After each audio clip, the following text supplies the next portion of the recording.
Good morning, ladies and gentlemen. Can I ask you to please take your seats?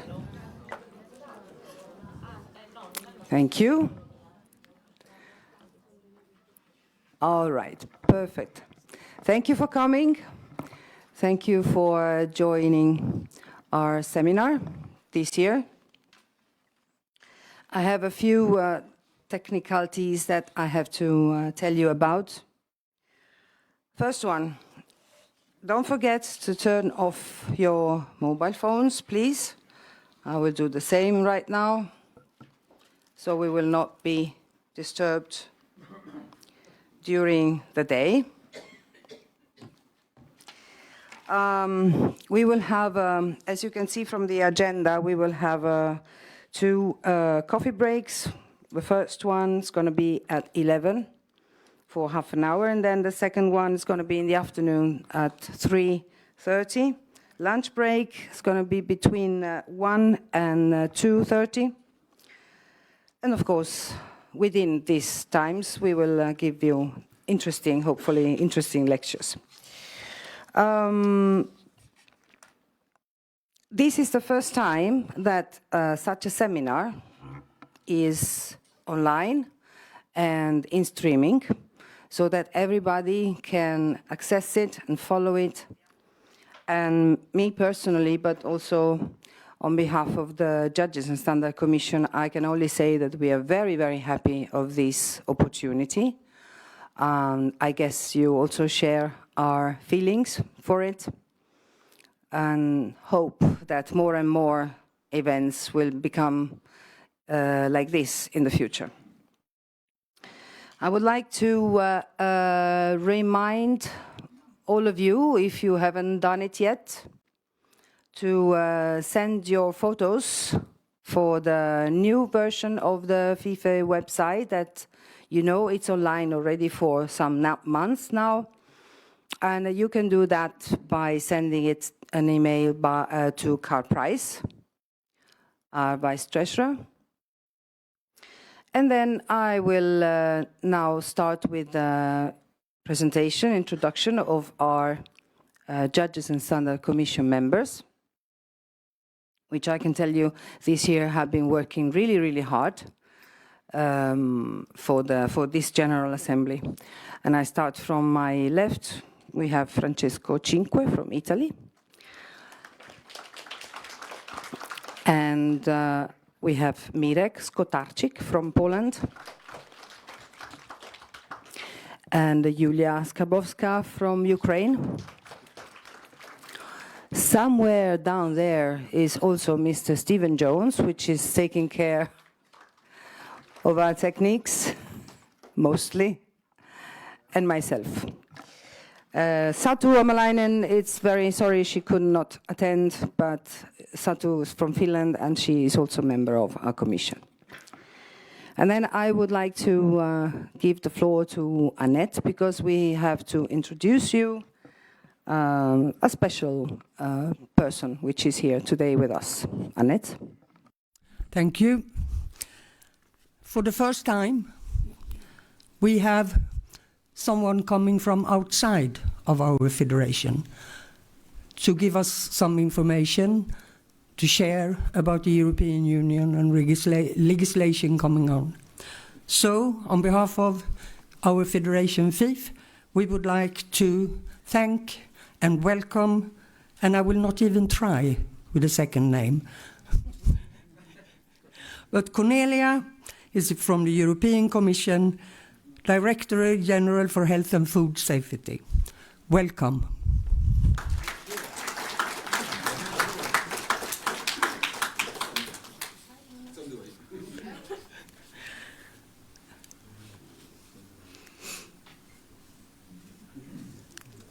And she's not here, or?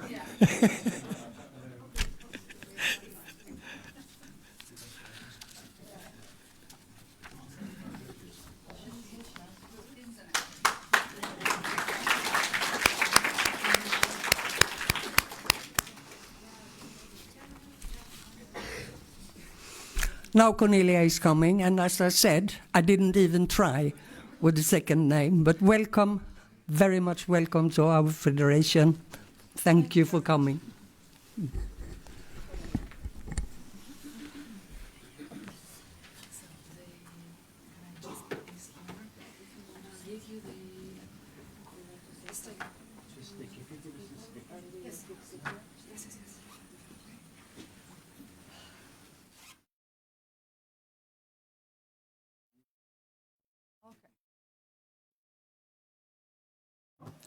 So there was some elevator problem, as you might guess. So it took a little bit longer, but now we will fix the techniques over there, and we will immediately give the floor to Kornilia. And it's just a, yeah. Thank you.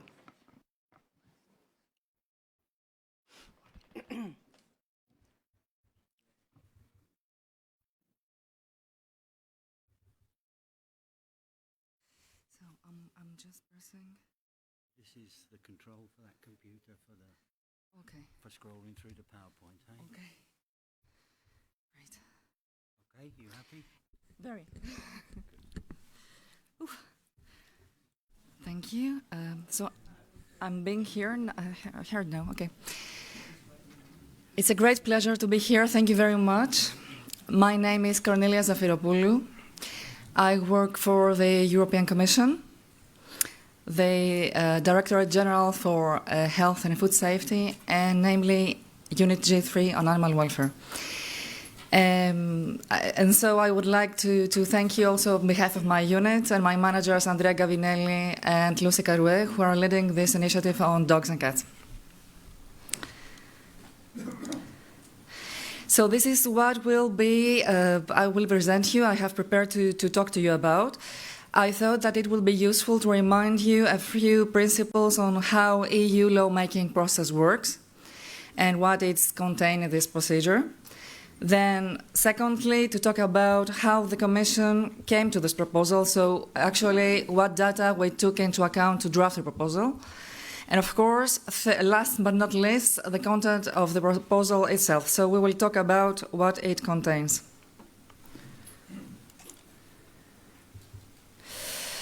So how EU lawmaking works. The Commission is the European institution that has the legislative initiative. So it's the institution that takes the responsibility to assess the need to act at EU level, and if there is an added value to do so, to assess the impacts of that action, and it takes the initiative to draft the proposal and present it to the co-legislators, which are the European Parliament and the Council. Now, for our legislation, our proposal, this has been done. So we presented the Commission proposal on 7th December 2023, and we submitted it to the co-legislators. That means that the Commission no longer holds the pen for this proposal, but the Commission still participates to deliberations that is done in the process of the co-legislators' readings, and also it facilitates the agreement when it comes to that stage. Now, the European Parliament and the Council, what they do, they read the proposals. That means that they examine the proposals in detail. They decide which amendments should be done from their perspective. And once they agree into their institution, they come together, the two co-legislators, and then they have to find an agreement on the final text. And that is how the EU legislation is created, finally.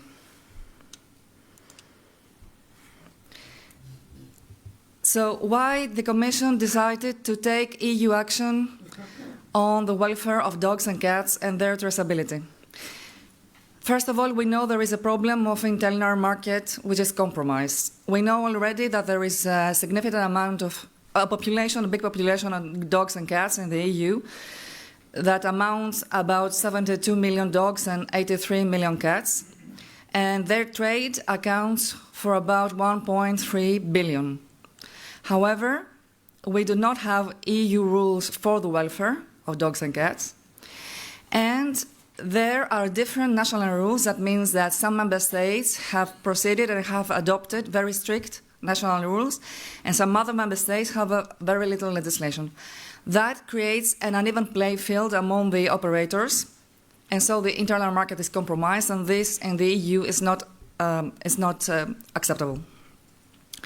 Secondly, we know there is illegal trade in dogs and cats that's going on. I have a separate slide, the next one, to talk to you about that. But that means that legitimate operators are under pressure from illegal traders, and this is also not acceptable. And consumers, of course, are not protected from fraud.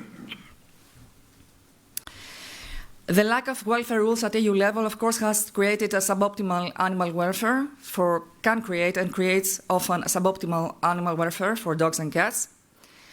And although we have traceability rules, already existing in the EU that are regulated under the animal health provisions of EU legislation, there are certain limitations, and this regulation attempts to close the gap and to strengthen the traceability of dogs and cats.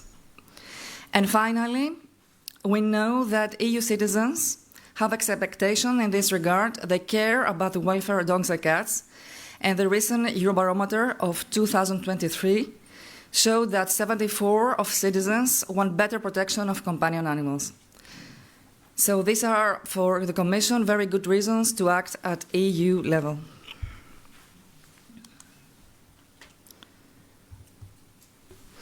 This is a slide I thought it would be interesting for you to present, thanks to our colleagues in another unit of our directorate, which is G5, and it deals with fraud. And so they gave us some data that have to do with illegal trade of cats. As you may know, the EU has some systems of fraud alert. One of these is called the Rapid Alert System for Food and Feed. It's called IRASF. And this is an online platform through which the member states communicate when there is crisis.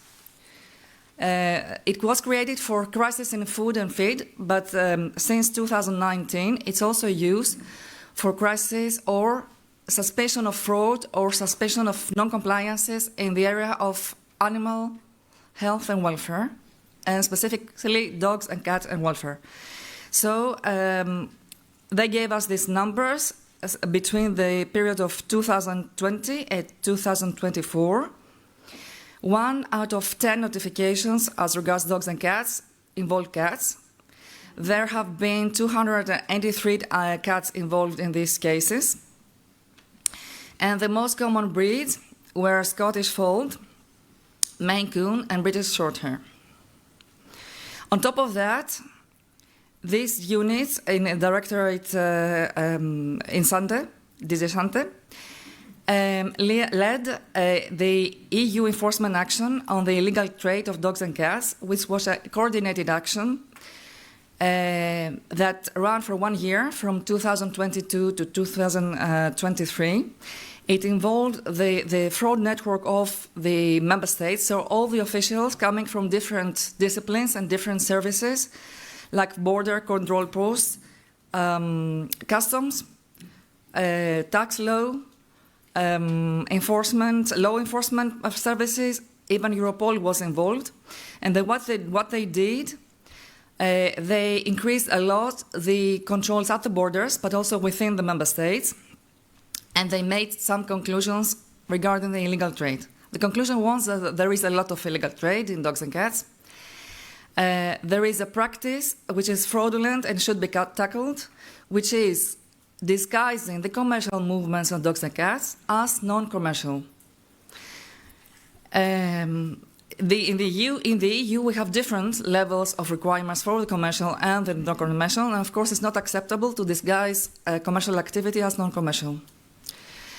On top of that, from the notifications received in this 1 year that the enforcement action ran, almost half of it, so around 45 of the notifications, had to do with dogs and cats that came from third countries.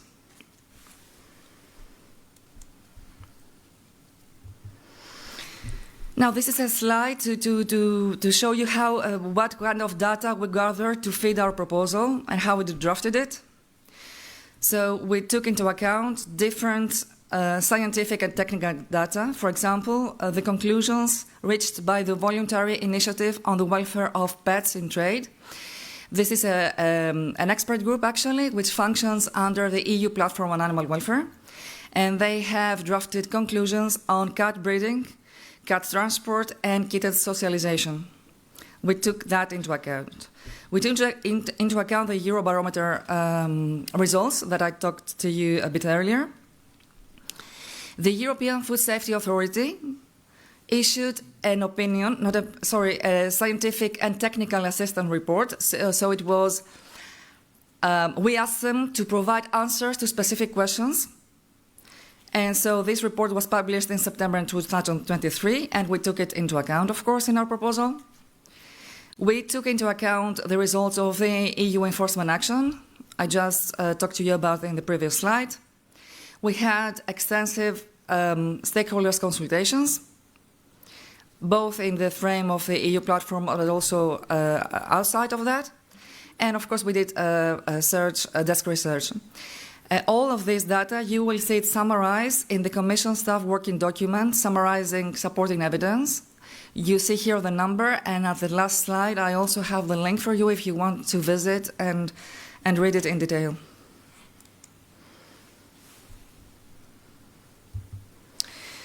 So now we pass to the content of the proposal.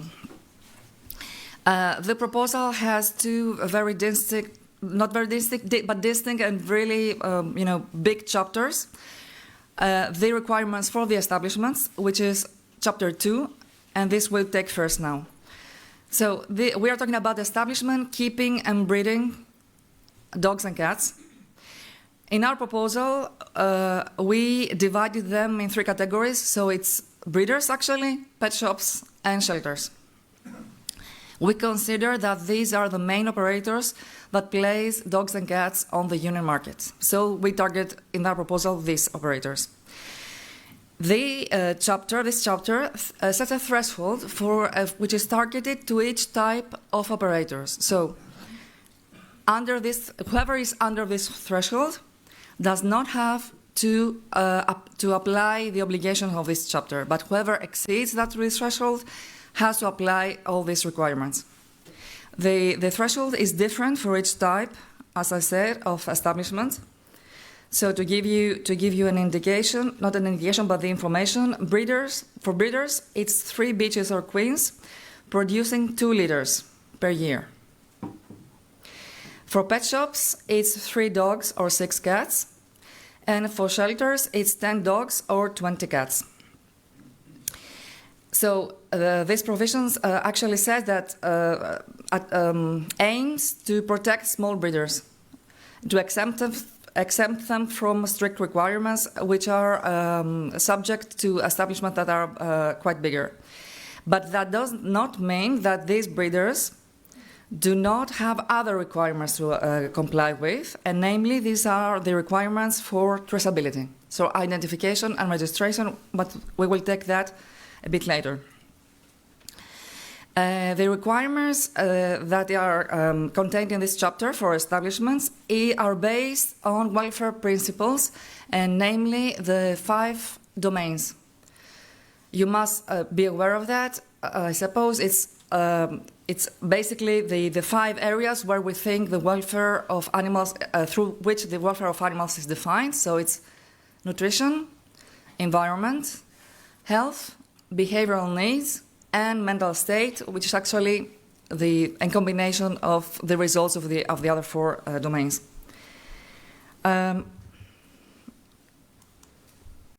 So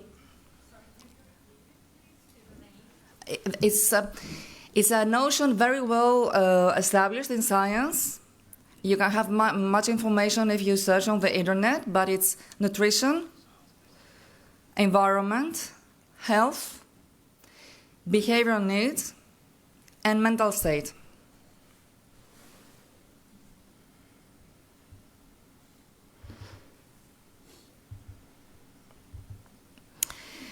So these are general requirements that we have proposed for the establishments. They should occupy a sufficient number of caretakers, which who must be competent. Competent means that they should have a specific knowledge about the animals, their behaviors, needs, their physiological needs, and so on and so forth. And this competence can be acquired through different means, which is education, professional experience, and training. The establishments have to receive animal welfare visits, and so these are visits of an advisory nature and not a control nature by a vet, and they're annual. And the operators of the establishments have to keep a record of the findings and the follow-up actions they proceeded to in order to address any kind of shortcomings that the visit revealed. And the establishment also have to provide information to acquirers. That means that before supplying the dog or the cat to a buyer, they should give information on their welfare and what it means to be a responsible owner. Whenever there is an advertisement which is online, there also should be a warning displayed in this advertisement saying actually that a cat or a dog is not a toy, and it's a life-changing decision to adopt an animal or to buy an animal, and so it's a warning on responsible ownership. We pass to specific requirements now, which are based in the five domains we talked about. So there we have requirements on feeding and watering, so on the frequency, on the provision of the colostrum, on the weaning age. We foresee requirements on the housing, so we don't want dogs and cats to be kept in containers. There are limited derogations for transport and for temporary isolation, provided that there is no heat stress. And we have also requirements for temperatures, lighting, and space allowances. As regards health, we foresee that there will be daily inspections in establishments for the animals. The operators will take preventive measures for common diseases, parasites, and other common diseases. And also we have rules for the onset of reproduction and the frequency of pregnancies. And our proposal asks to the operators that all their animals that are not longer used for reproduction should not be abandoned and should not be killed. And the operators should watch the animals and look after the animals according to this regulation.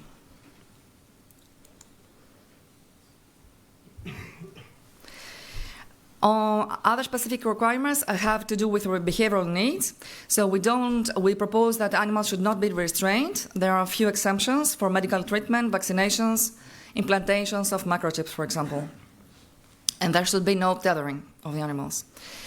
We require that animals are socialized, so they are able to express social behavior, species-specific behavior, and possibility to express positive emotions.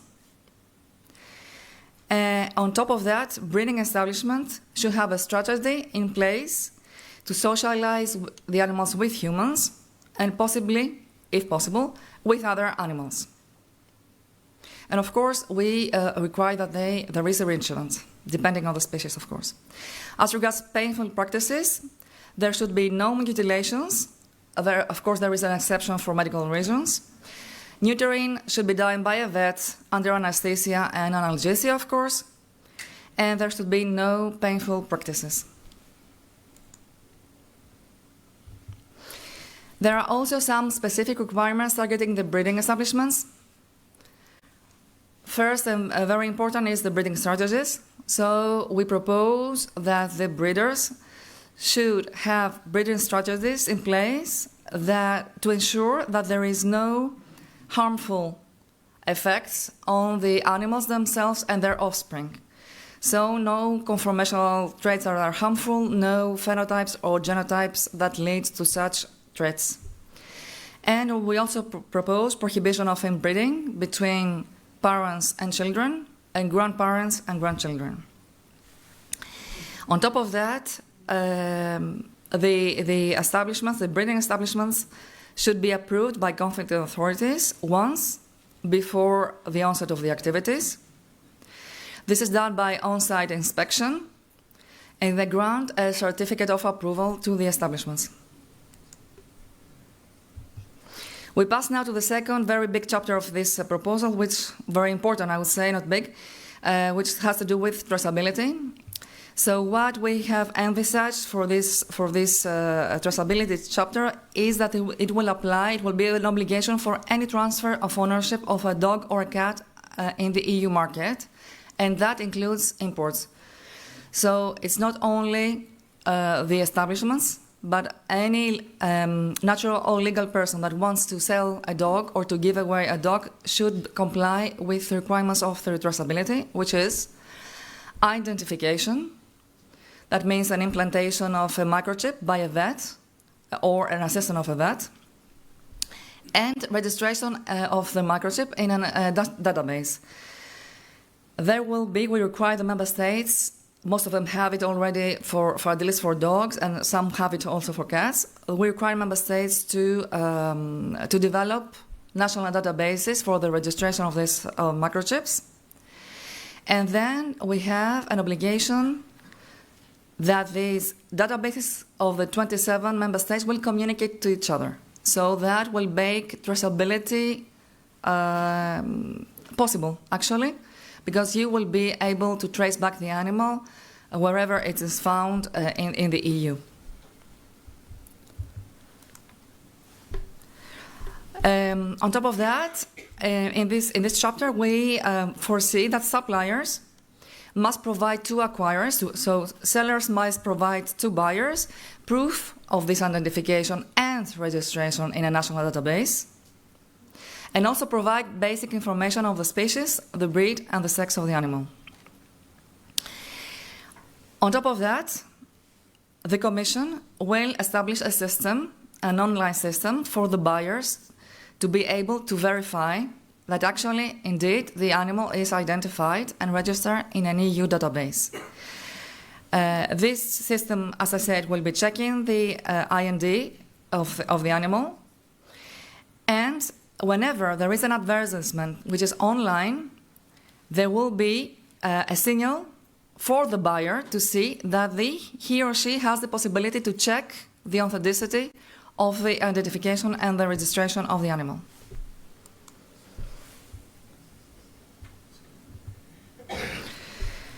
And a slide to talk to you about in for another chapter. This is chapter 5 of the proposal on the dogs and cats entering into the EU. So we already have this kind of provisions for animal health. Now we will add the similar provisions for animal welfare. So third countries that want to be able to export dogs and cats in the EU will have to meet the EU requirements or equivalent requirements like the EU, and will have to be listed by the Commission in an implementing act. The establishments themselves that are based in third countries and want to be able to export to the EU must again meet the EU or equivalent requirements and must be listed by the third country's competent authorities. So the competent authorities of the third countries will have lists of establishments that are permitted are allowed to export to the EU. You have to be in that list, in other words. Animals, individual animals, when enter the EU, they must be accompanied by an attestation of compliance. They are already accompanied by an official certificate. Now we will add an attestation for compliance with the welfare requirements that apply in the EU. And once they enter, they should be registered in a national database within 48 hours after entry. And I think this is my last slide. And this is to give you an idea of the next steps. As I said, will be the first EU law on welfare of dogs and cats. Since the Commission is no longer holding the pen, we have no ability to foresee exactly when it will be finalized, but we are very hopeful that it will be finalized, and hopefully soon. The Council already has worked in this proposal and is advancing well. The European Parliament has not yet started the reading because of the European elections. However, we would like, hopefully, to make an estimation for the finalization of the proposal in 2025. But this is just an estimation. Then, as usual, most of the EU regulations foresee that the rules become applicable 2 years after the adoption, so after what we call entry into force. Most of the requirements in this proposal will then be applicable. However, we have foreseen delayed application for requirements that we consider that either the operators concerned or the member states or the Commission itself needs time to develop systems or databases or whatever. So, for example, I will give you some examples of delayed application, which is actually either 3 or 5 years. For imports of dogs and cats into the EU, we have 5 years from the date of entry into force. For rules within the EU, we have the housing and health requirements applicable in 5 years. The approval of breeding establishments, again, in 5 years. The registration of all dogs and cats placed on the market in 3 years, and the interoperability of the databases applicable in 5 years after entry into force. And at the bottom of this slide, I give you the link to the proposal and to the staff working document, which of course are publicly available, and you can visit to have an insight and more information of this. Thank you very much for your attention, and I'm very open and happy to respond to any of questions you might have. And the Commission is always, as I have already told some of the members of FIFe, is always very open for your views and positions, and kind of data that you might be able to share with us is always welcome and will be definitely used. Thank you. Thank you very much, Kornilia. It was very, very interesting to listen and to learn these details.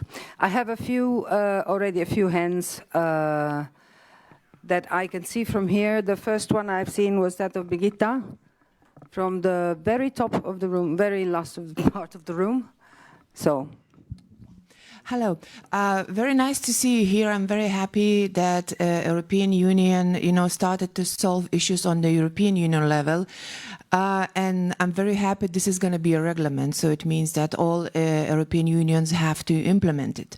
But my question is, we also had implementation of the microchipping, and how do you control it? I'm coming from the country where it's still quite a problem with microchipping, and this is the reglement which is already in force, and it should be already adopted in all European Union countries. I know that traces and traceability is working properly, but then veterinarians at the border, they don't do the job because we basically don't have the boards because of the Schengen area.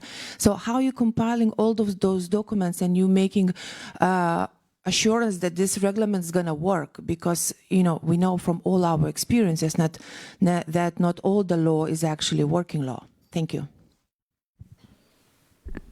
Thank you. Yes, thank you very much for the question. Now, the microchipping obligation at EU level already exists, you're right, but it's not, microchipping is not mandatory at EU level for everybody. It's only mandatory when the animals are moved cross-border. The obligation that you refer to is probably done at a national database, national level, sorry. So there are member states that have already apply obligatory, mandatory identification of dogs and cats, but this is not done for everybody at union level. With this regulation now, we require that everybody that supplies the EU market should microchip the animal. So we broaden the scope of the existing regulation at EU level. I'm not very confident to respond to you with what regards to the border. First of all, I'm not an expert for the border controls, but apart from that, this stands not only for this proposal and this regulation, but for everything. It's not the Commission that implements and enforces the regulation, it's the Member States. It's the responsibility of the Member States. And of course, the Commission regularly, under specific programs and conditions, audits Member States to see actually that the requirements of EU legislation are applied. I don't know how the border controls control the microchip. I would imagine, as Kornilia, I would imagine that they should have readers for microchipping, probably. They use readers to see that there is a microchip there. And I suppose with the introduction of the database, the obligation to have a national database will facilitate their work. And depending on the final text, what the co-legislators will decide, of course, we will make as Commission, together with Member States, the appropriate arrangements in terms of IT services, systems, to facilitate their work as much as possible. Thank you, Kornilia. And I have now Martin Urban. Can you please also say from where are you coming from? I will. So thank you for the nice lecture about this norm. I'm Martin Urban from Czech Republic, and I must say that Czech FIFe member is the place where this EU norm has been discussed on the request of Czech Ministry of Agriculture. So we read very properly within the Health and Welfare Commission in Czech Republic this norm, and we sent a lot of comments to our ministry to maybe be implemented or change a little bit the very first draft of the very first proposal. After the reading of this norm, I must say that I was very proud to be a member of the FIFe, because especially the zoohygiene criteria or conditions proposed in this norm are almost the same we already have in our rules, and we try to follow. And I must say that they are also implemented in Czech law, those conditions, because the conditions for the breeding cats within the FIFe are really very strict and are a little bit ahead what is normal situation in maybe EU countries in general. May I sit? I will just read some things which I consider a little bit not perfect in the first draft of this norm, and I hope we will receive the reworked version of this norm soon, and we will see if some of our comments has been implemented, because I can see some a little bit still gray zone in the validity of this norm. Especially, I a little bit missed support of organized breeders and breeders who are breeding pedigreed cats and dogs. I really didn't find any notice that the breeders who are organized in the big known associations will be a little bit more supported by this norm. And also the producers of non-pedigreed cats and dogs are put on the same level, with this that the organized breeders are more, how to say it, more easily controlled by the authorities, because we are registered somewhere. So it's easy to find who is breeding cats in Czech Republic, who is breeding dogs, because we are registered in a cat fancy. So it's easy to control us and to require some how to say it, new rules, how to be registered at the state authorities, I mean veterinary authorities, to register our catteries, to be controlled, to be checked, and so on. The next things, what I was not happy with that, is that this norm allowed to sell puppies and kittens in the pet shops, and I think this is something a little bit strange if we are thinking about socialization, about the welfare of the cats and dogs.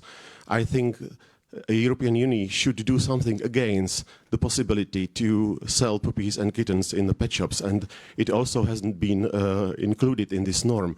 So we pointed out that it should be also carried in this norm. Another thing, what was a little bit sad or not proper, was the limitation of the age of the cats.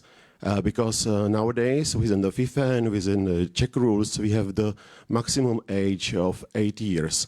This EU norm proposes 6 years, the maximum age for the breeding cats. And I think it's a very, very low age when we are counting with the lifespan of the cats 15, 14, 16 years. So it means that after 6 years, and if we will not we are not fast with some cats to give birth in the age of 1. Majority in my category, the cats have the first litter in the age of 3. So it means that after 3 litters, the cat almost should be neutered, because according to this proposal, will be not possible to breed on them. Another thing what is included in this norm is a limitation of the number of the litters. And there are written the same conditions for the dogs and cats. And we must consider that to limit the fertility process of cats is much more complicated than the dogs. The cat is polyestric animal, and if we will allow just 2 litters during the 3 years, or to make a 1 year pause between following litters, it means we have to do something with our cats to put them some contraceptions, which are which can be harmful to the cats. And I think this is also, we cannot mix dogs and cats in this area. And another thing is the pet shops are already said, and yes, it was also here when you presented that it will be forbidden to use grandfathers and grandchild in the breeding programs. I think it's very strict, because this for some breeds and for some treats, it's a widely used method of breeding, not only at the cats and dogs, but also in production animals like pigs, like cows and hens and other things. So this is also a little bit strange and even more strict than exists at the moment. And next is, yes, I really like that the European Commission will force the national states to create the uniform or only one register for the microchips, which can be which will communicate country by country. So I think it's good. And next comment is to the third countries imports. If I understood well, so it means that there will be created the list of the third countries from which can be possible to import cats and dogs, because they will have similar legislation as European Union. What about the other countries? As I read in this norm, there is written that the importer should prove that the kittens or puppies has been raised up in similar conditions as is required by EU legislation. So I think that it can also limit a lot of breeds for in our fancy. Because I cannot imagine that we will stop imports from Asia or from other countries for some really rare breeds we do have now in our fancy. Sorry for the long speech, but it's because I already detailed read this norm, and those are comments we sent to our Ministry of Agriculture about this proposal. Thank you, Martin. That was actually a little bit long, so I hope that there will be room for other speakers as well. Yes, thank you. If you want to, not at all, maybe, but Yes. yeah. Thank you very much for all the views. Well noted from my side. Of course, it would be even better if you can send it in writing, because it was quite a long list. Just to make it clear, as I said also in my presentation, the final decisions are not longer in the hands of the Commission, and they are never in the hands of the Commission. The Commission only proposes the legislation. So whichever points you have to make and you disagree or you wanted to see in a different way, you will have to work with through your representatives towards the co-legislators and make your views and your voice heard. This is the first thing to say. I cannot take all of your points, but there are a couple of them that I would like to address because they are already, it's good to clarify. So there is in the proposal there is no upper limit, maximum age for reproduction. There is the 6 years of age, which is the age after which the cat should be examined by a veterinarian. So it's not prohibited that you reproduce the cat after that age, but you have to make sure that a vet ensures that her health and welfare is not compromised by breeding. So this is not a restriction. Then for the number of litters, again, there is no maximum number of litters, but there is a breeding frequency. Maybe this can be adapted to more to your needs. You have to see that. Oh my God! Some of the questions I did want to comment, and now I cannot recall. Maybe I will send these comments. Martin, microphone or? Maybe it will be better. I will send these comments to you, and you will answer by writing, and I can share with all the members here. Maybe it will be faster. Thank you. Yes, the clarifications, but okay, but there were some clarifications. Can you remind me your first and second question, please, very briefly? First and second question. The pet shops. The pet shops, yeah. The pet shops. We did not decide to prohibit because this is not the way the Commission works in the proposals. Never, at least to my experience, ever has there been a total prohibition of a sector. However, for that decision, we also took into account that most member states have already banned nationally. So there was no real need. We assessed that there is no real need to explicitly prohibit the pet shops as such. Yes, on pet shops, but there was something else I wanted to before that. In breeding, this is something to be more elaborated, possibly in the breeding strategies. So we will have we do have empowerments in the proposal for the Commission to further elaborate on how this will be implemented. But it was not even in breeding; it was something else. Anyway, maybe the support of pedigree breeders. Yeah, exactly. So this proposal aims to, of course, to increase the level of welfare of animals in the EU. We do not interfere with the standards of the breed because we think that this is not a welfare issue, but it becomes a welfare issue if there are standards that are harmful for the health and welfare of the animals. And this will be tackled through the empowerments we said, the provision in Article 6 for the breeding strategies. And we will more work on that once it's hopefully adopted. But we do not distinguish between pedigree and non-pedigree breeders because this is not part of welfare. There could be breeders, good breeders, that are non-pedigree breeders, and there could also potentially be bad breeders that are pedigree breeders. There is no legal basis to distinguish between the starters of the breeds.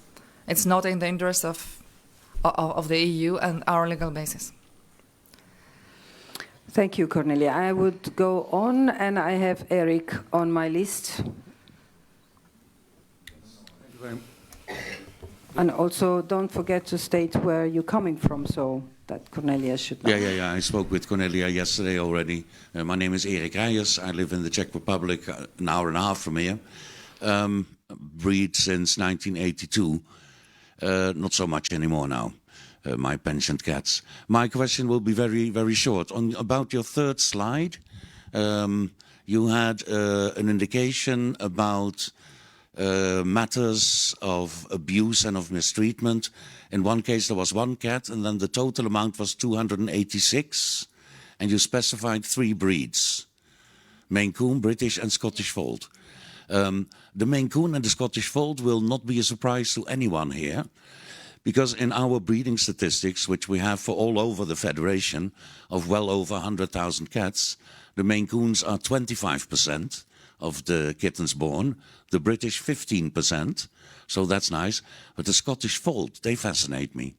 What problems are there with them? We do not recognize, breed, we don't even have a code for Scottish Fold, because the breed-specific nature of the breed-specific nature of these cats is harmful to their health, and will be harmful to their health, and the breed is also forbidden in several countries.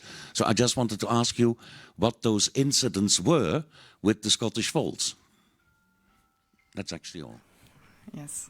Thank you. Thank you for the question. Unfortunately, I don't have an answer for you because this data do not come from my unit. However, I can a bit dig on this question and maybe come back to you.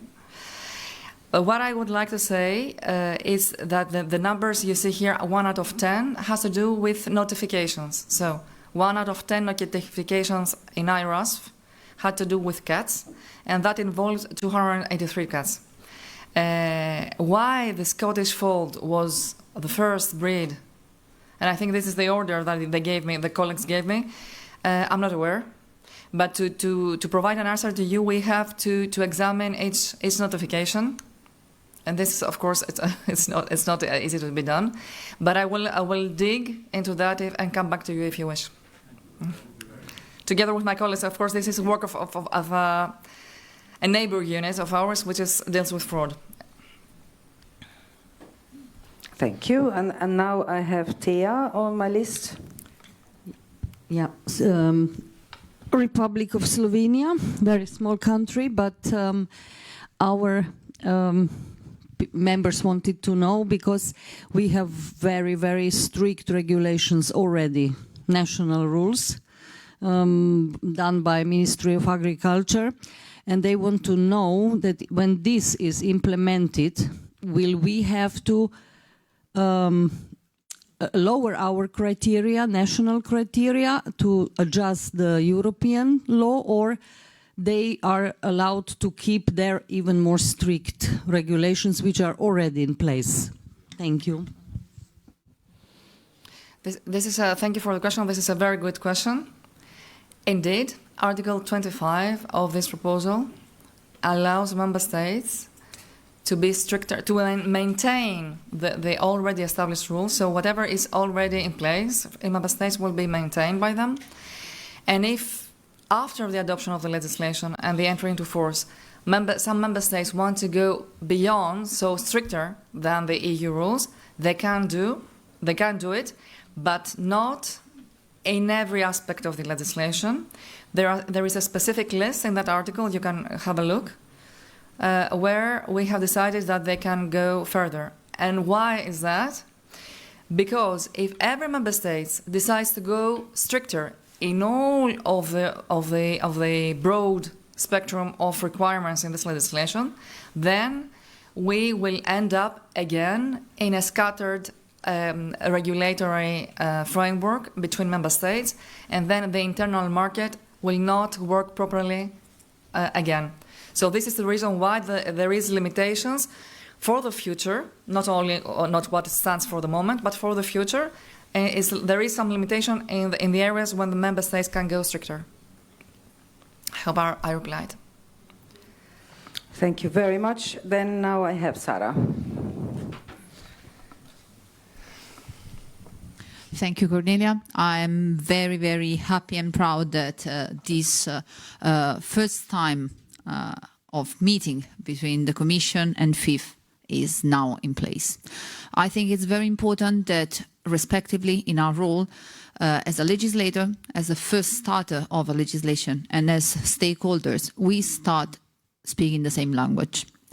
Because, as someone already mentioned, several of the points that you pinned up are already in our rules. Just we call things differently. What shocks us a little bit is to be called operators, because somehow we can already see our cats over our sofa. We don't keep them in cages. We are reputable breeders, but I do understand, as promised, I brought you the statistics. Last year, FIFe pedigrees were for about 100,000 cats. And it's shocking to see that there are billions, millions of produced cats. So what we talk about with our rules and with our standards, it's a very small fraction of these animals that are going around in the EU. This is why we all advocate for our cats, not because they are more beautiful, that's not the point of this, but because we already have set very, very high standard. We really do care for our cats, and I really want to thank you for the opportunity of such a cooperation, because I think that this is the first step in the direction of being heard, because what you are trying to set is already there. It's just we really do not speak the same language. When we talk about inbreeding, it might seem a little bit of a humanization, or parents or grandparents with offspring, but this is how some very reputable breeders have saved. They really have saved some breeds in the past, because some breeds have a very, very narrow gene pool. So we have to bargain somehow to allow this breeder keep working and breeding, because they will anyways test before such matings, and this must be taken into account. Thank you, Sara. Yes, thank you very much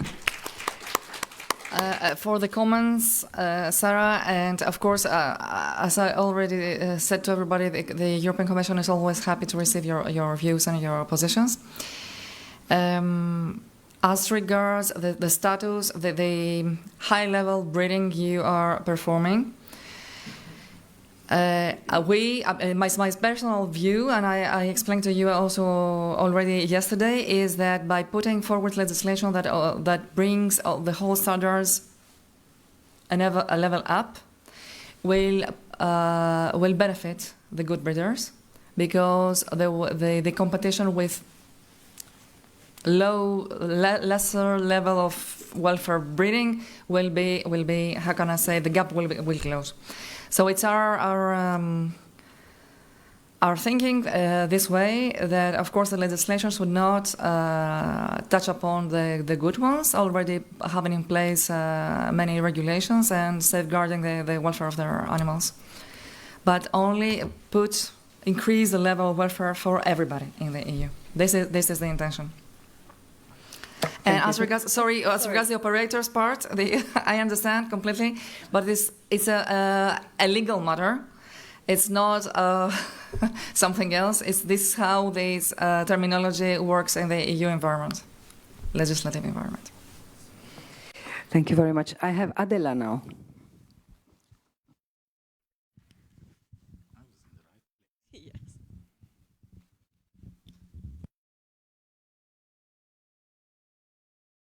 Oh, yes, now it's working. Hello, my name is Adela Justova, and again, I'm from Czech Republic, but we are a country of breeders, so it doesn't surprise anyone, I think.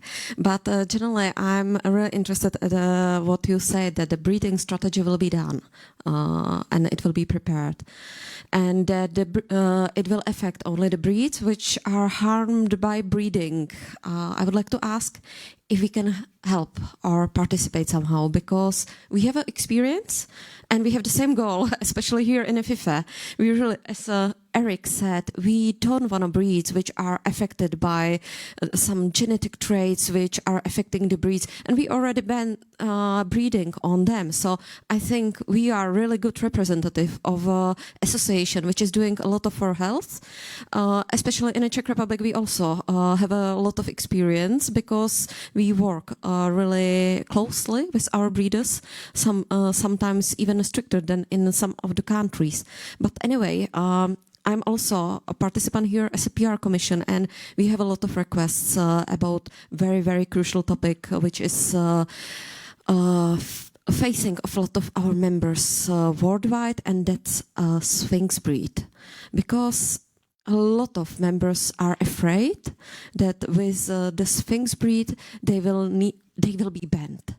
And they are really afraid because it somehow started in some of the countries, and we have a knowledge, a lot of here my colleagues judging the naked cat. I'm not, and I am also a breeder of hairy cats, but somehow can we help them, because it will be very, very tragical if we will ban a healthy breed, which we already, and a lot of breeders were working with the strategy to really have a healthy cat, only because it is unknown and it is maybe strange for a lot of people that we have a cat which is naked. Thank you, Adela. Thank you. Yes, thank you very much for the question. Special thanks because you give me the trigger an information I would like to share with you. The Commission, and it doesn't work like that. We do not in every area. The Commission does not propose something which is not scientifically based or technically based, or so. We will not come out of the blue and say, for example, we propose to ban this 5 breeds. It's not the way it works. First of all, we gather data, and we are thinking about having also soon a very big study which will require stakeholders, and you can participate if you wish. That will be definitely very valuable for us on breeding. So a selection, breeding, how to get rid, if you wish, the undesirable threats or preconditions for the animals. I already said to Sara, and we will give your details, if you wish, to the people that will perform the study, so you can give them your feedback. And the more you give, the better, because we will be able to assess it. Then, of course, before proceeding to proposing what exactly will be as breeding rules, we will require a full opinion of the European Food Safety Authority. So we will do that, and based on that, then we will decide which of the rules should or not should be applicable. But this is not done without a scientific basis. So I would say. This I'm saying just to ease your concern that something will happen out of the sudden without science behind it.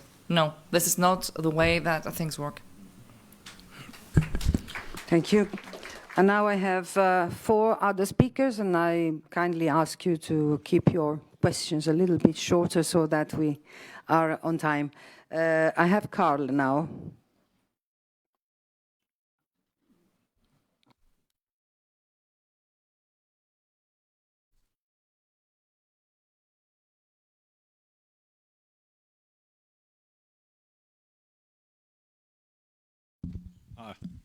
No, thank you. Yeah, first of all, my name is Karl Preiss. I'm president of the Austrian Cat Frenzy, so I'm the local one here. And I have 2 questions which comes also from our breeders in Austria. As you know, in Austria there is legislation just in 2 weeks. It should be passed the parliament, which is more or less stricter than the whole proposal here. And in this proposal, we have the same thing which I also see now in the general one, and I want to ask you this, that in fact this legislation put breeders and producers in the same pot. I know this is a very negative statement, but I must represent my breeders here in Austria. And they tell me also, it's the same in the Austrian legislation, people which are organized in federations which follow strict breeding rules, strict rules, are not at all splitted in this regulation. So anybody which has 2 cats at home are in the same pot, because he must just go to a veterinarian, get approved, and can breed. The second question our breeder have, how the breed will be determined. The knowledge lays exactly with the clubs, with the dog clubs, with the cat clubs. But how a veterinarian, when he comes to a person which has 2 cats at home and they say, yeah, that's 2 Maine Coon, and the offspring is also a Maine Coon, could really see what cat this is. So here, this is my first question, how to split between an organized breeder, which is organized in long time, and the, how you call it, operators, or which are just have 2 cats at home. This is the first question. The second question, maybe you can answer this and I come with the second question. Yes, thank you.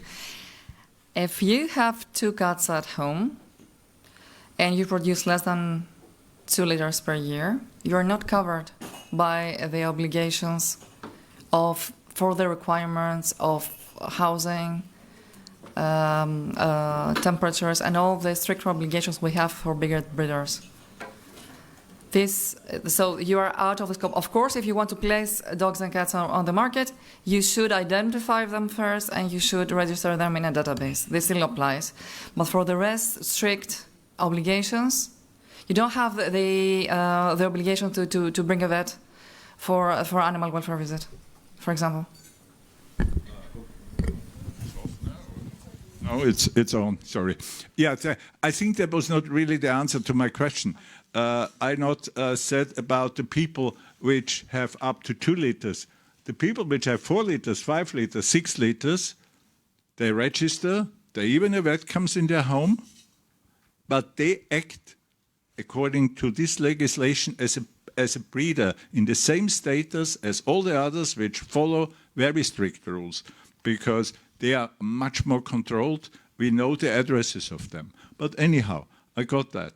The second question I have, and that is not call me back, I opened a bit the Pandora box, but this is about cruelty breeding.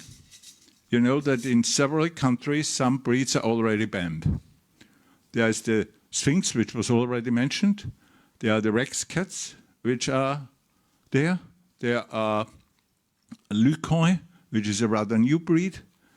And for instance, in the Austrian legislation, it stands now, or will stand in 2 weeks, all cats which are naked or partly naked are forbidden because of cruelty breeding.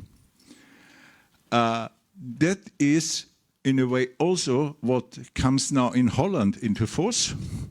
And also the German law has very similar restrictions. My question, how this cruelty breeding is reflected in this proposition. Thank you. Yes. Can I briefly come back to your first question? Okay. According to the proposal, everybody that exceeds the threshold I talked to you about for breeders will be notified to the competent authorities. They have the obligations to notify the authorities the onset of their breeding activity, and some other information regarding the species, the breed they hold, and so on and so forth, the location, and so on and so forth. And then they have to be approved by the competent authority once. But after that, of this approval, it doesn't mean that they will receive controls by the competent authorities frequently. That is not the case, because actually what's applied is the official control regulation. So the member states know their breeders and they assess the risk there is for the welfare in this breeding. For example, if they have a breeder, this is an example, if they have a breeder with produces very intensively, I would suppose that this breeder will tick will be the top priority for different reasons, that there will be health and welfare implications, and probably the competent authorities will visit more frequently. So it's not that the controls in this regard will be the same for everybody. It will be risk-based, and this will be done implemented by the member states. This for your first question. And now for the ban of breeds. I'm not sure, and this is why I am not sure, because I don't have the science behind it. I have never seen it, to say, and I'm not the capable person to say so, if there is a welfare consequence between raising and breeding these breeds or not.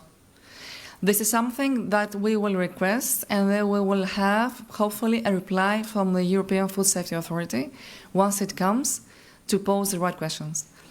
This authority also gathers information and data from the stakeholders, so that includes you.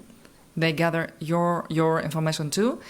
And the more concrete data you provide them, the better for a reliable assessment of the situation.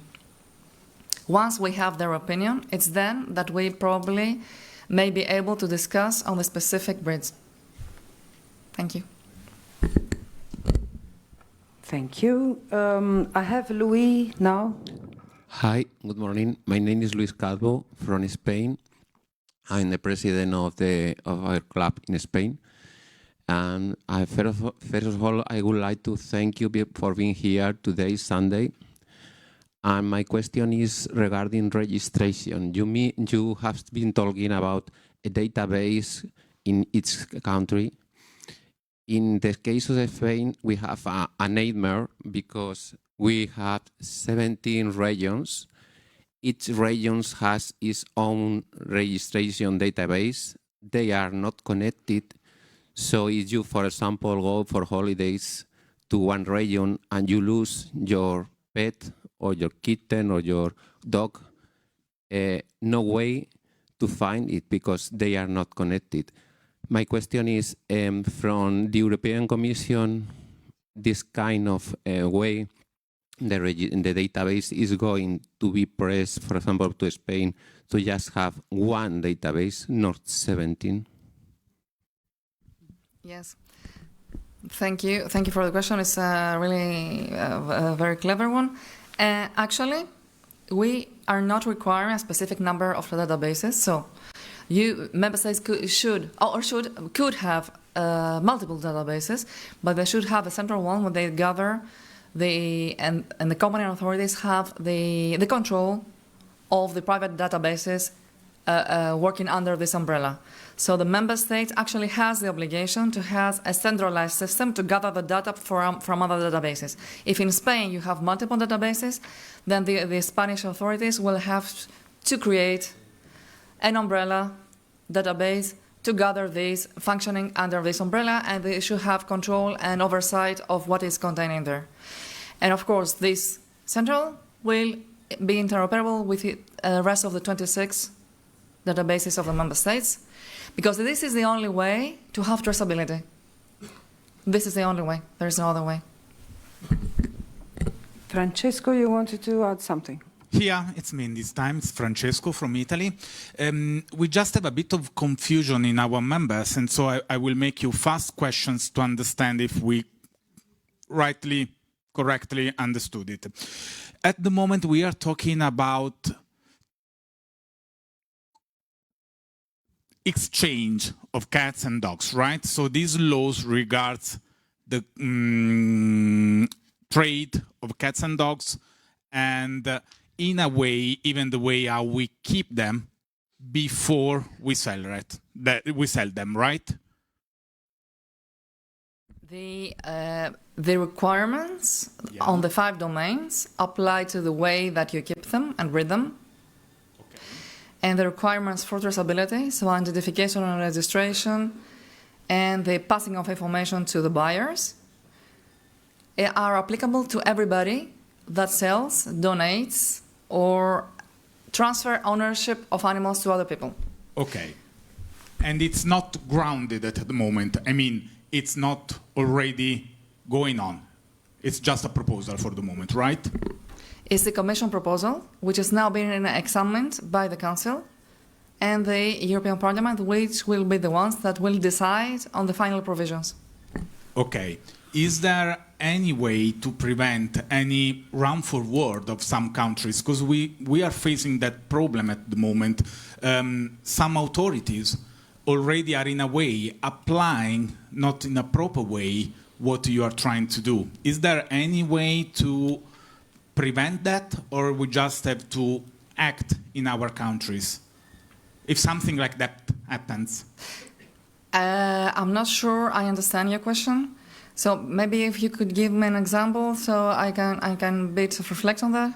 If any breeder gets fined because they are not attending this proposal. Attending? Not respecting, complaining, yeah. Complying, sorry. Yes.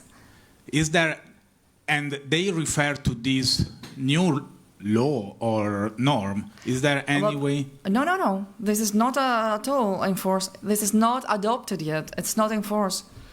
Nobody can apply a sanction or a penalty on somebody on the rules that are not yet decided at EU level. Okay, but once it's enforced, it will be immediately applicable in all member states. It's a regulation, and so this is the way it works. Okay, thank you. That's all, because it already happened. That's why I was asking. All right. Thank you, Francesco. I have now 3 more speakers, and then I think we have to move on. I have Bette.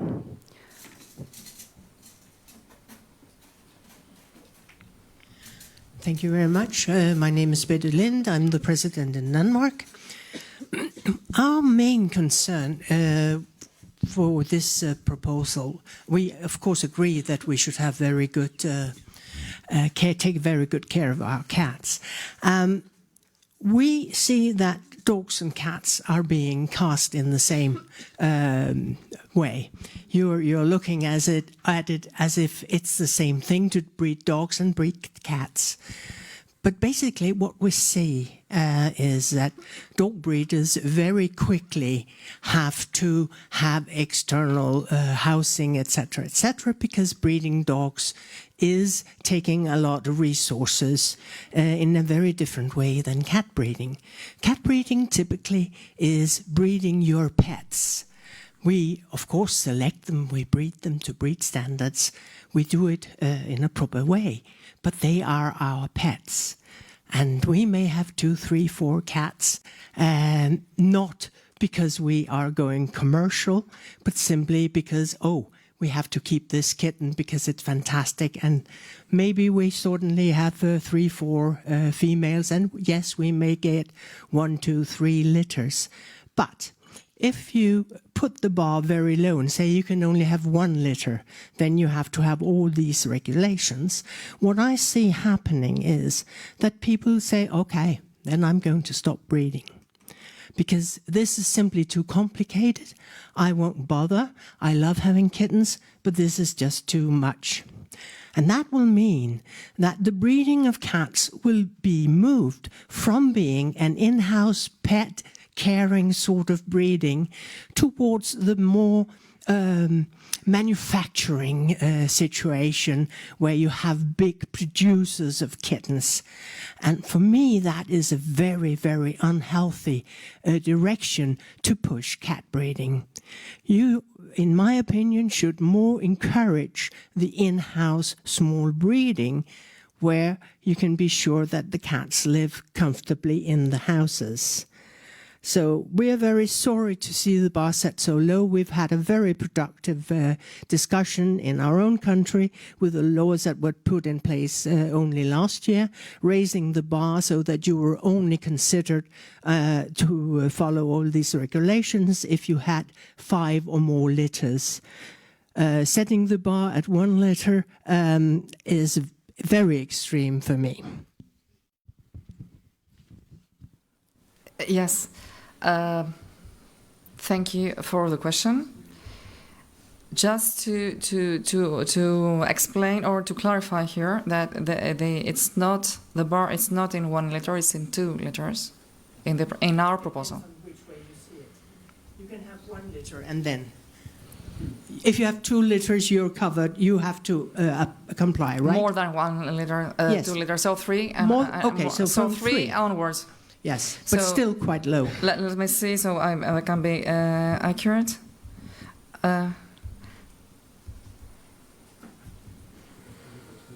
The other thing to keep in mind regarding your question is, of course, it's not how can I say? A legislation is there and it's applicable to everybody. Although you can argue, and you will be probably right, that 99% of the breeding takes place into the houses are very good and high standards, there will always be that 1% that might not be good breeders, and this we see in every kind of area and every sector and every domain.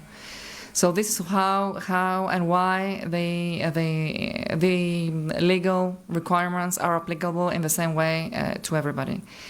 In terms of threshold, however, as I said, sorry I repeat myself, but the Commission is no longer holding a pen on the proposal, so it have to be on you to alert your organizations and your administrations in the member states to maybe ask for something different. This was the best available technical advice we had at the moment of the adoption of our proposal.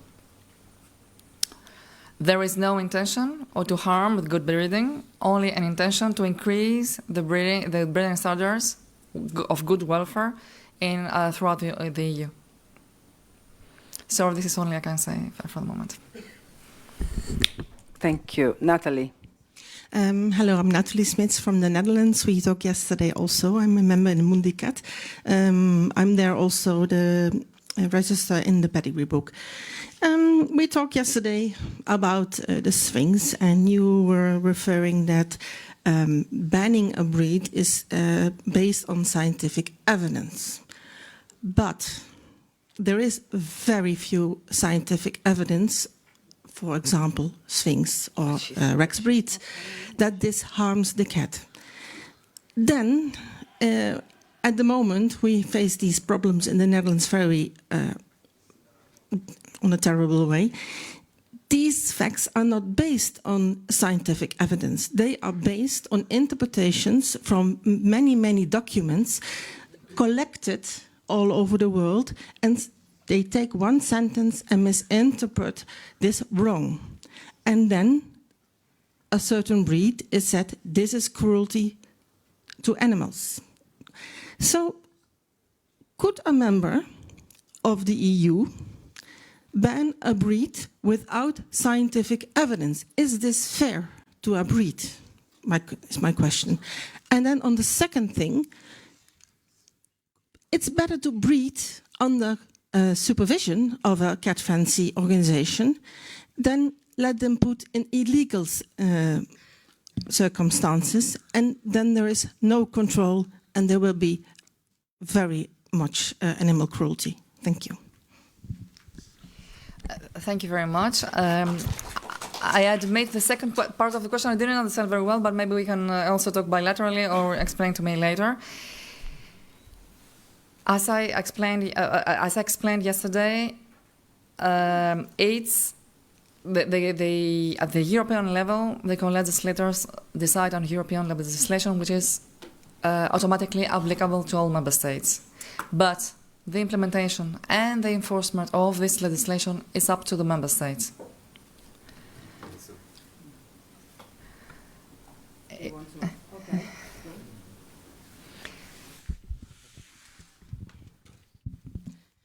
That's correct. They need to interpret it. But if they are wrong, because those so-called experts, they never seen a Sphinx cat. This is why we may I give it to my president? Yes. Hello, Marcel, also from the Netherlands. The real question, I think the only question here was, you mentioned that banning of breeds by the EU should always be done based on scientific evidence.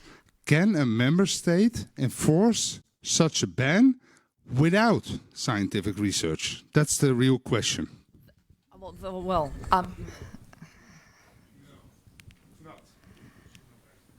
Okay.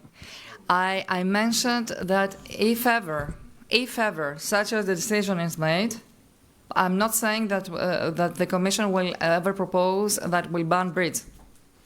But if this is to be made, this should be and would be definitely based on robust scientific evidence. And for this specific task, we only have and we follow the advice of the European Food Safety Authority, which functions in an impartial way and is regulated strictly under EU rules. So, if ever we would propose the ban of a breed for welfare reasons, it would be based on a full EFSA opinion and robust justification from a scientific point of view. I'm not in a position, at the moment we do not have rules. We still don't have rules. We have only a proposal in front of us. We do not have rules. But the member states have, of course, they're free to go legally speaking wherever they wish, because they do, on their point of view, the same risk management that we try to do at the EU level. And so they need to go in the direction they have assessed they should go. I'm not in a position to criticize or to say if it's right or wrong from a legal perspective. I don't have the competence, neither the European Commission. The only word we would have in that would be if there would have already EU rules on welfare and a member state would like to impose something that it contradicts the EU welfare. This would be a matter for the Commission to investigate, but not the one that you raise now. Kornilia, thank you very much. I think we have to stop now, and Annette will say a few words now. Kornilia, thank you very much for coming here. And on behalf of FIFe, we all thank you. And we know for sure that there will be more cooperation in the future. Thank you very much. Thank you. Thank you too, and for the invitation, for the questions, for the hospitality. And I hope we'll be in close contact with a exchange of information, and don't forget data. Thank you very much. Thank you.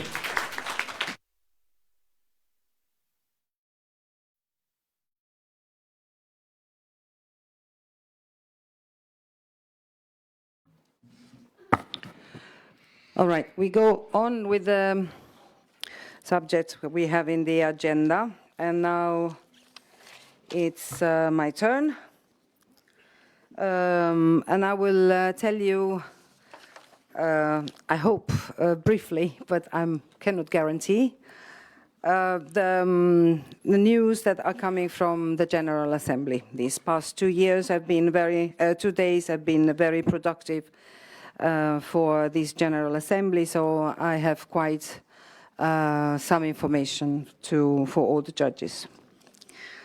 All right, the first information I must give you is about a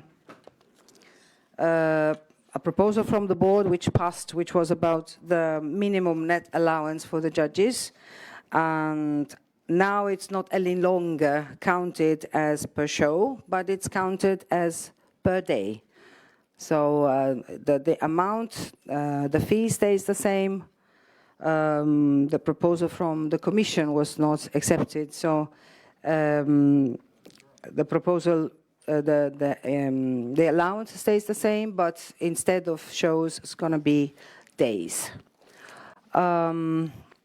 Then we go to the standard things, and the first proposal that was accepted was the reintroduction of 12, EMS code 12, to the British short hair and long hair. So we will have back silver shaded and silver shell in the British. This doesn't need to follow a recognition process, because that was already in place some years ago, then removed, and now it is back. So we welcomed, as Commission, this decision. So just keep it in mind that there will be this new variety in place. Another important update is about the group division of the Neva masquerade. Used to be 4. From next year, 1st of January next year, they will become 6.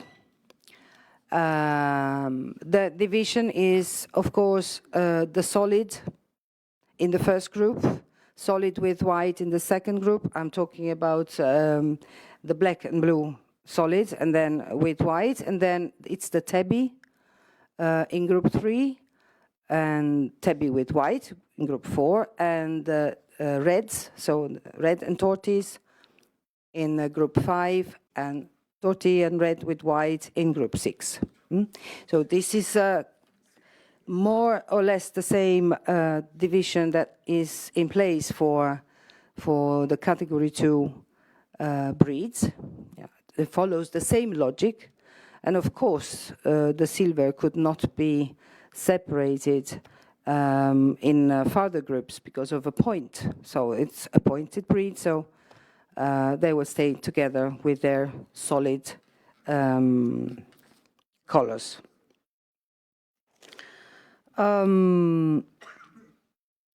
We had a proposal about fixing a problem, well, not a problem, but fixing a issue with the Corin this year. But this didn't pass, so this was not accepted, and I think there will be anyway some information, useful information for everybody during the day today, certainly about a registration process for sure, about the colors themselves and also the genetic which is behind. I hope that will be easy, because genetic is always something a little bit more difficult to get sometimes.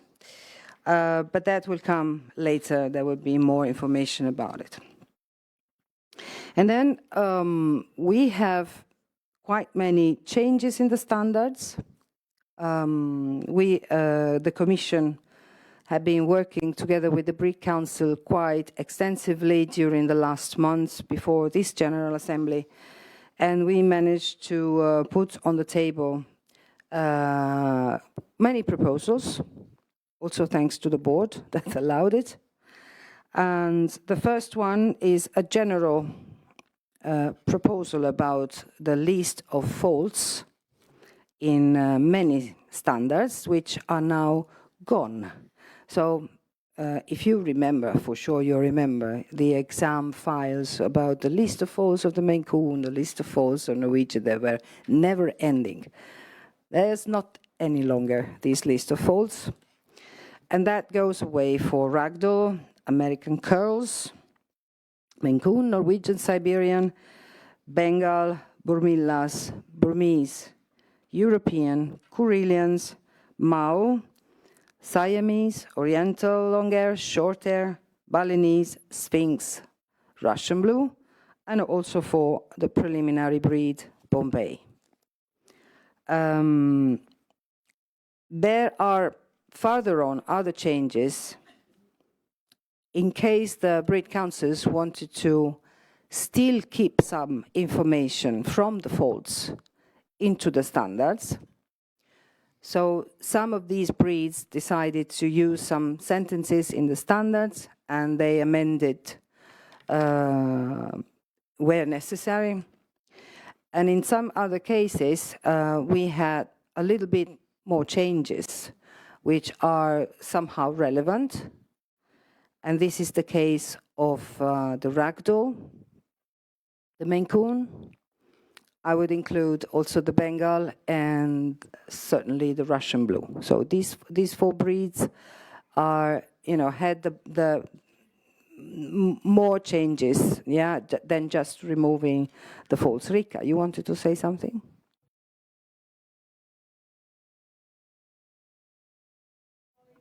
Rika, wait.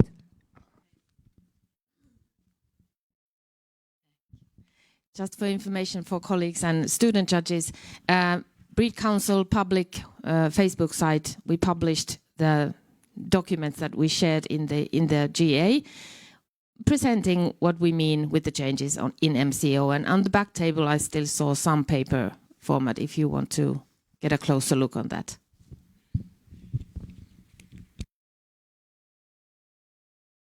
Thank you, Rika. Yes, I also wanted to give you a brief description of these changes because, yeah, you can wait for the minutes to get out, but I mean, it's better that we know already some of these changes. And I will start with the Maine Coon. Sorry, with the ragdoll. The ragdoll breed councils wanted to focus their changes on the color.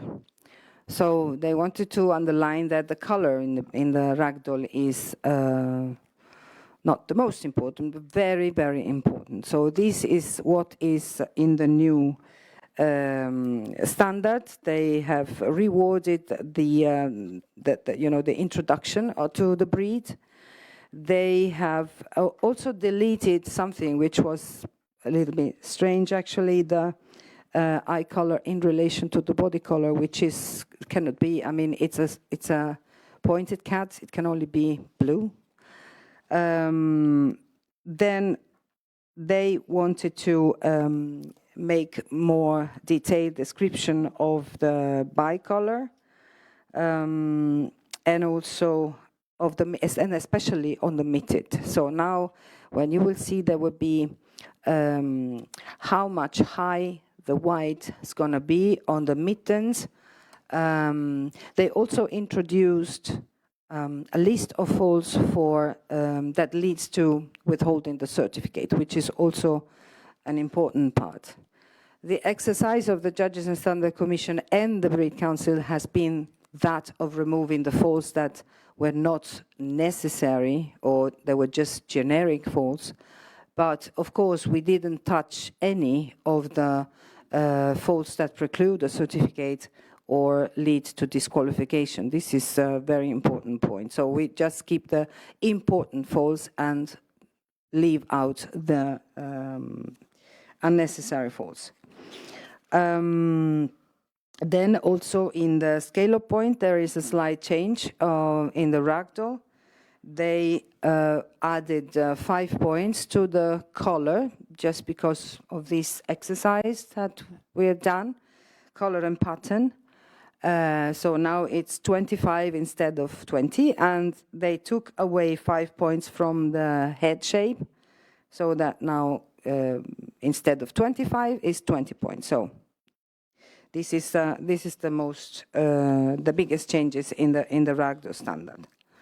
As for the American curl, we deleted all the faults, but we, of course, consider to include there what the breeders think is important from the faults list. And some of these wording that were in the faults are actually quite important for the breed. So they decided to keep the description of the ears that there shall not be an abrupt change of direction of the curl, not pinch, horizontal or vertical crimp. So this part stays, but it's moved in the standard as a no-go for the ears. And of course, also the inferior surface shall not appear corrugated. So this goes in the standard. The Maine Coon standard also has been, I would say, quite widely updated. And also the scale of points, we have changes there as well. I don't know, maybe Rika, you want to explain it? You would probably do it better than I do. Okay, but I mean... No. Short. Briefly. That's better if you don't remember everything. That's okay.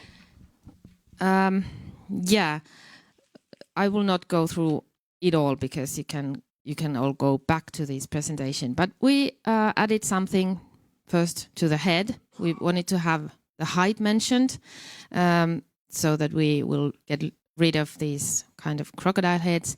Also, we added something to the chin because Maine Coon chin is important. There has to be broadness and depth as well.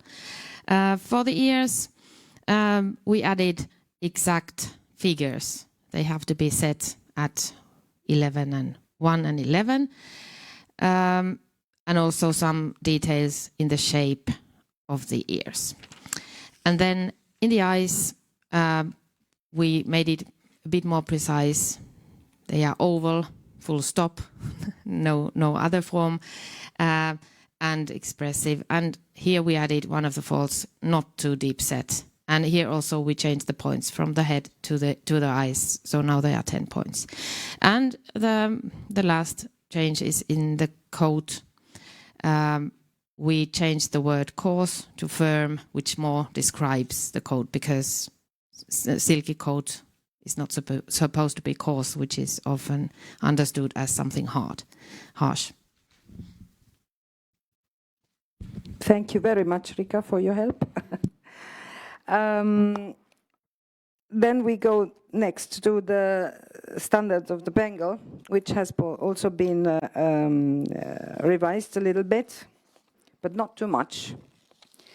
What they wanted to underline is the fact that the breed is a short hair. So this you will find in appearance description. And they added the description of the chin, which was not there before. So what now will be wide, medium depth imbalance with the muscle, which is also a good idea. Again, in the coat is underlined that it's short and not short to medium. It must be short. And everything else stays as it was, including the glittering and yes. There is something which has been moved to the remarks of the coat, which is that a cat up to 1 year old with a coat which is with the mousy on the coat should not be penalized. So this is also something. And there is a slight change in the wording of the scale of points, not in the scale of points. So the scale of points stays the same. It's just something added in the description of the different items of the scale of points. Then we have a little change in the Burmese standard based on the fact that the list of folds have been deleted. Now we have 2 of these folds they consider important integrated into the standard, and that the first one is about the nose, which has now a different description. It's a distinct nose break at the base without nose bump. That is the addition to the description of the nose. And the other one is an addition to the description of the jaws, wide at the hinge without pinch. So these 2 come from the previous list of folds, deleted and added there. Same goes for the European short hair, a breed with only 1 fold, which has been removed and put in the description of the cheeks. So wide developed without hanging jaws. This is about the European. Next is Karelian bobtail standard, long and short. And also here we deleted the list of folds, which were also including some measurement lower than, longer than, shorter than. That was a bit difficult to measure. But the Breed Council wanted to keep 2 of these folds in the standard to have more better description or more complete description, and that is that the back is in harmony with the appearance of the cat. And the other one is about the tail, which should not show a bobtail, delayed bobtail effect. So these 2 folds have been integrated in the standard. Other one is Mao standard, where there was this remark which has been integrated that the coat can take up to 14 months of age to develop. This one also, they also deleted all the list of folds. And then there is a revised, not all, but in part, revision of the Russian blue standard, where we have a very appreciated general description of the breed, and then some slight changes in the head, where the whisker pads is now slightly prominent, where the chin says that the tip of the chin forms a vertical line with the tip of the nose. The ears, the placement has been deleted and placed together with the shape and shape and placement. And now it says large and rather pointed, wide at the base, set at a slight angle on the head. The rest is unchanged. A slight change also in the coat. We deleted the texture of the coat is very different from other breed. That was one of those questions, if you or those sentences, if you remember, that don't say much about this texture. And then the coat color changed into blue-gray, even and clear, medium to lighter shade with a distinct and visible silver sheen. So now this is the new description of the coat color. We are almost there with the standards. 2 more. Sphinx is the next one. They also deleted all the generic folds, and they have done. They moved a sentence from the wrong place to the correct place, which is the description of the texture in the texture box, where it was in the wrinkles. So that was quite wrong. And then they also moved one of the remarks into the general description of the breed. So now you will have this Sphinx is a sweet-tempered cat, lively, intelligent, and amenable to handle. So this is the change of the Sphinx, plus the addition of a fault which will preclude the certificate, which was not there. And that is any means of hair removal. So when we feel something wrong there, it's probably hair removal. And this should be penalized with no certificate. Last, Bombay, which is still a breed under preliminary recognition, but they also wanted to join the exercise with us, and they have moved one, they deleted all the folds, generic folds, and they moved one into the description of the body, which they consider important. That is not too slender, nor copy. So this is just an addition to the description of the body.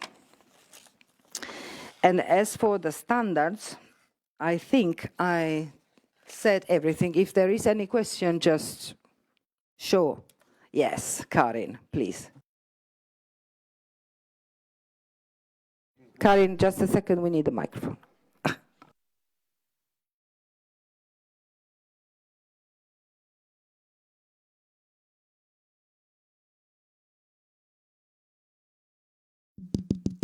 Okay, I just looked at the new standard of the Sphinx about the certificate, the fault precluding the certificate. And when I look at the 3 languages, the first one says any means of hair removal. That means how they are removed. In German it says how Hinweis, that means suggestion. And in French it said impression. So I think they are 3 a bit different wordings. Which one is the one that the Sphinxes want?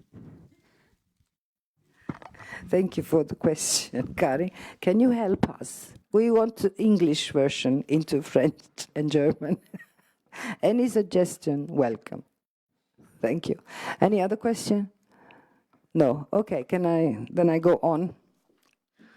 There is another something new to for us judges, which is an amendment that we have to do from the very long past about the Japanese bobtails.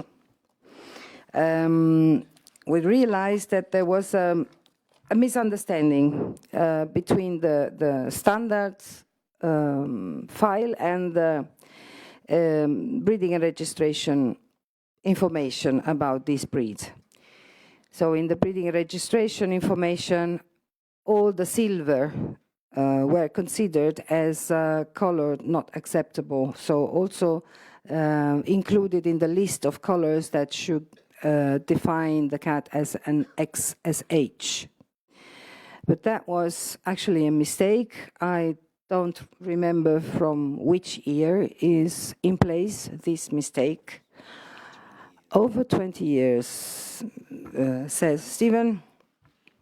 So, in fact, it's not the whole silver package which is forbidden in the Japanese bobtail, but only the 11 and 12 and the golden. So, if you have now a Japanese, whatever, bicolor tabby, silver tabby, this cat will have to be judged regularly as a regular color.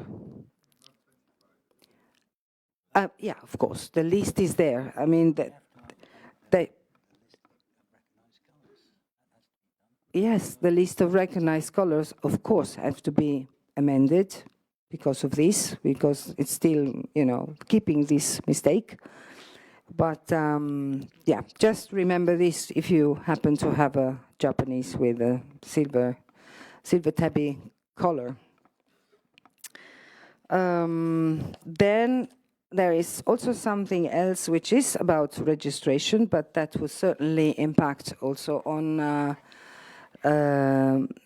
cats on a judging table, which is the change of the code for the Bengal charcoal. They are not any longer indicated as NT, so the T is not any longer the EMS code for the charcoal color in the Bengal, but as the charcoal is considered to be a pattern, the breeding registration, and we agree with that, decided to give the number 14 to the charcoal Bengal pattern. So in case these cats are shown, which I hope they will because they're beautiful, but they will have to be presented as 14. I don't... Birgitta, just a second that the microphone reaches you.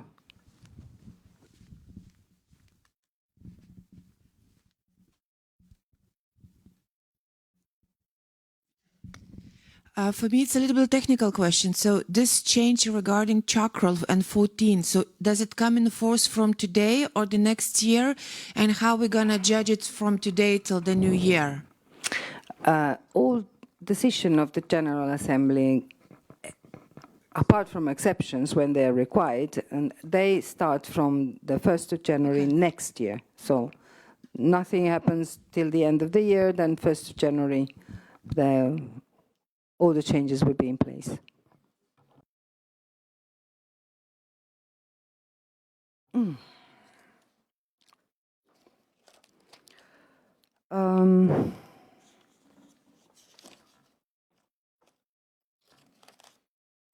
I'm just going through the agenda, but I have it already here. Right. There has been a proposal from Felice Danica, which is about judging, also, not only, but judging. I'm sure you all remember the question from the exam where we ask if you are allowed to change the class, the sex, variety, the groups from one to another. Yeah.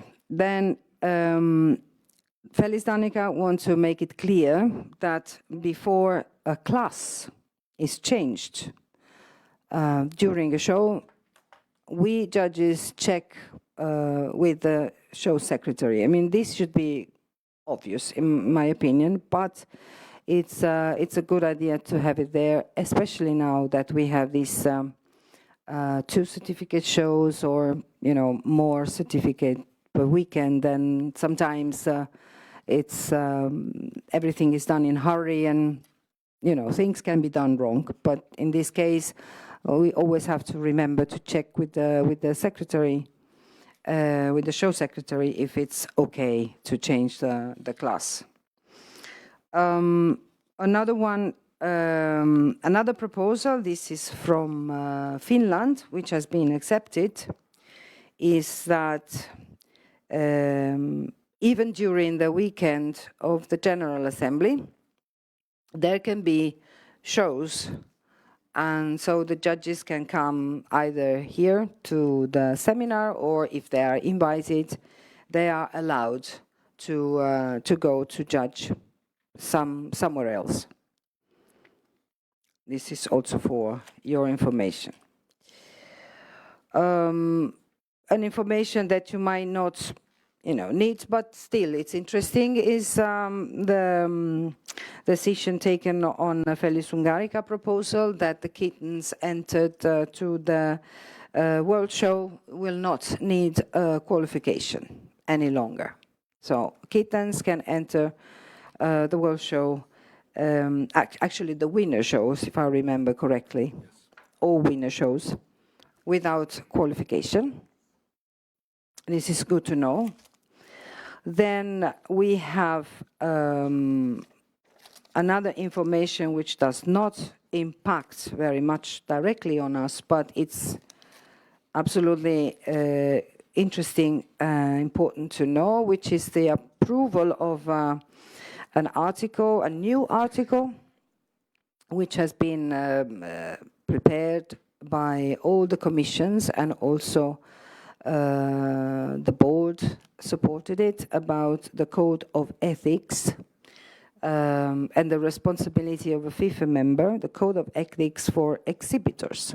It's not just us that must have code of ethics, but also exhibitors now are supposed to have it. And as far as I understand, this code of ethics, which in a way reflects very much our code of ethics for judges, will be available and published immediately in our FIFe channels. So it's an important part, and we ask everybody to share it with your members, with your friends, and exhibitor friends, and everybody. One more interesting and important change is the possibility now to the World Show and the Winner Show to have best in variety separated between male and female when the number of exhibits is 5 or more. Is that right? Yes. So when we will have 5, whatever, breed males and 5 females, sometimes we have these big groups and at the Winner Show. So it is possible now to award 2 best in variety, 1 each. And that is also valid for neuters. Yeah, 5 neuters males, 5 neuter females. Oh yeah, I also had a note here. Okay, we go on. And I think nothing. Oh yes, yes, yes. That is the one probably most popular, the most popular proposal, at least according to the reactions on Facebook, is this one, and it's the division between male and females in class 11 and 12 for the nomination. So from 1st of January on, next year, we will have this possibility to nominate both a female in class 11 and a male in class 11, and the same for class 12. Is that for world show? No, it's for all work. Okay, for all shows. Yes, for all shows. And for the world show this year. And that was an exception which was granted by the General Assembly to our member NRR for this year. So this is all as far as the changes of this year. But of course, we have some questions, and we will start with Rika first, and then, yeah. No, just as there are student judges here, the proposal from Finland. Yes, sorry. Probably I didn't put the sticker on my page on it. Yes, there is also another important proposal for student judges. I think it's quite relevant. When there is a show which is divided, as far as I understand, by category, because this way of, the student judge can officiate as student judge one day and can be as exhibitor the other day. So this is something to help our students a little bit. And of course, there are more proposals that I was going to forget about the judges' rules that have been changed. We have some new, we have a new way of webinar. We have a new kind of webinar, which is also for student judges when they have to collect cats that are considered to be rare. The rare breeds, we call it, the rare breed lecture. We proposed, and it was accepted, that the Judges and Standard Commission can hold webinars about these breeds considered to be rare, and that these seminars will be valid for their application for the final exams.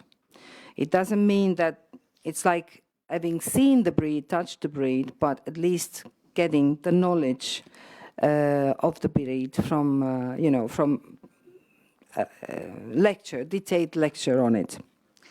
And at the moment, the breeds that we listed as rare are the Japanese bobtail short-hair, Lapin, long and short, Manx and Cymric, and the Sokoke. Of course, we base this list and information on the breeding statistics that we get from the breeding registration. So this is the reason why we chose these. And this list can change during the time. So if there will be more rare breeds or less, they become more popular, we remove it, and so on. Another new interesting for students is that related to online seminar, compulsory seminar. The compulsory seminar from now on, I would say, even if it's not the 1st of January, but I think the next one we will plan as well. It will not be necessary to do it in presence anymore, but online, and with a minimum duration of 2 days. So we found this experience quite successful during the last 2 times we arranged compulsory seminar, and with a large participation also of judges that really enjoyed, everybody liked it.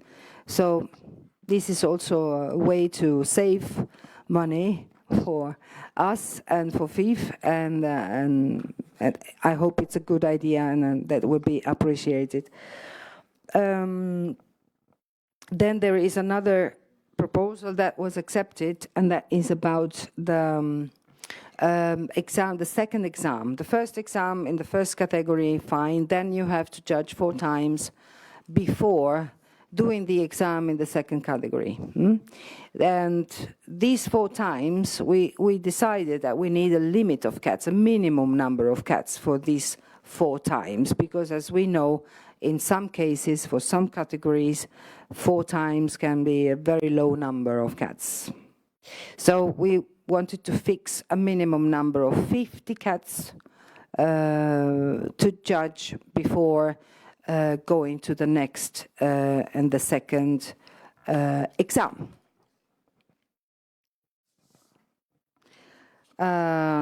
Then there is one more wonderful news, actually two, which is we will have final exam only in English. So we removed the German and the French from the final exam, but that's because the statistics are not in their favor. So we really have maybe one exam in German in 3 years, or in French in 4 years, and all exams during the last years have been in English only. So this is good that you know, so that you get prepared if you have another language. But that is a great achievement also for us, because of the many documents and useless documents in the end. That was the problem we had. And there is another one proposal that can be of interest for all of us, which is, do you know the recognition phase for the new breeds and new variety? In this set of rules, in the breeding and registration rules, it stated that the Judges and Standard Commission shall organize seminars or lectures on the breeds and varieties when the breeds and varieties have been recognized. But that doesn't help much.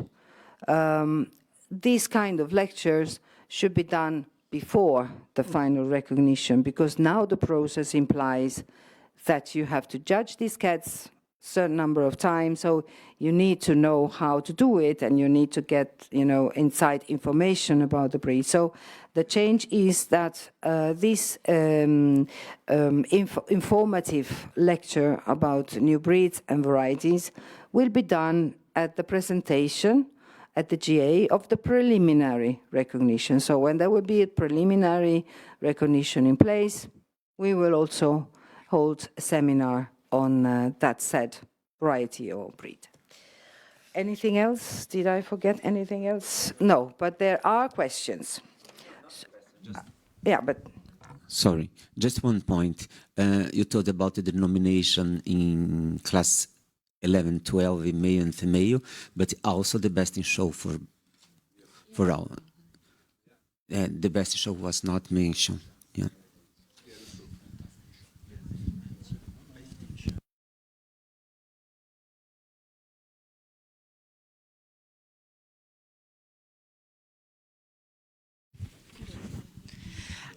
I have a question about this minimum 50 cats for the student judges. Do you already know the mechanism how we must present that we to prove how we judge it, this 50 cats? Because, yes, I know, because now, for example, if it was done like 3 or 4 years ago, we must somehow to take out this information. This is just to understand how we must prove that we have judged 50 cats before. Yes, I know, but if I'm asking, it is definitely applicable to me. That's why I want to know how we must prove that we have judged 50 cats. I guess there would be a way to do this via a form or something else that which will be prepared by either us or the board, and this is, kind of form that you have to fill with the number of cats that you have judged. Like it's with the stages, for example. The stages, when you do it, there is a form you have to fill up. So it's probably going to be the same. But we have still some months to elaborate this. Any other question? Everything clear? Everybody happy? No? But I think we can go to a coffee break. Thank you very much.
Can you please take your seats?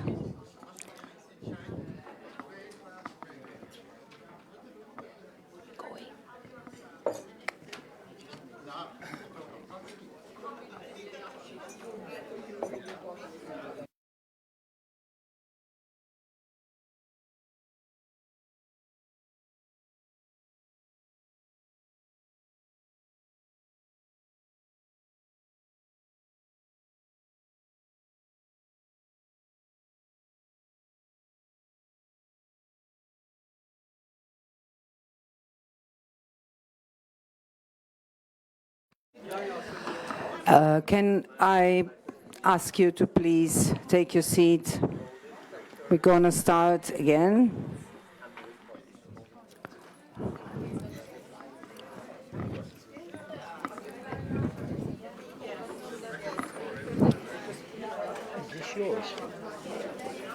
No, no, no.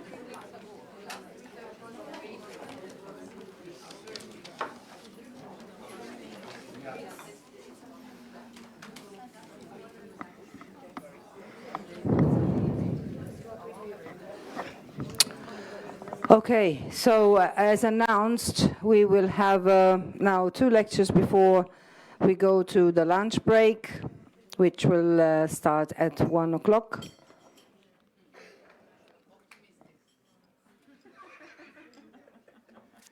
And I have to give the floor to Stephen, which has to say something.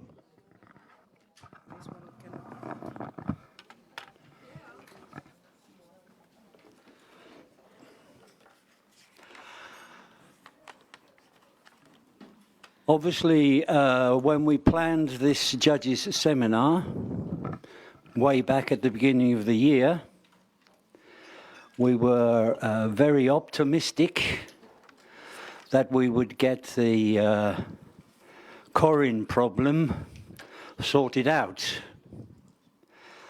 Unfortunately, we were not able to get our rather ambitious proposal through the General Assembly. So now we are in a little bit limbo.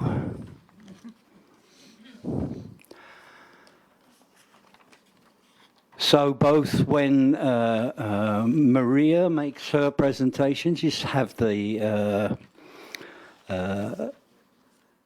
first presentation, and when I make my presentation, both of us would like to allow a lot of discussion about how we proceed over the next at least 1 year.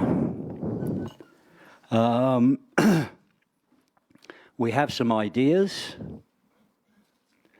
We're not in a position just yet to present a fixed idea. This is something that the Breeding and Registration Commission, the FIFe board, and the Judges and Standards Commission will be working on intensely, such that we can come with a solution as quickly as possible. But as I say, you have to bear with us here a little bit, because we wanted to present to you an accepted proposal. We're unable to do that. We still think it's very relevant to concentrate the next 2 or 3 hours on this Corin mutations. But I think after I say that, I just let Maria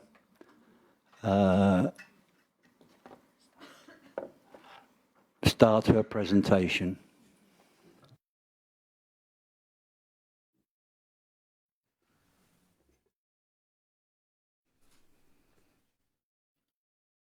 Hello, everybody. My name is Maria Myrland. I'm a member in NRR, but here I am as a member of the Breeding and Registration Commission in FIFe, and was planning and telling you all about how to register Corin from now on. I cannot do that, but I can tell you how a little bit of our thoughts. So my presentation could not be as long as I planned, of course. So this is a Corin cat. I stole it from Stephen's presentation. The mutation that the Judges Standard was having in their proposal was the three known codes when you test the cats in a laboratory. They are popularly called sunshine, extreme sunshine, and copper. These were the mutation. They require 2 copies. They are a recessive gene, so the cat must be homozygous for the gene to show it clearly. And it's only Stephen would tell a lot more about this. So it's just very, very short from me. It only shows in tabbies and non-agouti cats. It shows in tabbies and non-agouti cats, but it only affected the black. So you will not see it in any reds. But it can be, of course, a Corin cat have both the genes and be homozygous Corin, but it's impossible to see. There are 3 more mutations that are found in the Corin gene. It's a huge gene. I will not go into that, and probably Sara will explain it better, the biology behind it. So there are 3 more mutations on that gene on different locuses. So we are planning on using the U as a code for the non-breed specific varieties. The varieties of Corin that are in, most of all, in the Siberians and the Neva masquerade and the British short hair and long hair. And why? Why don't we use the T? It's already there but that is, we will keep that for the breed-specific mutations. As Amberine forest cat, we know now, is a Corin mutation. They call it Kornilian in the Corinian bobtail, a little bit different than amber, but developed kind of the same way. Russet in Burmese is also discovered. This is not recognized colors. But that they can, if they want the breeds, if they want to recognize these colors, they will be used as a T. U will be used for the varieties that can be registered in several breeds. So sunshine, extreme sunshine, and copper, if it comes to this. Because of that, as charcoal is not a Corin gene, and is actually modifying a pattern, not a color. That is accepted by the General Assembly. So, and charcoal in Bengals is a non-recognized variety. It's an X color. But we moved it to 14, as 11 and 12 also kind of modify the pattern. So charcoal will be there from the 1st of January next year. Yeah. So we only will deal with the Corin varieties and as it is now in the T and in the U. But this is our thoughts. What do we do now? The way forward, the proposal did not carry. So we have already started actually, but the breeding and registration will start to work as from today, as from yesterday. With the Breed Council for Siberians and the Breed Council for the Neva Masquerades and the Judges and Standard Commissions who already done a huge amount of job and have the color descriptions and everything is there. So they have done so much already. But we will absolutely work with them and the FIFe board for a preliminary and final recognition of Corin and see what we can do in this special situation about the sunshine and the extreme sunshine in Siberians and Neva masquerades. So that's all I can say. As soon as we have more information about the way forward on this, we will inform you all. The EMS code U for Corin can already, as soon as we have the permission, be used for registration purposes. It will be an X variety, and it will only be for registration purposes. But if if a breeder or owner wants and have a gene test that their cat is a Corin cat, a registrar can register the cat as an X color U on the gene, also on the genetic variety. It will stay as it is in a phenotype because it's a so they can still show the cat. That is a possibility when the U is finally accepted as EMS code for the Corin gene. That is a technicality, so that would not be a big problem. Yeah. As soon as we go further on, the X will disappear. So that is the way forward from today. And the Siberians and the Neva masquerades, because they are group-judged cats, and because the colors is already there, many of the cats have a lot of shows and a lot of very high merits already as Goldens, but they are sunshine or high sunshine. So the situation is special, and they don't change the color group when they are judged. So we have to look into this. We don't know what to do yet, but we will work on see if we can do something. Yeah. So I don't know if I can say anything about this, but this is a question from the breeding and registration. We can pretend that this is open for registration, but we can have a little bit of discussion about this now, because we have a genetic test for the varieties in the breeds, and registrars, as I said, can register this variety as a genotype. It's important that the registrars do this correctly, so it doesn't show up on papers on the show for the judges yet. That is important. But is that enough? Is that enough for judging? Because the Corin, Stephen will say a lot about this, the Corin gene expresses itself very differently according to the gene. There are two different genes, and maybe they have them both. I don't know if that is possible. Maybe Sara can clarify that later. So the color confirmation by showing in class 13C gives the phenotype, and registrars can register the color in the pedigree book when we are there. Not yet, but when we are there, but only as the phenotype, because, yeah, it's a very special situation. What do you think about this? The expression of the color, that is variety, is so huge from the brown tabby and all the way to the extreme sunshine with almost red cat with white paws in group 3 in the Siberian. So it's very different. As in the breeding and registration, my thoughts was, of course, the gene test is enough. Then we know what the cat is. But maybe it doesn't look like that. I don't know. So that is just a question for discussion. Maybe the discussion fits more in the presentation with Stephen, when you have a more describe of the color or how the color looks. But that is a question from us. So it would be very nice for the breeding and registration to know more from the judges and standard on this question. So, yeah. Sorry, I don't know more now, but that's how it is. So that's just an example of how it will look later if it goes that way. And we call it Corin because, yeah, Stephen will say more about that, but Corin is the name for all the varieties.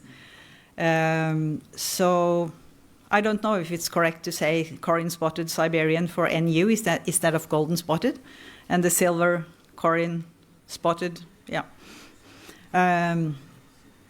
Natalie, you need a microphone. Sorry, can we? Sorry, Natalie. We are online. You need to speak in the. Okay. Why is the British missing? Thank you. That is because also the British can use the color code. I will go back. The EMS code U for Corin can be used for registration purposes only, and that is for everybody. And the British, they are not a part of the. They also was not a part of the proposal for recognition. If I say this correctly, please stop me, Stephen, if I say something wrong. They only wanted the part for recognition, for the registration, so they can register their Corin cats properly. And when the U is accepted, the British also can do that. The U is for not non-breed specific Corin. So the examples, I should have some British short hairs also, or long hairs also as examples, sorry. So that was on me, my bad. Ad? Can you, sorry, Ad, I have a list of speakers already. Oh, sorry, I will not, sorry. Yeah, so if you don't mind, I would put you in the list, and then, Maria, can we start with the speakers then? So or you want to add something else? No, I'll just finish. I'll just have one more information, very short. Actually, more for the registrars, but it is important for the breeders. I would just say that as an ending, that the breeders know which gene the cat has. So it would be very nice to have the possibilities to have extra information on the pedigree about which gene the cat actually have. Have it sunshine, extreme sunshine, copper, carnelian, whatever. I don't know what we will end up with. But the Judges of Standard and the Breeding and Registration really support this, the possibility to have extra information on the pedigrees and in the pedigree book, so for the breeders. But that is, yeah. And that was the last one from me. So now you can open for speakers and questions. Thank you very much, Maria. And the first speaker I have is Bette. Thank you. I fully understand that we can, based on DNA test, we can start registering genotype. However, I thought the whole point of this was that we all know that the phenotype is also different. So how can you expect us to ignore the phenotype and just leave that as it is when we know that it's probably not correct? And how can you expect us to judge the cat and just close our eyes and say, we pretend it's a golden cat. We can see it's not, we know the genetics, and we just play that this is a golden cat. Thank you. Maria, yes? Good questions, absolutely. But the color is not recognized, so it can't be judged before it is at least preliminary recognized.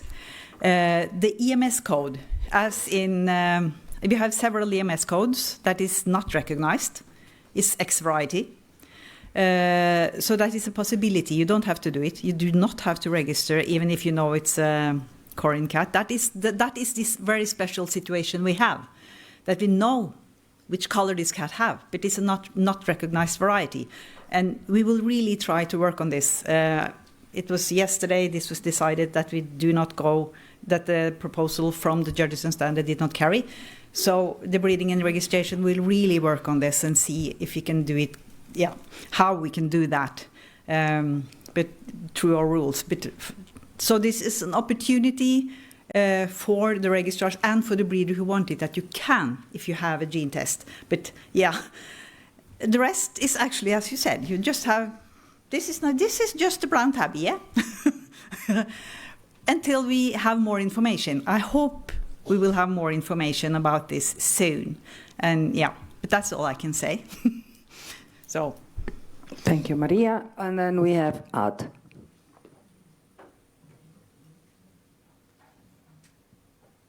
Yeah, actually I have the same problem as Bette has.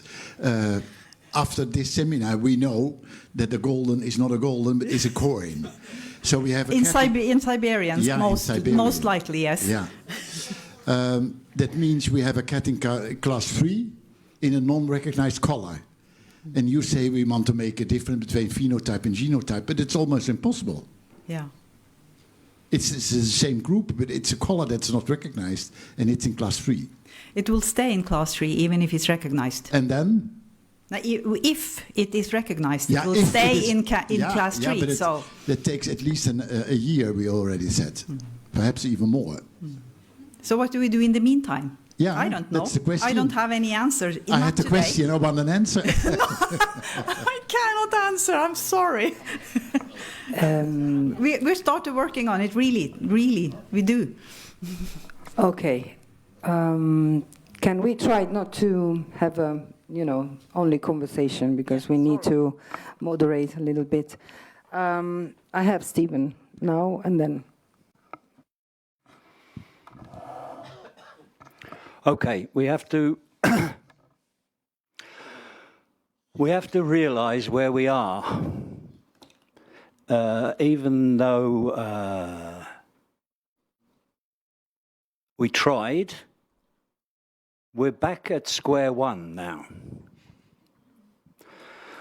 So the first thing that has to happen is that the Breed Council for the British, the Breed Council for the Never Masquerada, and the Breed Council for the Siberian, they have to come. We will issue, of course, the FIFe board will issue a statement, hopefully, which does not need a GA approval, and that is to allocate the EMS modifier code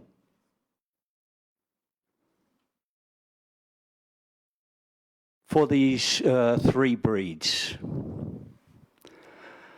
Once the FIFe board has done that, at the same time, I'm hoping that the FIFe board can issue the color descriptions that we've already prepared. Then the Breed Council will have to follow the breeding and registration rules for recognition of new colors. So essentially what each Breed Council will have to do is copy the table that is already prepared as part of the proposal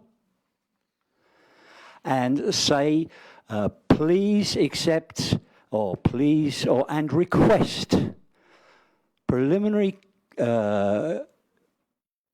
color registration for all these EMS codes. Preliminary recognition. That's the formality. That's what has to happen, because the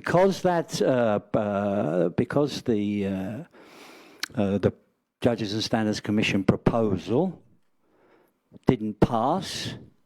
None of those lists of EMS codes that were in the Judges and Standards Commission proposal are valid. They don't exist. So that's the first thing that the 3 breed councils will have to do. We would like to start the preliminary colour recognition for these colours. And that's however many colours you want. You may decide that you don't want the colours that I have come up with. Once that is in place, then the board can initiate immediately a preliminary recognition process. Now, the preliminary recognition process is already described in the breeding and registration rules. We recognize that this is going to be complicated by the fact that a lot of these cats have already obtained high titles. And how we handle that, that is what we've got to find out. Not necessarily today, but in the very near future, to get this exercise done in the shortest possible time.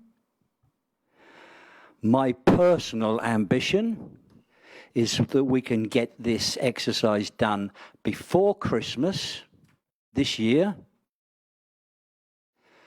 complete the formalities, if we can get this exercise done before Christmas this year, this within the regulations, within the rules, breeding and registration rules, will allow us to come with a proposal to next year's General Assembly, fully meeting the requirements for a colour recognition of the FIFe breeding and registration rules.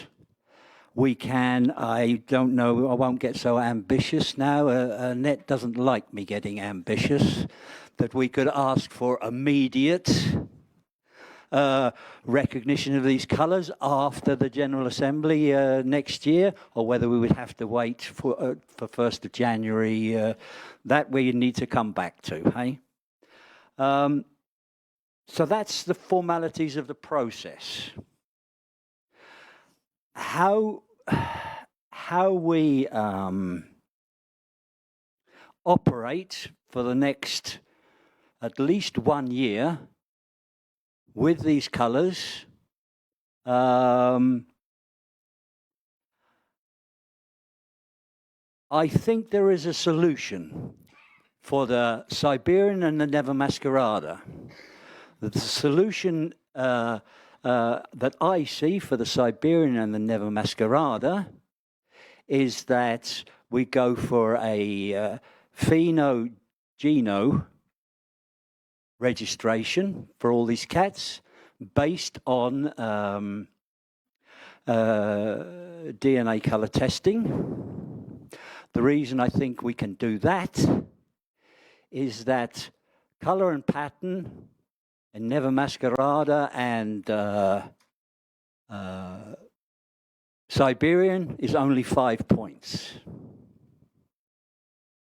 So we can judge them under a fake EMS code as golden. We can carry on judging them as golden. They can still achieve the highest titles, in my opinion, because they don't lose enough points to prohibit a title. That's my opinion. The problem, of course, is with the British. With the British, it's going to be a nightmare. And I don't have a solution for this, because as soon as we admit that a lot of the golden British that are on the bench today and being top cats in the world, as soon as we admit that they don't meet the colour description, and we have 25 points for colour and pattern, then we have a problem. And I'm afraid I don't have a solution for that yet. Ad, if you have a solution, please come with it. Thank you, Stephen. I have Elena now in my list. Just a second that the microphone comes. My question is about sunshine and extreme sunshine. Has it something to do with dilution, like amber and light amber? Does not exist dilution in this, Corin? I think this will come with the next lecture. So if you, just be passionate. Thank you. Thank you, Ellen. And now I have Natalie.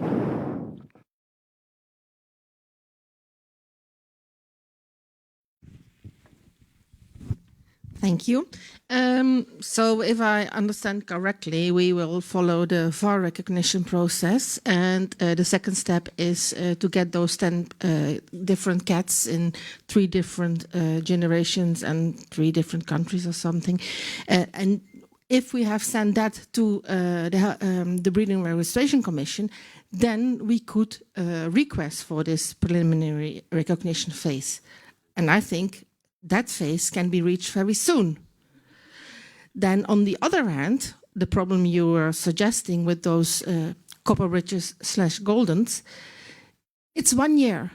Please give us 1 year. Breeders, help us.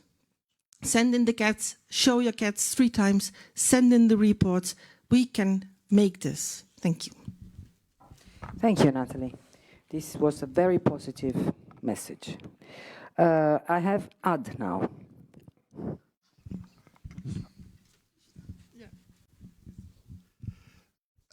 Yeah, it's interesting to hear about the points in Nevenmaskerade and the points in British. It's a big difference. But the problem is that as well as the Siberian, as the British, is in the wrong color. So how many points do you want to take away? You can say it's only 5 points, but the cat is in the wrong color now. The same as in the British. That's no different, although you have more points. And if you have 20 points for color, it's always up to the judge how many points you take away for a wrong color. It can be 2 and it can be 18. Maybe I can try to say something about these. In other breeds divided by groups, when you have whatever, Maine Coon tabby, which is not tabby, it's a solid, or vice versa, whatever, they still stay in the same group, and very seldom they get points deducted because of, you know, solid or tabby. And that is also a different color or pattern. And it should be, in my opinion, the same with the Siberians, because they stay in the same group. And this should solve the problem for the Siberian and the Neva, at least. But of course, the British have much more problems than the category 2 cats, because they are not judged in group, they are judged by colors. Now we have to find a solution to this problem of the British, which is the biggest one. Okay, one of you, because I guess you want to say the same thing. No, yeah, I don't know what you want to say, but if you change a color and it's the same group, it's from one recognized color to another recognized color. But now you change the color into a recognized color, non-recognized color. That's a different situation. So you cannot compare to say, yeah, now it's a red point, it's a red tabby point, it's the same group. No, it's a golden and it's a Corin, and one is recognized and the other not. Natalie. Just a slight recommendation. Not all British goldens are copper, and not all copper are golden. So there are still correct cats on the show benches. Thank you.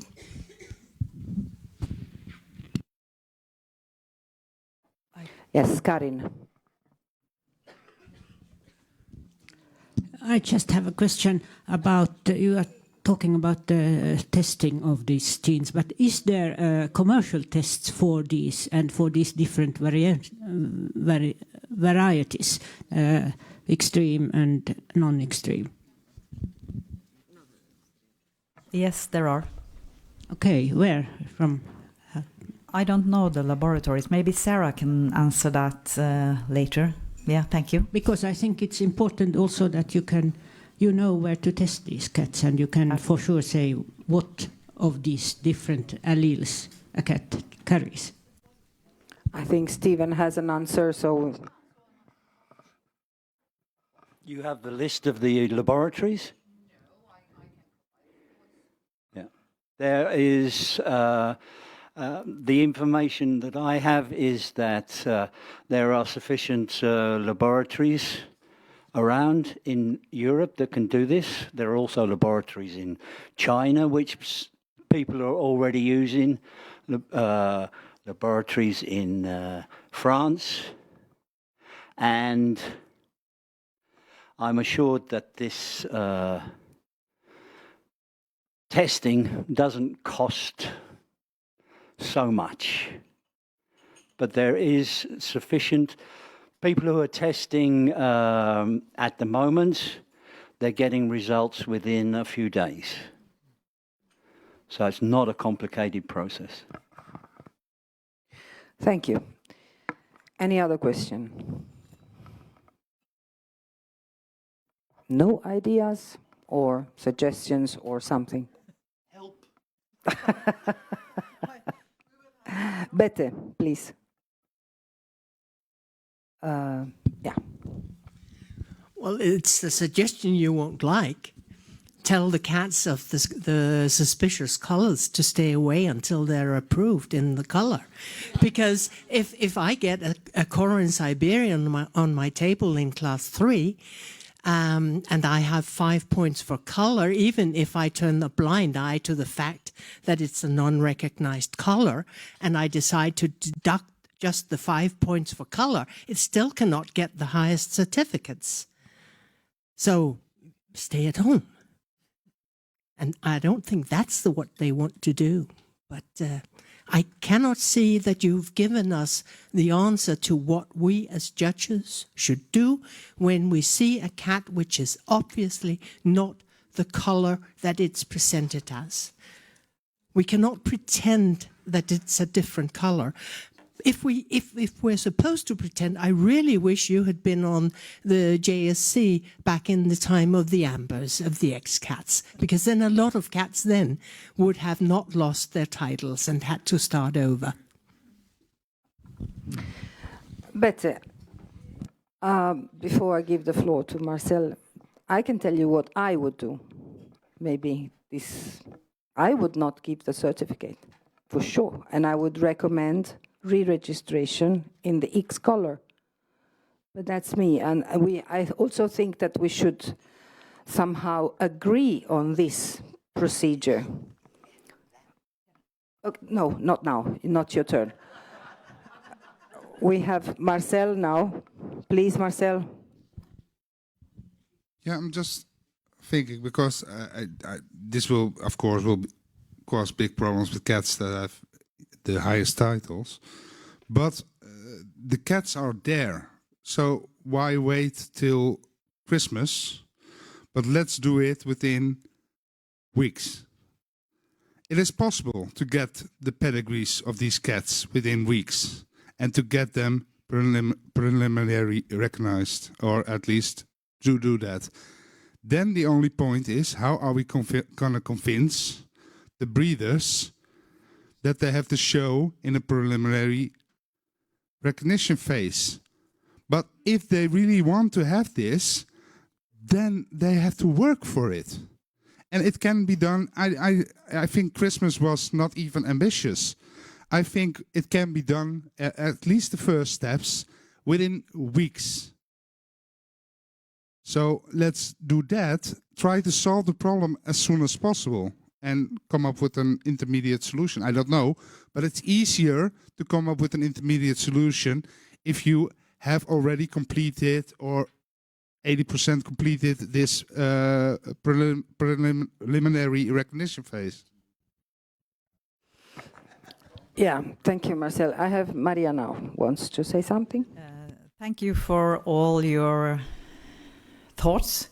It is a difficult situation, and we have been in this situation for quite a long time. And the solution from the judges' standard did not carry, so we have to do it the old-fashioned way. But really, believe me, we're trying to do this as fast as possible. Absolutely. We are, so as I said, we will contact the breed councils. The breeds also, as Natalie said, the breeds need to help us. We cannot do this without the breeders and without the cats. And we will really do this as fast as possible. Yes. Thank you. Thank you, Maria. And yeah, I think it's also in the hands of the members to encourage their people, their breeders to act, to do something. The members, the breed council, everybody should be involved. Of course, this is a common problem for now, which affects only two breeds, maybe 3. Will be more, I can tell you. Yeah, and now I have Anna. You need the breeds, and back to my favorite, the breed council. Can you promise that you send this out to us, that we know that we have these cats in our country, and in fact a lot, but we need to be informed what is going on. This must, if you want really a broad base here, you need to go out to the members, FIFe's members. How you do this, I don't know. But this is the only way you can have a broader base to work out from. Thank you. I'm quite sure if we ask, we can open a channel of communication with all members. Of course, that will be together with the Breeding and Registration Commission, so we can have bigger data and more information, and probably the process will be faster. Right?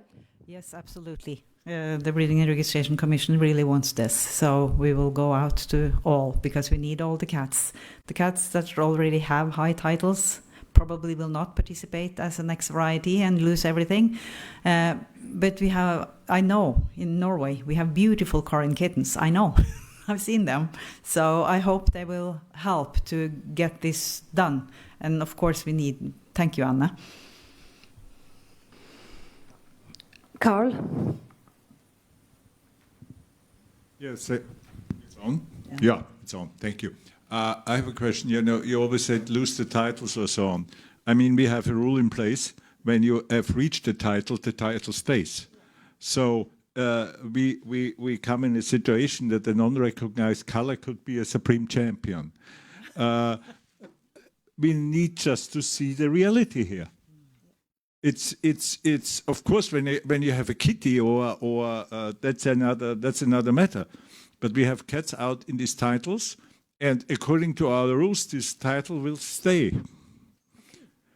Because it says clearly, when you obtain a title in a certain title, even if you change, you only lose the certificates to the next title. So when you have, for instance, a Grand International champion, which has 2 CRC S, and then the color is changed to a X variety, whatever XU or whatever you name it, then he loses 2 CRCS, and the Grand International champion stays. These are our rules, because these rules are not really made for this, for the situation. Thank you. Thank you, Carl. That's true. I mean, they retain the titles, so this is not a problem. Of course, we are not talking about cats that are already world winners or Scandinavian winners, or we're talking about those that are in the process. I have now Natalie and then Maria.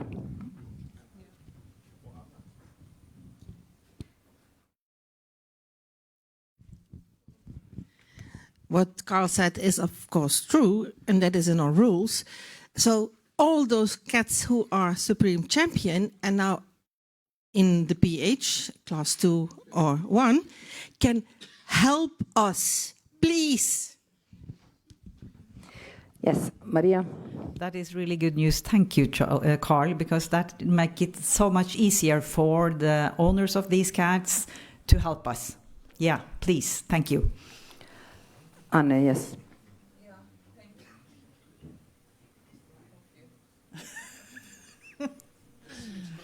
Thank you again. Yeah, it's not really news, because I guess this was for years, but that was not what I should say. Since this is a judge seminar, maybe not about the Corin and this, but it is about the colors. When we, for instance, announce our cats to be changed for the color or whatever, or the judge do it if you want it or not. I must say, this bill paid the customer. This customer, which is our exhibitor, which paid this bill, what we are doing. Just 2 weeks ago, there was a cat in a show in Norway, and there were 2 judges decided this cat is that color. I think it was a Siberian or something. I'm not sure. And the day after, then the cat was changed again. And this owner, which was rather a new exhibitor, cried. Was sorry and cried and didn't want this anymore. What I think is, first of all, they lose the certificates they had. I think they should be reimbursed. I really mean it. because we should be the specialist, and we are doing this. I've done it myself. I guess we all have ruined the day for some cat peoples now and then. We do our best, but we are not good enough, and that is what the exhibitor must pay money, real money for. Thank you. Thank you, Anna. Maybe that cat was not good enough in either or. So this is also the case sometimes, and that's the reason why some cats move from one part to the other, one color to the other. Any other speaker? Because then I think, Carl, and then we can close the discussion, go to the next one. Yeah, thank you. Sorry. Oh, now it was on. Thank you. Sorry, me again. We have this, you judge, for instance, and this is just these cases which I want to know what to do. I judge a cat, and I think this is a Corin, and I say, I not give you a certificate, but I give you a good recommendation to be registered for preliminary registration.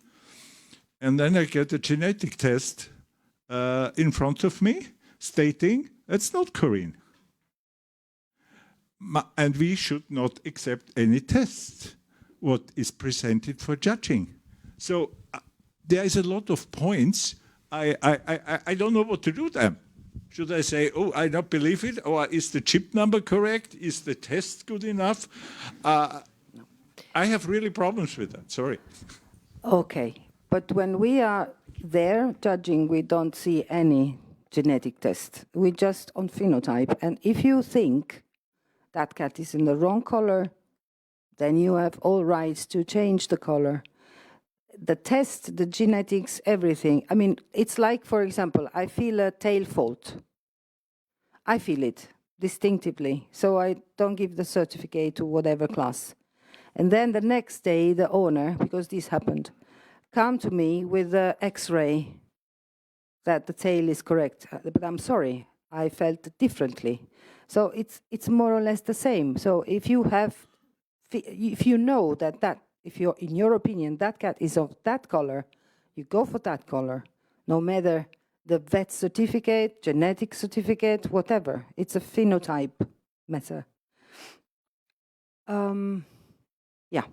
Maria, you want to finish the discussion, or? Yeah. I would just say thank you to you all for all the information and all the problems that we will bring along. We know most of them already, and we try to solve them as soon as possible. And we promise to inform you about the way forward from here as soon as you know anything more than we do today. So thank you very much for the very good discussion and for all your questions. Thank you. Thank you, Maria. I have a short information for you. If you want to have a lunch ticket, you can go and ask Jörg. If you don't have it, Jörg is there. Hello. Hi, Jörg. And the price for the ticket, I don't know, it's 36 euro. Okay, so you can. All right, so if you can bring change, that would be perfect. One more thing, I don't know if Thea fixed it with the Dell. No, we found Thea has a Dell plug, big one, which comes, charger, which comes from yesterday General Assembly. If somebody lost it, it's with Thea. It's probably Martijn. Yes, Martijn. So there we found the owner. Great. Thank you.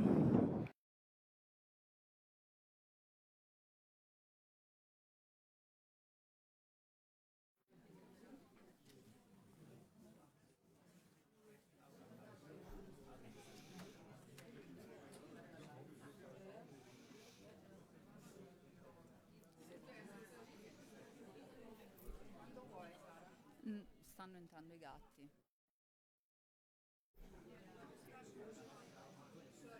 Mm-hmm.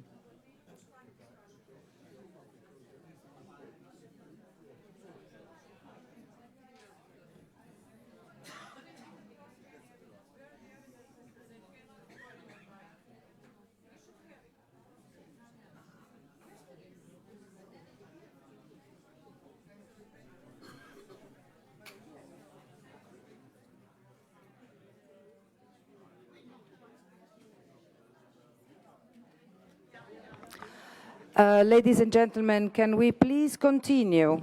There's no lunch break yet. So please, back to your seat. We have to run. Well, not to run, but we have to go on.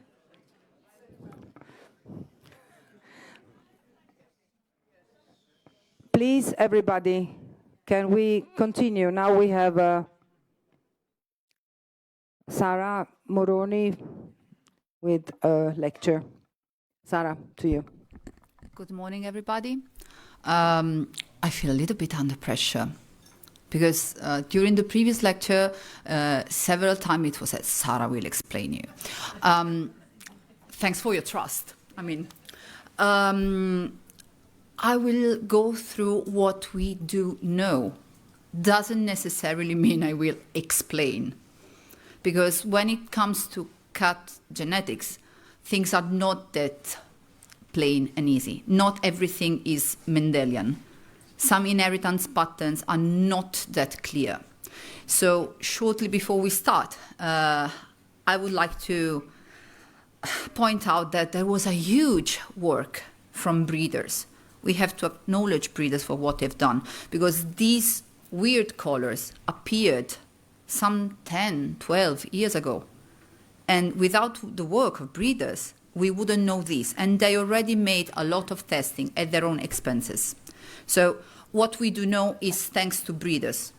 And the research that I go through were performed mostly in connection with other mammals, because this big, huge protein, Corin, is found in all mammals. So please, meet Corin, and don't call her golden.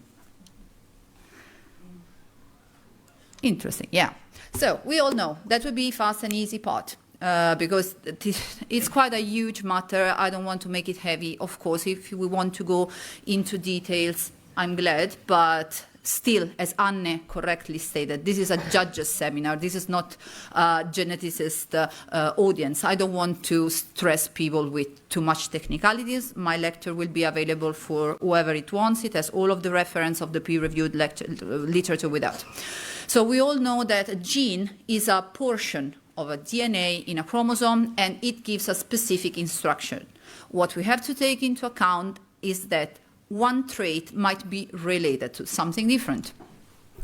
And we have receptors. In every cell, we have different kinds of receptors that receive the input, the trigger, from one of those proteins.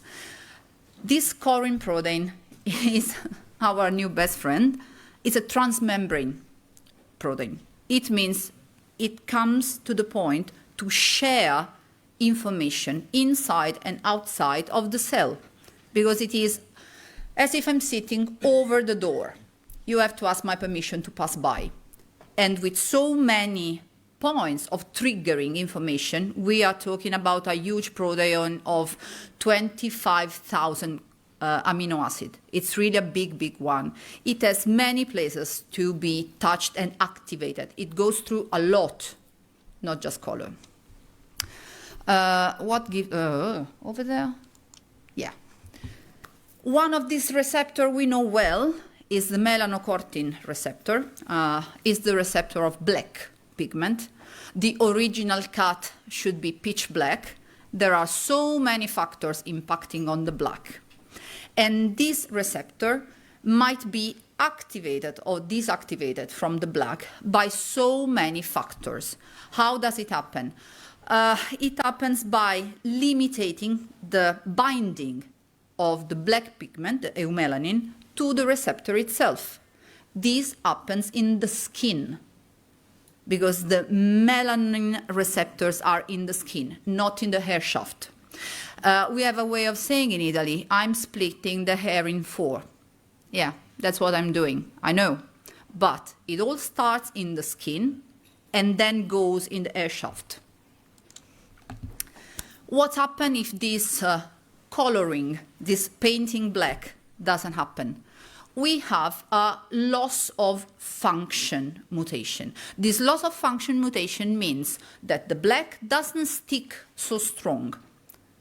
As much as we can have some inhibitors We all know that silver is an inhibitor. Some other genes or a cooperation of genes might instead give different signals. That's how it works with dilution, that's how it works with the agouti. And the receptor is influenced by the amount of pigment it can receive. So this very, I know I'm splitting the hair again, but this happened by a counteraction. There must be a balance between the agouti signaling protein, which is one of the wrongly called gene. I know we all do too easy up things, call the agouti gene. More correctly, because I know there is people home that will be picking up she's wrong. May we agree it's an effect? May we even also agree that we all call it a gene, because it acts over one specific trait, giving the bonding. So there is an agouti signaling protein, and there is this constant stimulation of melanin. As much as this sinusoid appears, if we go and look one single individual hair shaft, we see black, limitation of black, black, limitation of black. That's how a stripe hair shaft is born. How many things can affect this process? Million. We all know that even the most regular brown tabby cat might have shorter or broader banding, because white band is one of the involved one.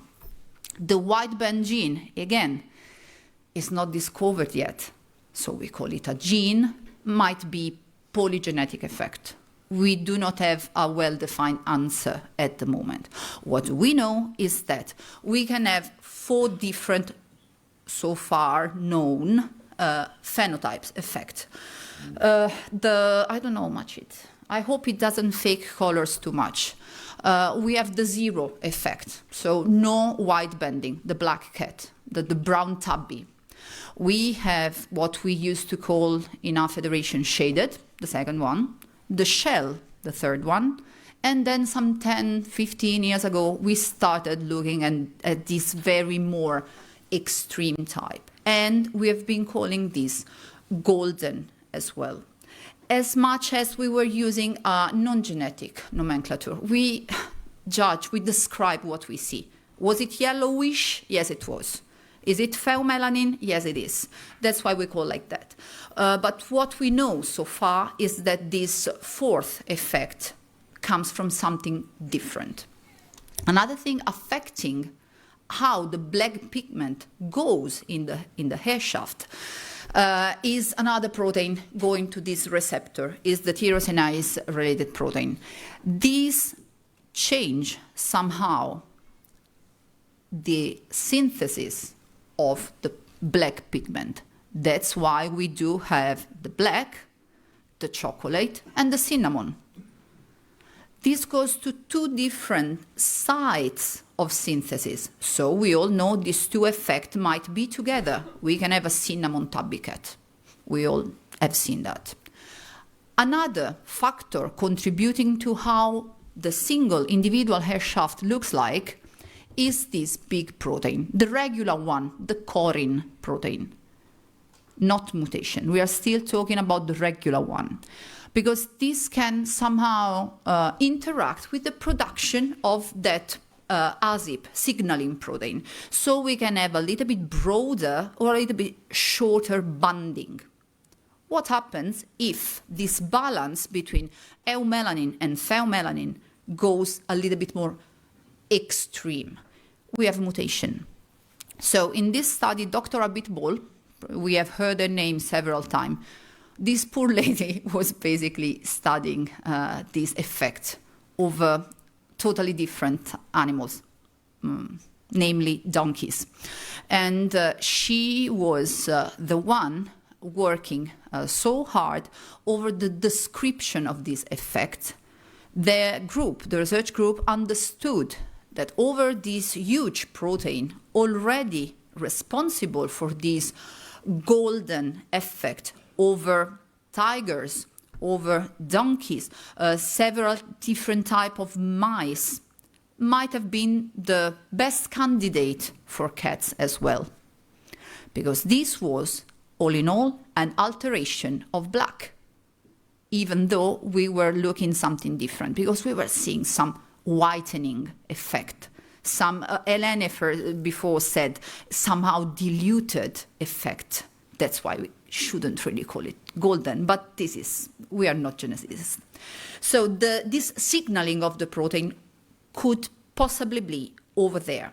So they found a first mutation thanks to the work of breeders.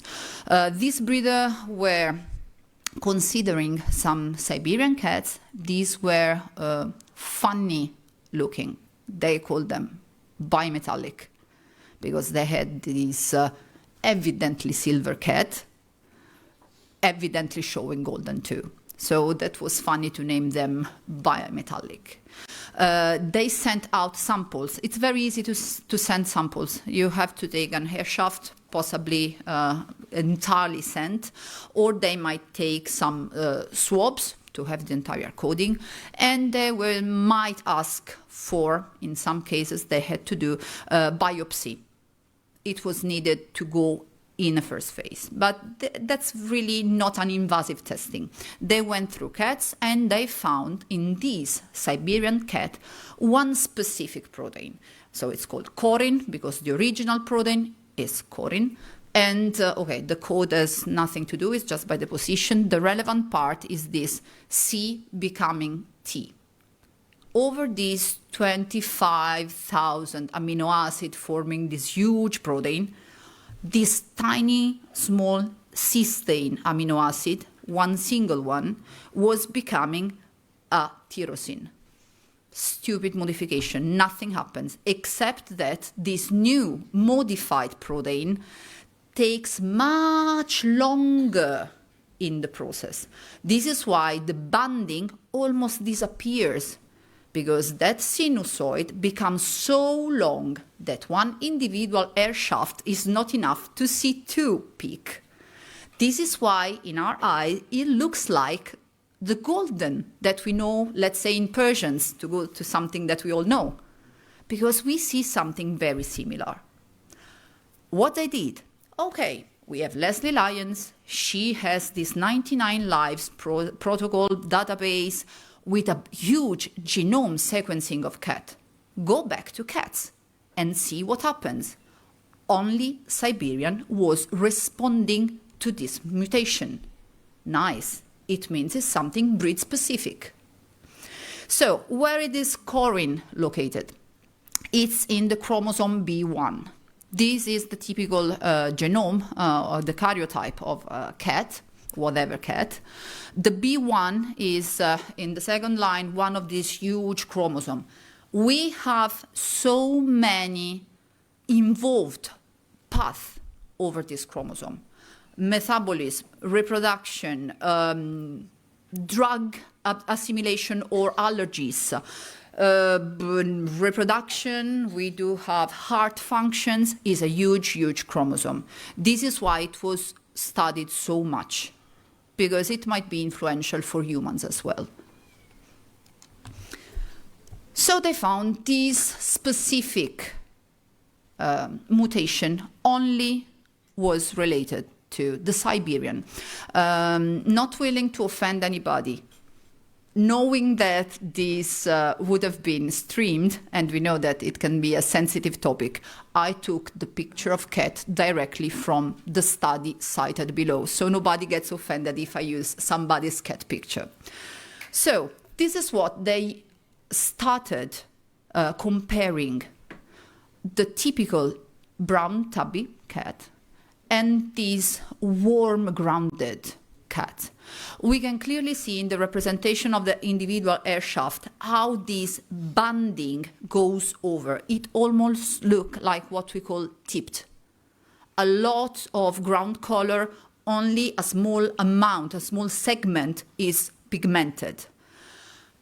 Just by chance, they tried this over 13 pedigreed breeded cat, so they knew the ancestry behind.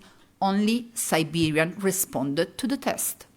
It's a breed-specific mutation. Nice, interesting. Point is, it really looks like very warm, very golden.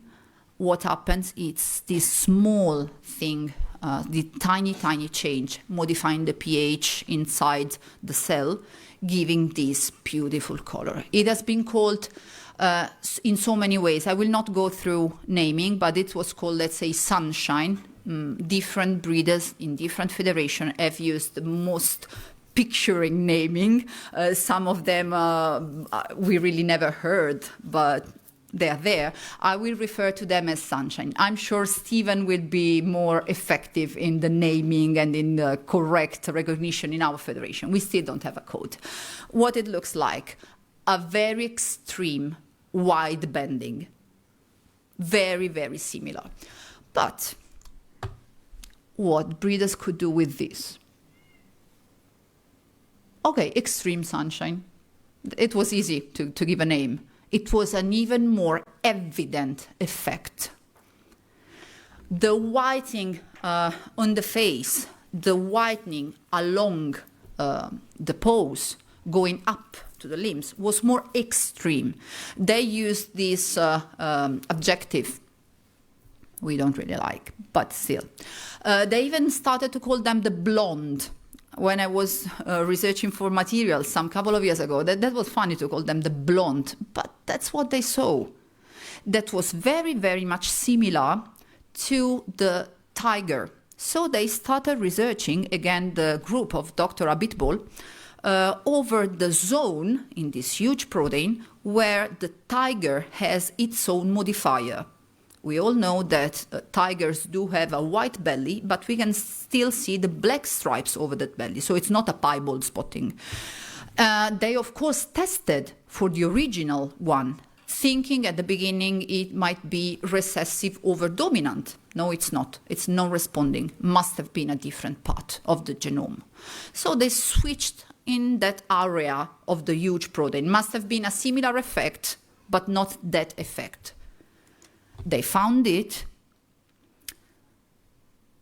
They even could establish a dominance. So the regular wide bending, the brown tabby, is dominant over the extreme sunshine, which itself is dominant over the sunshine. They could do this. And they could really clearly, I don't know, yeah, it could be seen. That red evidence area is for the extreme sunshine. There is no ticking, no appearance in no mammal except in the Siberian. So again, it's a breed-specific mutation.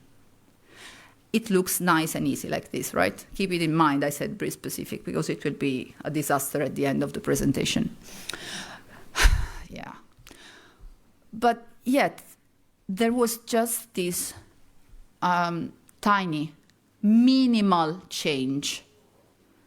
I don't want to go too much in detail, but this was easy. It just made like Lego building for kids.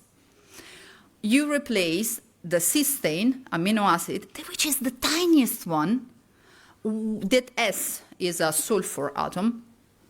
It acts like a binding point, and that bigger Lego place goes and becomes a tyrosine. So it's like I have these two cups, identical, and I modify. This is modification. This modification doesn't change the function of my cup. I only took out the handle. This is why this mutation will never be considered harmful. I know that for common people, mutation sounds bad. I cut my hair, it's a mutation. It doesn't kill anybody. I have two identical protein, I take out the handle. I still can drink from my cup. So not every mutation means harm to health or to well-being or being anyways detrimental. This must be very clear. This kind of a mutation, it's very, very safe because the protein keeps being functional. It has been reported to have this kind of mutation over the same protein in rabbit, humans, I made an entire list, pig, cow, rat, every mammal can have this kind of a switch over the Corin protein and still have no effect over health, over the coding of the color itself. So to reply to someone who was asking why not British, that starts the big thing. Again, breeders. Breeders were evidently noticed in the British in the last, again, 10 to 12 years that some cats were much different than the regular golden. Again, pictures taken from the study cited below. No intention to offend anybody. We are not commenting type. We are just commenting hair color. So if we look at these golden shaded, golden ticked, the second two cut do not really look like that. I can understand that the breeders themselves might have been noticing, somehow even being worried. What is going on? Why it looks different? And they have tested this cat with the, at that time, not commercial testing available in the university.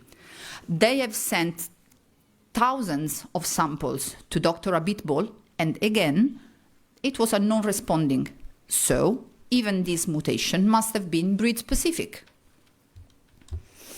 What they could see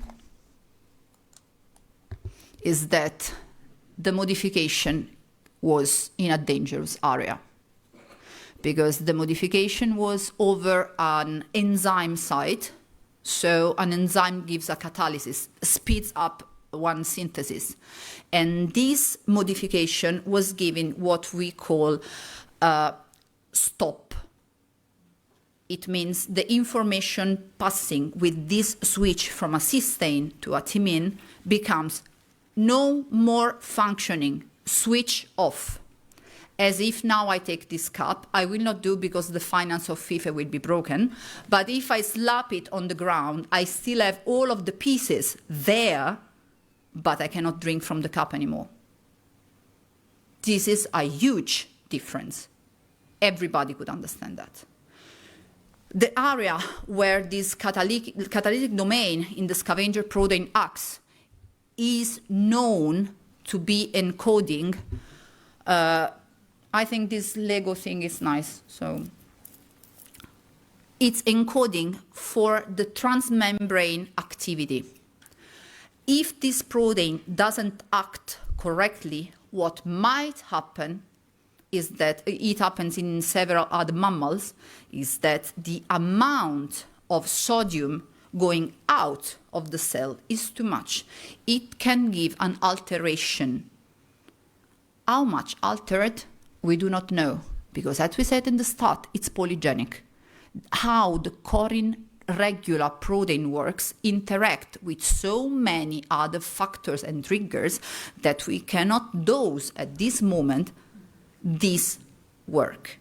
How much this can interact. Maybe in cat it can be zero. So, why we are worried? We are worried because the enzymatic part has an active role in the protein, and we cannot measure in this moment the amount, the magnification of the effect this modification gives over the British cat. We are very far from being racist to the British. It's just this mutation is breed specific. We do not find it in any other breed in this moment.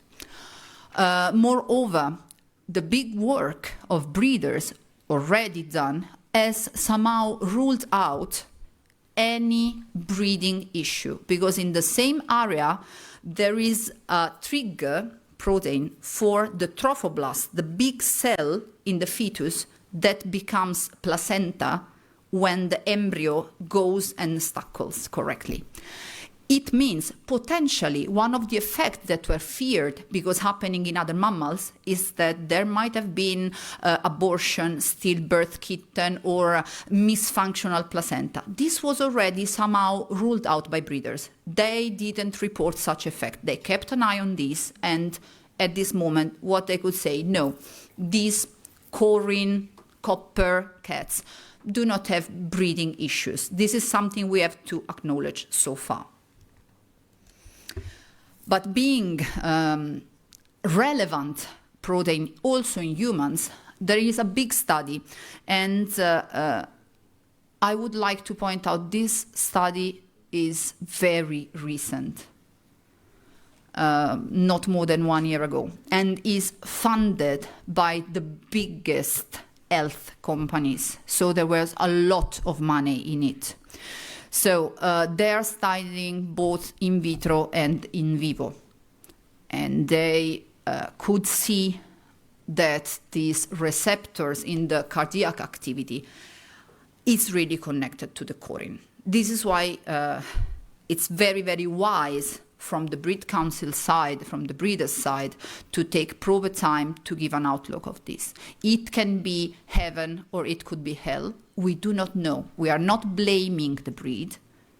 We are not pointing out an issue, because at this very moment there is no issue. There is a concern. We want to point out it was very, very wise to take a little bit extra time for the British. And this is why, I don't remember who was asking before, why not British? Because they really should work in different way, because this protein, genetic side of the question is they are working over the same huge protein, but in two very different areas. But as I was telling before, what else?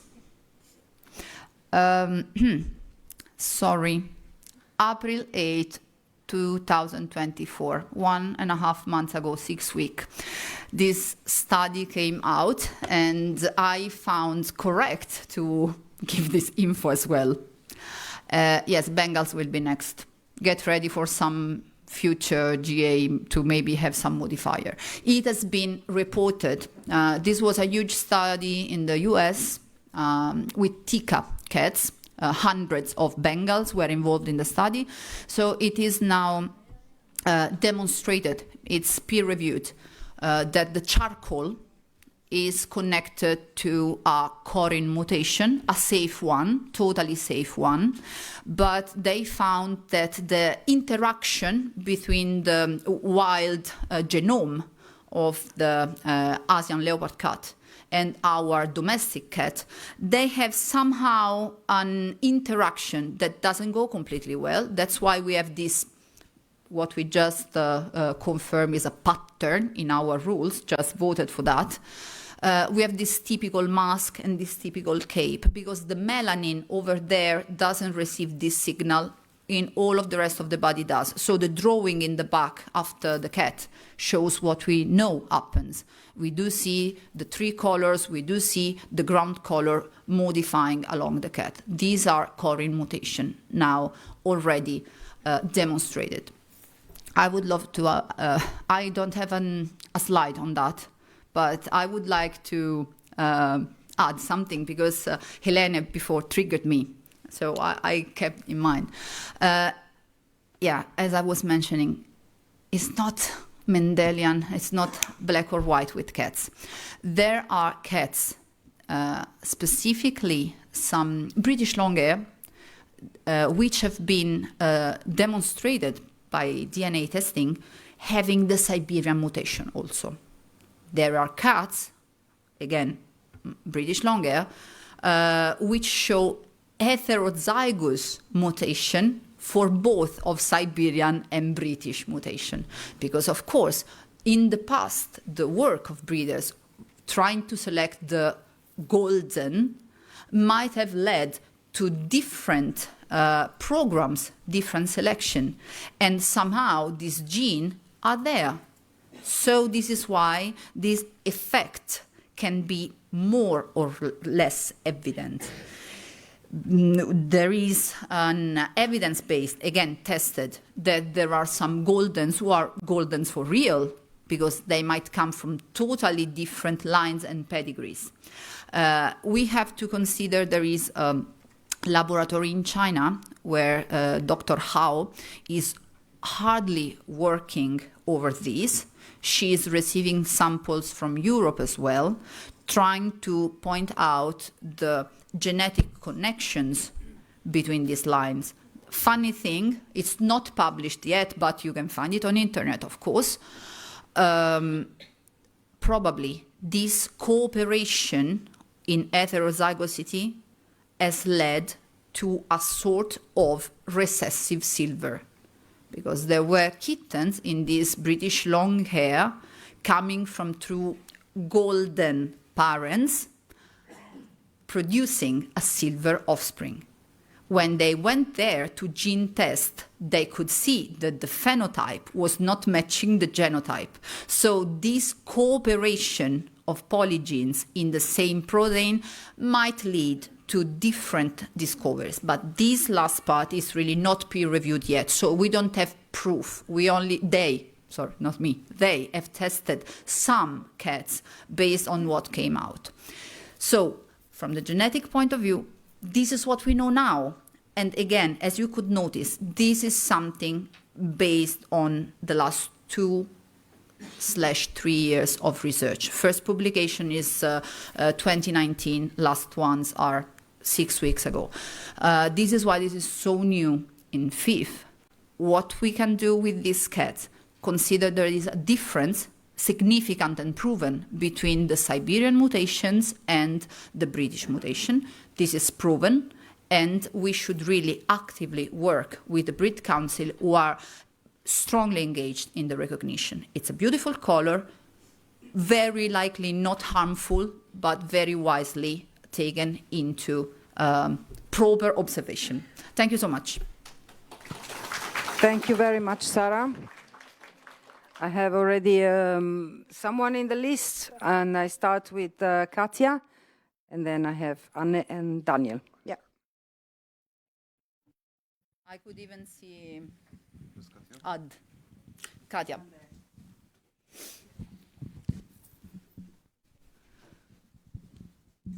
Yeah. First of all, Sara, thank you for excellent presentation, and the last picture, like you perhaps triggered me quite a lot. There's no more Bengal. I know. Yeah, these really hot colored Bengals has always been in our breed, and especially this photo got me a little bit emotional, because I had a cat like this born in 2003. Super hot colored, pitch black tail tip, pitch black paw pads. We were always wondering why we have this kind of range of color tones inside of our regular brown spotted tabby. And perhaps this is an explanation we have always been seeking for, because these hot colored Bengals, they are called whatever, some even call them copper, and it's really interesting to see what future brings if we have the answers we want to have.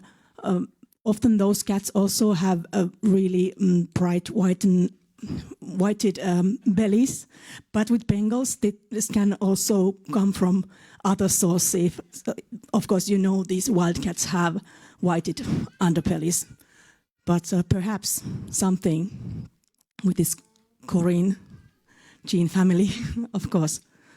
So huge thanks for you for this information. Yeah, with pleasure. I will share. I mean, the link is over there. I will share the presentation. This is really fresh. This is really 6 weeks ago publication. It's a very intensive work, and I think that this is very, very wise from breeder's side to cooperate with researchers, because we can discover traits, but we can even rule out rumors, because this unharmful mutation will just prove our cats are healthy, not just beautiful, because of course it's beautiful to see. Thank you, Sara. I have Anne now. Thank you. Yeah, I just want to thank you, Sara, for a fantastic presentation. Really, and that you can make this professional language and translate it so even I can understand what you are speaking about. It's just amazing. And you have lifted the judge seminar in FIFe to another level. Thank you very, very much. Anne. Thank you. Agreed. Thank you. All right, Daniel, now. Thank you, Sara, for this wonderful presentation. As you said, if Corin gene mutation is present in all mammals for a very long time, is this mutation start changing in some way? Is there some outside factors that influence in more showing in nowadays, or we just didn't pay attention to this color before? I'm asking this because now we have these few Bengals that start showing the colors. Thank you. The protein is always there. Mutations happen. It is known in humans because, of course, every study that we do on animals will sooner or later be driven in the human direction. It is proven that in humans we have more than 2,700 mutation. And again, mutation doesn't mean illness, doesn't mean disaster. It just means mutation. Most of the mutations are just inversions and are totally safe. What is really evident, they started studying this in what is called the dirty mouse. They started noticing in mice that they were becoming blonding. They even noticed, because there are breeders of mouse also, that this effect goes deeper and more extensive with age. This is why when amber was discovered in the Norwegian forest cat, the first thought was, let go and see in the Corin. No, but it was not that far because it's the receptor of the melanocortin. So these effects have always been there. Mutations has always been there. As Katja was confirming from Bengal, this color basically is there from the start. In the Bengal specifically, it can be given by the interaction of two slightly different genomes. They talk to each other, but they don't overlap. So there can be some slight mutation, giving some beautiful effect. But mutations has always been there. And the fact that some mutations are breed-specific, even in humans, even though in humans we cannot talk for breeds specifically, but just think that there is this anemia specifically related to the Mediterranean area, which is not found in dark-skinned people. Afro-Americans do not have it. It must have been, let's call it, zone area related, regional related. So it must be why it's in the Siberian, because the original Siberian might have been from a specific area. It can be that a specific population of British could have been 25 generations back inbred after one mutated individual. So far, the breeders are doing a huge work on building, rebuilding, reconstructing those pedigrees. In the British long-hair double showing, both Siberian and British mutation, they came to a conclusion that this cat is called Neko. It has a name and a surname, and it's a beautiful, healthy cat. So when it is a recent mutation, somehow they're even tracing back. This is why these two university laboratories, research laboratories, the one in China and the one in France, have received not only samples, but they were even asking for pictures to compare genotype and phenotype, and for the pedigree. Not because they want to gather our privacy information, but they are trying to build back, to trace back the origin of the mutation. Because some of these pedigrees, just think about the reputation of a breeder. They have been questioned. How is it possible from two golden cats to have a silver cat? Okay, I have Carl now. It's on. Thank you. First of all, this is a complicated matter, I would say, and you not make it simple, but you make it understandable. I really appreciate. Thank you. I have a question. It's maybe is there any golden out, or are they all Corin? Good question. That's a great question. If you talk about Siberian, very likely there is no golden. Very likely. As far as they could trace back this warm undertone. They have gathered during their study about 400 samples from 400 quite distant cats. And they could notice that as long as this effect that we all know, that the yellow part, the pheomelanin is on the skin and the black tipping is there, very likely it's just a Corin mutation, so sunshine, extreme sunshine, let's call it whatever. If we go to other breeds, they do not respond to this test, so they must be regular golden. This is why it's breed specific. Thank you. I have Thea in my list.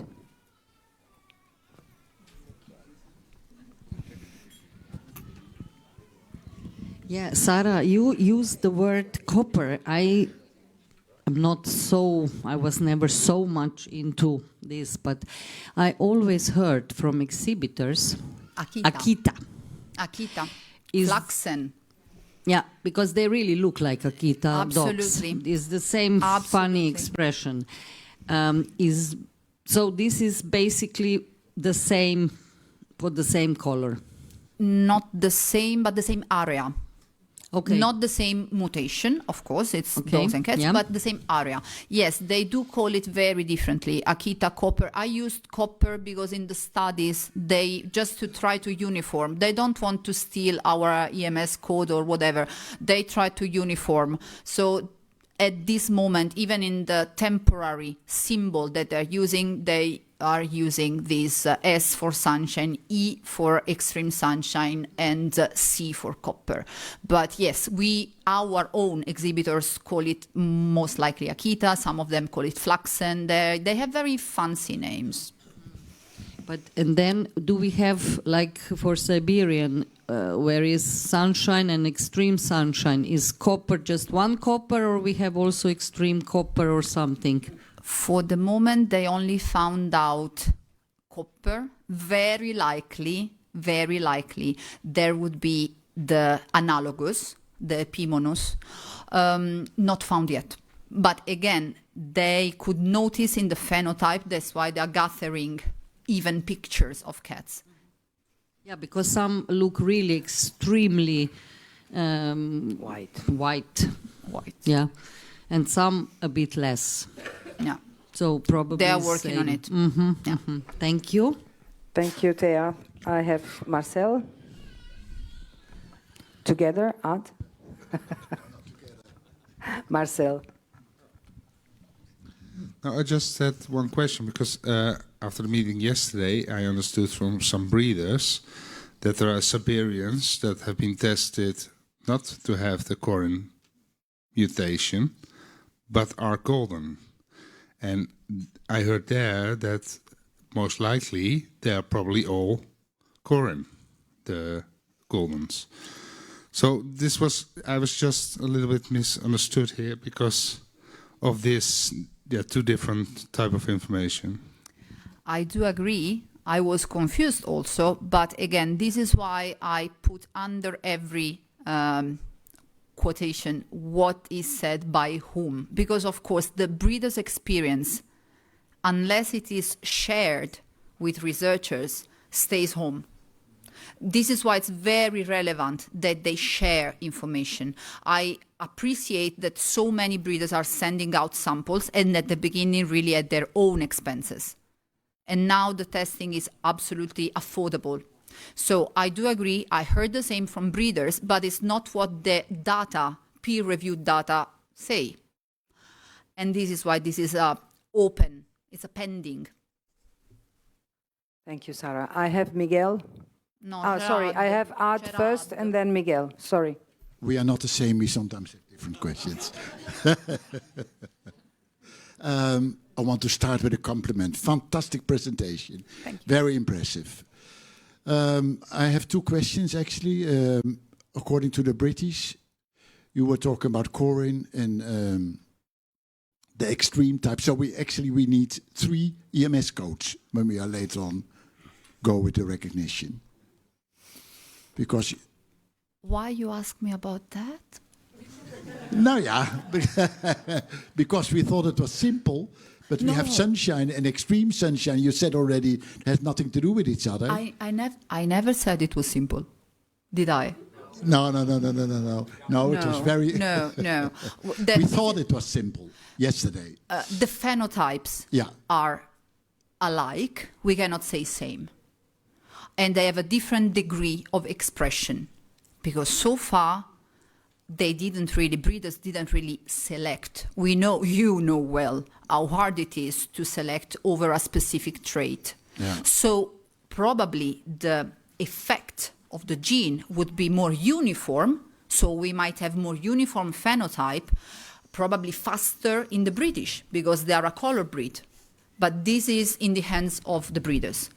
In the hands of the geneticists they found 3 distant evident mutation. 2 for the Siberian, 1 so far for the British. But I do agree, in this very moment, they are recognized. Yeah, but you said the sunshine and the extreme sunshine are not connected. No, they're not. So that means we have a... But they have a partial dominance, one over the other. So it could easily be that from 2 sunshines, an extreme sunshine might be born. That's how it works. As long as you might see the same effect. Because we don't know how an heterozygous, nicely selected would look compared to a averagely selected homozygous. This is in the hands of the breeders. Okay, thank you. And then I had a question about the charcoal. I had already a discussion about that. If it's a color modification or a pattern, because you are all the time talking about a pattern, but actually it's, in our opinion, something else than a pattern, because it's in different patterns. So it's more a color modification than a pattern. Oh, again, this is very recent, and I do understand that what we call a pattern might be different from the genetic meaning of pattern. So I keep saying we, I'm not there, but they have demonstrated that this typical appearance, so I will not use the word pattern, but this typical appearance is connected to a melanocortin receptor as much as it is in amber. This trait gives a specific pattern. This is not an agouti modifier. This is a production of eumelanin modifier. Would we like calling it a modifier in FIFe in the EMS code? I do not really agree. Personally, this is very personal, because black stays black. It doesn't become any chocolate or whatever. So it doesn't modify the structure of the pigment. So personally, I wouldn't use the word modifier. Maybe we might be likely using a breed-specific definition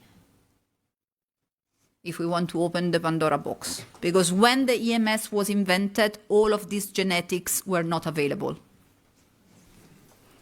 Thank you, Sara. And I know I have a very bad role here, but I have to ask you to be a little bit faster. Yeah, but they must be hungry. Yeah, I know. It's lunchtime. We are a little bit late on the schedule. So I have Miguel now, then I have Corin, and then I will give the last word to Stephen. No. We want to go to lunch. Behave, people. Yeah. Does the word Corin has a meaning by itself, or where does it come from? Okay, it's an acronym. it stays for heart sodium pump regulator. But of course, this doesn't mean it's the only role it has. So N is for natrium, atrial, cardiac, oxycodone. But it's just the first role you find out to give a name. But it doesn't really mean it's a cardiac protein. It's not in the heart. That's why we find in the skin, just to mention one. It was the first finding and you give a name, as much as you discover a planet and you call it Saturn. Thank you. Yeah. Thank you. And then I have Corin now. Yes, just a little comment to this name. As you said, the first thing that you notice about a mutation and you give the name, but genes are working all over the body, so they can have a lot of different effects. Okay, my question is about the extreme sunshine. It was in the same area as the British Corin. Does it also? The extreme is the one. Okay, the normal. Yeah. It's in the same area of the protein. Does it mean that you also should be careful with the Siberian cats to see if they have some maybe heart problems? Not really, because it doesn't give a stop codon. It only gives this one. So it only change. It is true, it is in the area of the low density lipoprotein. It's a sulfur dense area. It's a very dense cysteine. There are a lot of cysteines one after the other. So one of this domain, one section of this domain just changes one disulfur bond, one individual one, but still gives a tyrosine. So it's still a functioning mutation. The big issue with the pending, is that in this mutation, when this arginine appears, the codon is transformed into a stop codon. So it takes out the functioning. Thank you. And now Stephen, and then hopefully we can go and have some lunch. Yeah, I just wanted to say, partly to Tia, all this problems with the different names, etc., this is to be the first slide in my lecture this afternoon, to show to you the problems that we had when we started working on this Corin, that in the different organizations is different names for the same expression, etc. So you can go and have your lunch now in anticipation that we try and clear a lot of this up first thing after lunch. Thank you. See you at 2:30. Back here, 2:30. A little bit less than an hour and a half, but we will manage.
And can I?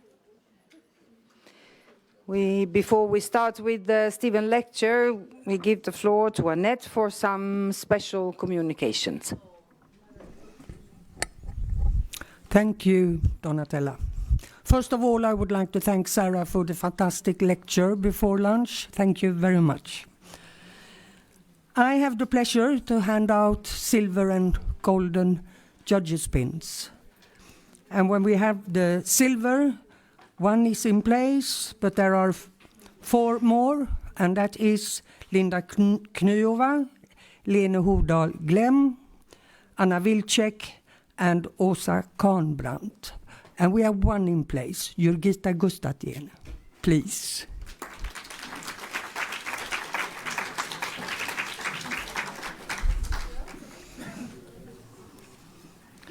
A silver judge's pin for you. Thank you very much, Annette. You're welcome. Can we make a photo? Can we make a photo together? Can we make a photo with you? Yes, but that wait. It is very.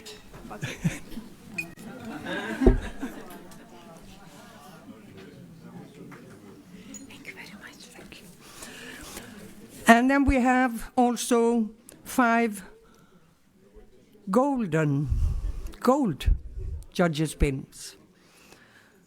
And 2 in place, but we also, a part of that, have Erik Reyes, Lone Lund, and Sirpa Lindelöf.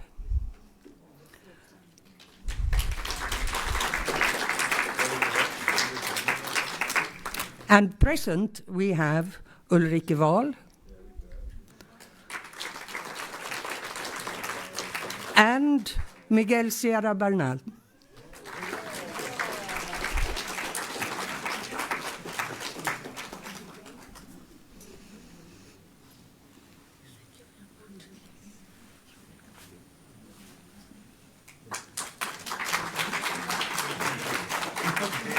Thank you.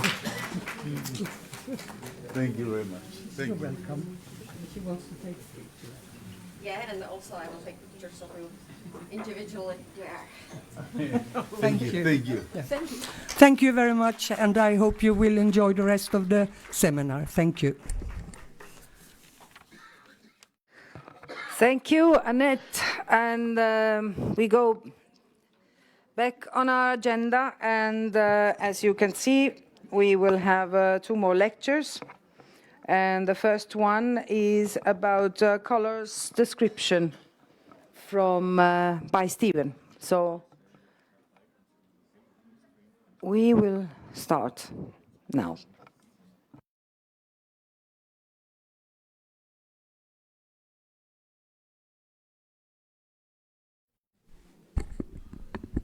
Hello. Yeah, sorry, I'm not Stephen Jones, as you may notice. Just a technical issue. The whole seminar is streamed and taped. That means you can all the time go on our Facebook account and see it again and again and again. And if you're not understood the Corin, do it again. I will do it, for sure, but it was great. Thank you. Thank you, Carl. Many people were asking actually about this, so it's good to know. Stephen, please. Good afternoon, everybody. Hope you all had a nice lunch. Now we've talked about lots of genetics and recognition process. Now I think it's about time we started having a look at some cats. So I would like to start presenting the color descriptions that we have generated for these different Corin mutations.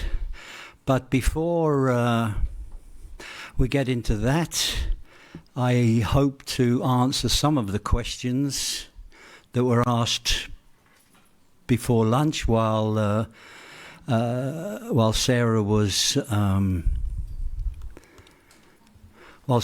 talking. This is you don't have to read every word here, but this is the situation that we were faced with regards to we take the top 3 Corin mutations because the bottom 2 are not relevant for us today. What you will notice here is that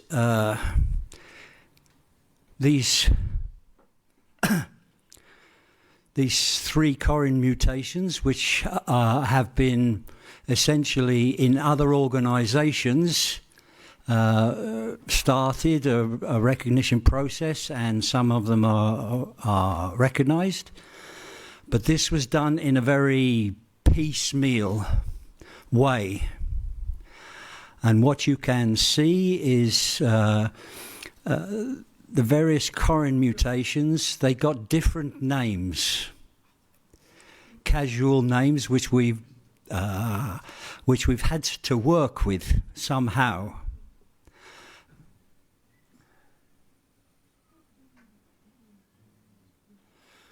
You can see here across how the different international organisations have interpreted and named these mutations.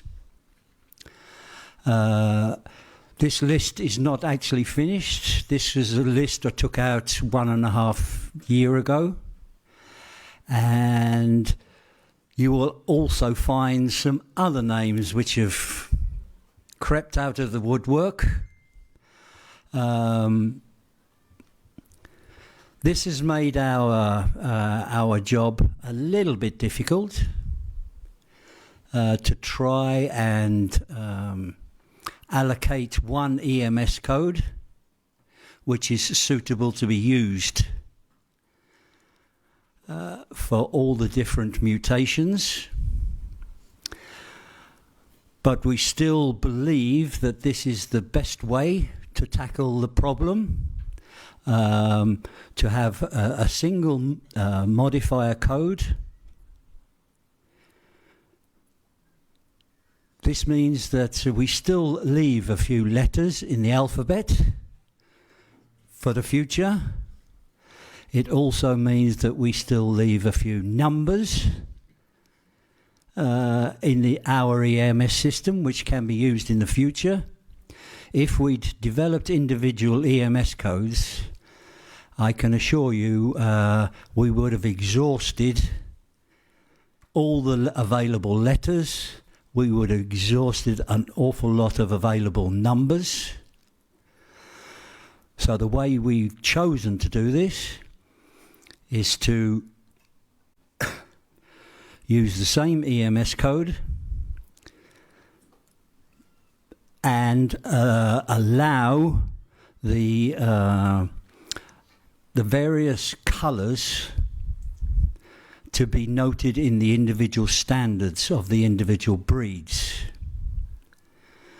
This is a little bit complicated. I will come back to why it can get a little bit complicated. The other thing to notice here is that as yet there is no international standardization of the names for the various mutations. We started out with Siberian wideband, WB-SIB. Then we got WB-ESIB, which is supposed to stand for extreme sunshine. We started out with WB British Shorthair, which was supposed to be the Corin mutation that is found in the British. But then you will also see, if you're interested in the genetics, that WB-SIB, WB British Shorthair, Corin wideband, has been replaced by COP in some of the laboratories. The laboratories in China, who are also working very hard on this, they have no opportunity to use these Latin letters, basically. So they have to use something different, as far as I understand. They're using a series which is C1, 2, C3 and 4. Is that correct? Plus 1 to 3. Yeah. This, I know, has caused an awful lot of confusion to the breeders, and we have put a request in to get a standardized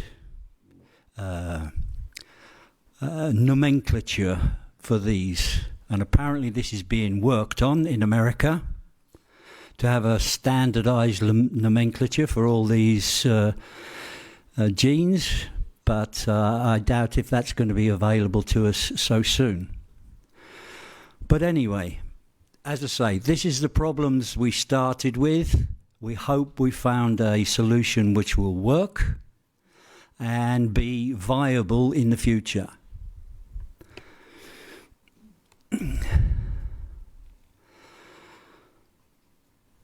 This is the first statement that we plan to put into the standard. Corin is a modifier only recognised in agouti cats. It's not recognised in red and cream cats, as the modification will not be visible. Corin is only recognised in the following breeds. This was the original proposal before the Karelian Breed Council decided that they were not interested yet in this. So this is the which will go into the general part of the standard. That this is the excuse me, 3-4 breeds which will be able to use the U modifier. What I would like to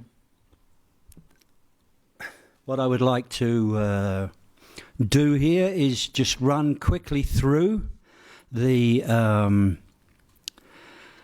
4 separate colour descriptions that we put in our proposal. These are still the 4 colour descriptions that we plan to issue, if requested, by the board to support the allocation of U for the Corin colours. So what you will see here is 4 descriptions, which is Corin tipped, Corin tabby. You will see Corin agouti point, and you will see Corin silver agouti add. Yeah. The tip is actually no longer in our standard. Yes, of course. What we will have to do here is update this before issue.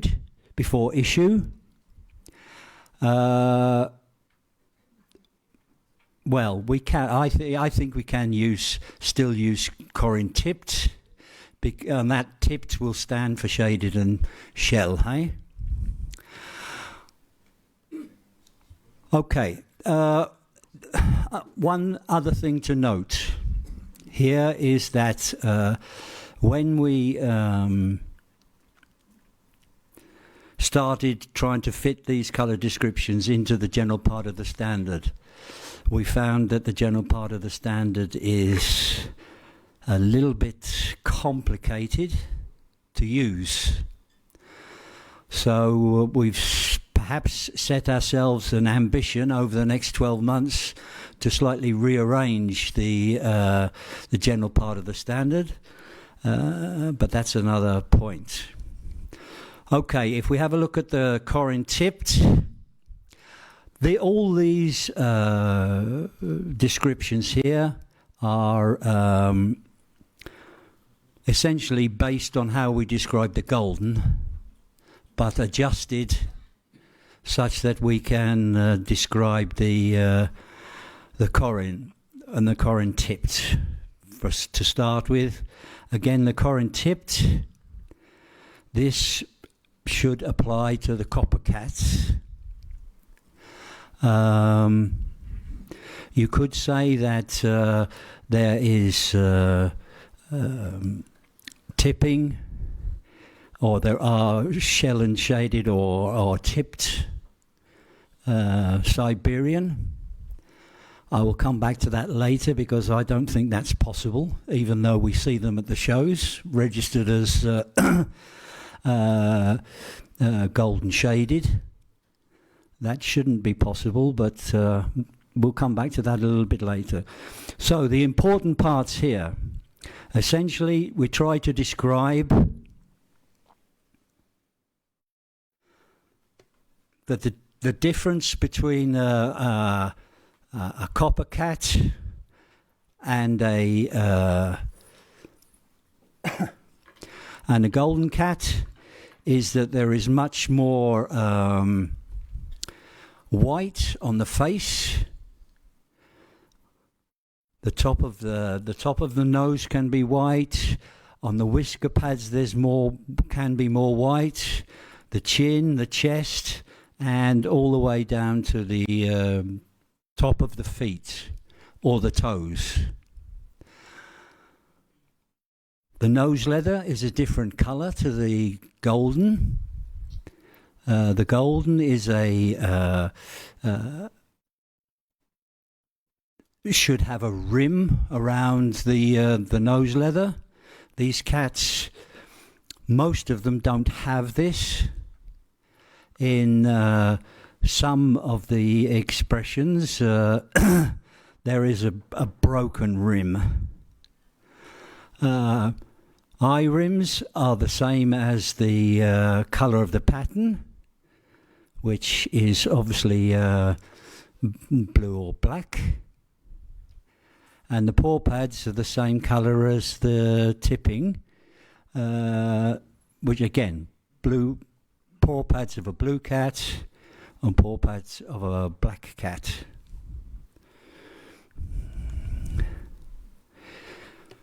Okay, this is rather an extreme example of copper. Again, the things to note here: pink nose leather, a lot more white on the lower half of the face, and a lot more white on the chest and the belly, and white on the toes. The cat also looks brighter than what we associate with golden.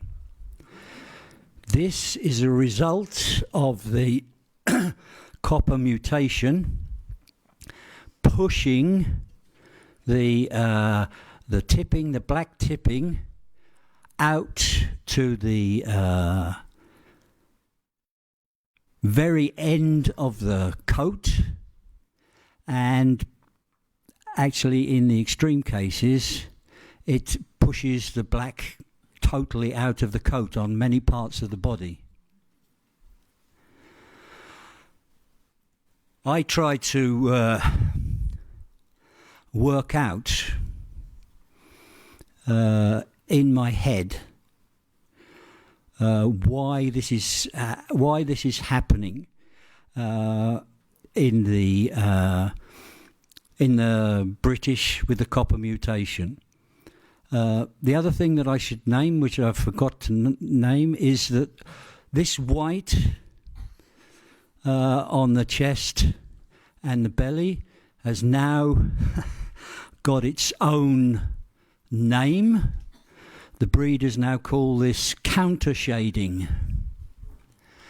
I have absolutely no idea why they think that that is a good description because I don't understand it at all. But if you hear the breeders and the owners and the exhibitors talk about counter shading, as I say, a new term in colour of cats, this is what they are referring to. This is this very pale or nearly white on the belly and the chest. Now, I had a personal opinion, which I thought about for a long time, that this counter shading was caused by a complementary reaction between the traditional wideband, which we associate with golden, and the copper, the Corin mutation. That they were working both together to adjust the colour of the cat. Sounded like a good idea until I thought about it a little bit more. I will come back to it. This is the colour description we have for a Corin tabby. Again, the adjustments from the golden tabby here are the nose leather, pink to apricot wing without rim or with a broken rim. And then there are some remarks which are quite critical, because in a Corin tabby, the yellowish bands, as already described by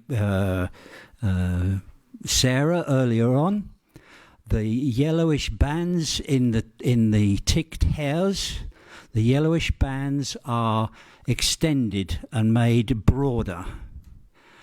This has the effect, it gives a brighter look to the cat, but it also has an effect of diluting the tabby pattern, because people are saying that the transition between the eumelanin and the pheomelanin gets a little bit diffuse, which means that you tend to miss the pattern a little bit. Again, with the Corin tabbies, you can have this effect of the chest and the belly, underside of the tail, the whisker pads, chin, and the top of the feet or the toes may be whitish or light cream. So very similar effect as we see in the Corin tipped. I just put this picture in because Ad and I had a big discussion about this picture a few years ago. This is a very old picture. Actually, this picture is probably 20 years old. And Ad said, perfect golden tabby in my eyes. And I said, yeah, fine, but if we now make the statement that golden has never been in the Siberian breed from day one,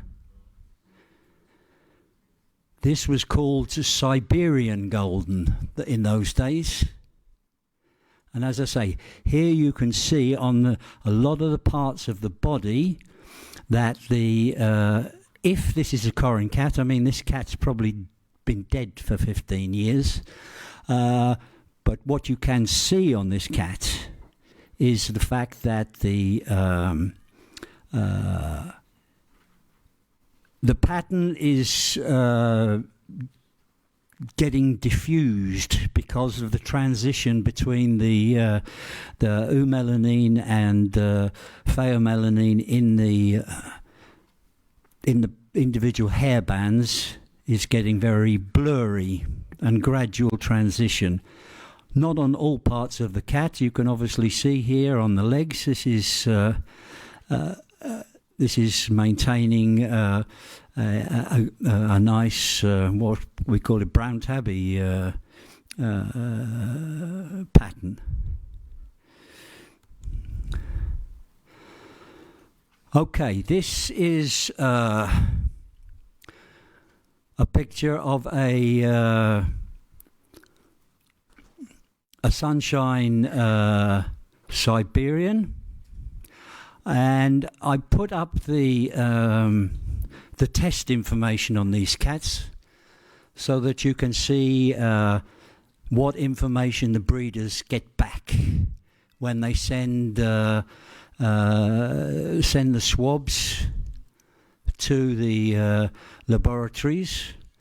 Again, not so interesting that you read everything, but here you can see down the bottom of the page on the right that this cat tested homozygote for the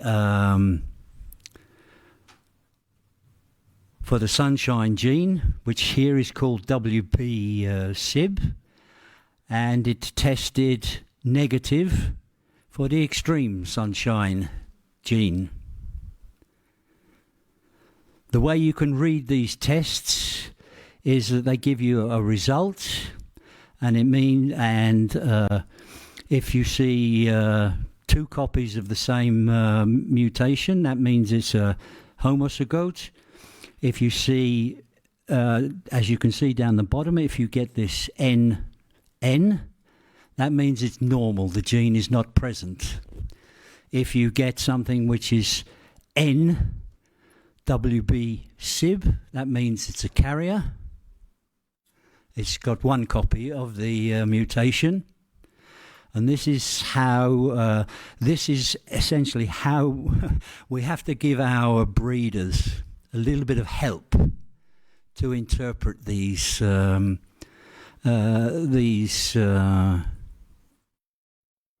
results. I've been spending a little bit of my time over the last year interpreting this for the Siberian breeders in Norway.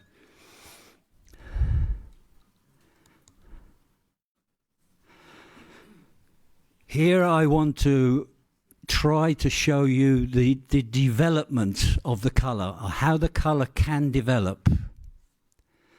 This, like in a lot of cats, this colour develops over the years. Here is a cat from my house. Picture at 4 months, and you can see that the colour is typical for a young kitten. The colour is still developing. Then we get the cat at 9 months, where the warmth has fully developed. But then it perhaps starts to get a little bit more interesting. This is the same cat. She's obviously a little bit annoyed that we took her up to get her photographed a couple of days ago. But here you can see there's a lot of development of the pale on the top of the nose. We can switch backwards and forwards here a little bit. You can see what parts of the cat have been, colour has been changing. You can see here when she was 9 months, slightly undercoloured on the nose and on the whisker pads. But here the white has, or the pale colour, it's got more obvious on the nose, on the whisker pads, on the chin, and on the chest and the belly, and she has even started developing this pale colour on the toes.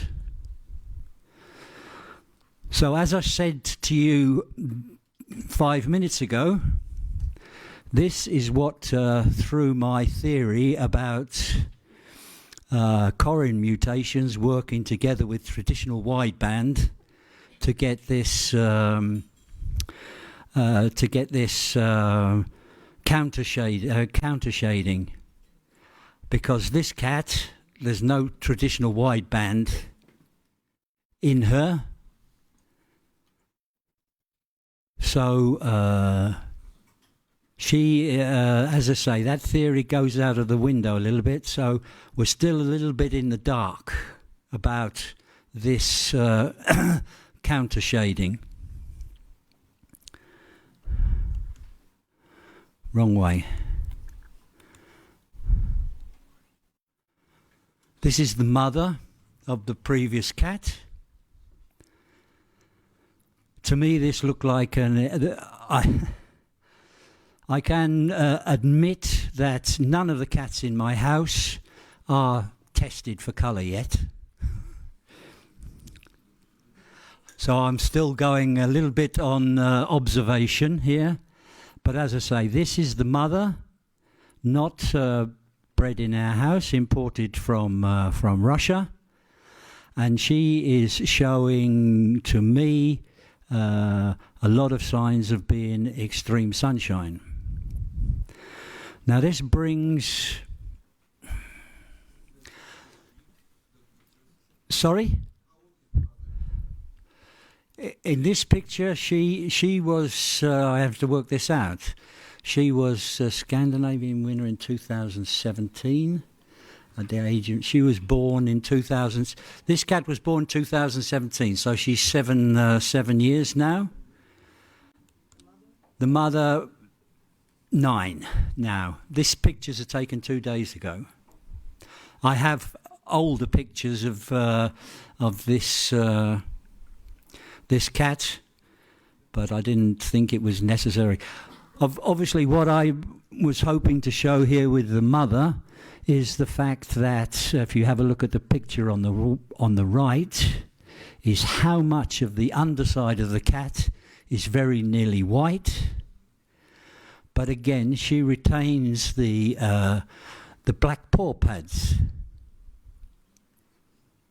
proving that it's a black cat, because that is on that cat. I don't know whether you can just, again, in the picture on the right, you can just see the end of the tail. That, apart from the paw pads and the end of the tail, to me is the only places that you can observe or find out that this is a black cat. Because the Corin mutation has removed essentially all the eumelanin from the coat on the body. There's no eumelanin left.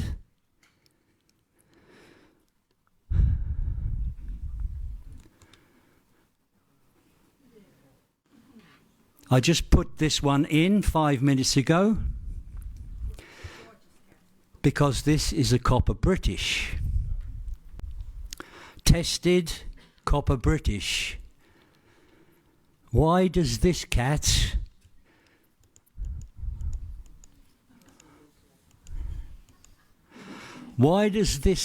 look so different from this cat? Because both these cats are tested copper cats. Now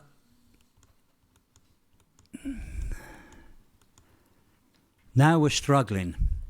Again, my theory, I could say that this copper cat is not based on a golden wideband, it's based on a tick tabby. But again, that is just speculation. And I don't want to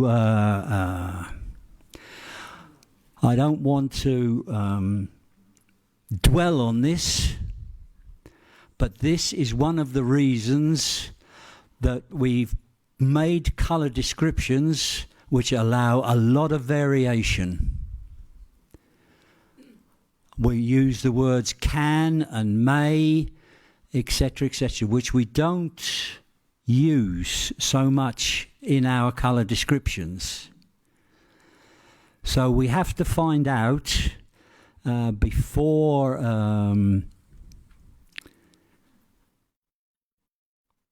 these colours are finally recognised, cats in these colours are finally recognised, if we can live with these variable colour descriptions. Add. You have to run round with the... If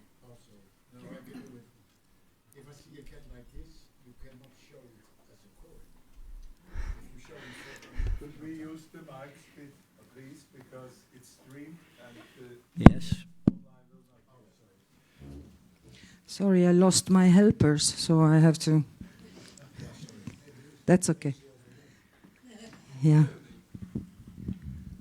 Sorry, once again. If you show on phenotype, it's impossible to show a cat like this on the Corin. It's just a golden for me, and a beautiful golden. And if you put the label Corin on it, then we lose our goldens at the end. Yeah, the only thing I can say here, Ad, is that we don't have a picture of the back of the cat. Okay. Natalie might have a picture of the back, because, as I say, because obviously in a golden is a tipped cat, and you should get a nice even tipping on all the hairs. And as I say, the Corin working a little bit different to traditional wideband, and potentially removing all the colour on all the eumelanin from the body. Tia. Oh, you're gonna. Okay. All right, but anyway, we hop over this one. This is not explained yet. This is one of the challenges we still have to. There's Katja, which wanted to ask something. Okay. Yeah. It was about those pictures you showed where the cat's underside was visible. In your experience and what you have saw and heard about breeders, does it ever happen with Siberian sunshines and extreme sunshines that they tend to have this underside, whited underside from the kitten? Or does it always come when the cat matures? I can't speak for all the Siberians in the world. I can only in your speak experience in my house. Yeah. The white increases with age. Yeah. It's not there at the start. Yeah, because this is very important, very interesting point. Again, we are not talking about Bengals mainly, but because we have this same kind of effect. You show the picture of a Siberian, the old one. It looked like exactly than my old male. But in Bengals, this whited belly tend to disappear, even with these perhaps Corin Bengals. When they get older, it usually kind of warms up, gets more creamy, and it's very rare that it stays totally whited, and it might be some other genetics behind it. So that's why I'm super interested in this, especially the underparts you are showing. Thank you. Yeah, but I have Corin first. There, here. Thank you. You have to raise hand up. Yeah, she is giving it to me, not you. Hello. I'm an Abbey person, and I see something that makes me think about a blue Abbey, or all Abbeys actually, because, and I also am a developmental biologist, and I know that agouti gene has a different expression on the back side and the front side, and it might be that this Corin gene affects these different expressions differently, so that's why it's more white on the belly side. And then you know that many blue abbeys, they are almost white on the back, on the ground color, but there are also such that have color really nicely also on the ground color. And I was wondering if this copper British is one of those that have got these modifying genes that will make also the bottom more warm and not as white as before. Yeah. Stephen? Totally agree with you, Karen. We shouldn't rule out anything yet. I don't think that this is high on the priority list yet. I know that the lady in France is possibly trying to work out, Marie Abitol is possibly trying to work a little bit with this counter shading. But anyway, we need to move on a little bit. Okay, let's have a look at the Corin agouti pointed. Of course, this colour description will apply to British colour point and Never Masquerada. Again, based on the golden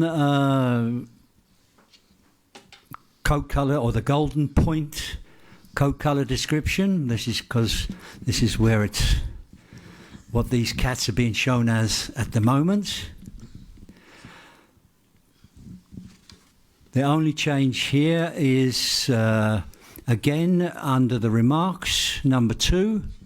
Again, we can begin to see the fading of the colour on the whisker pads, the chest, the top of the feet, and again the nose leather is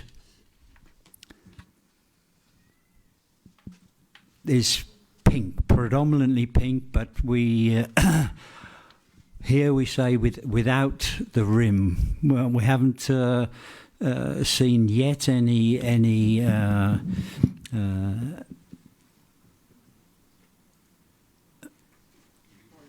pointed Never Masquerada.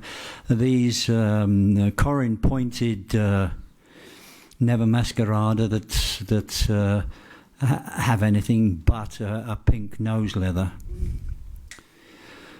We can have a look at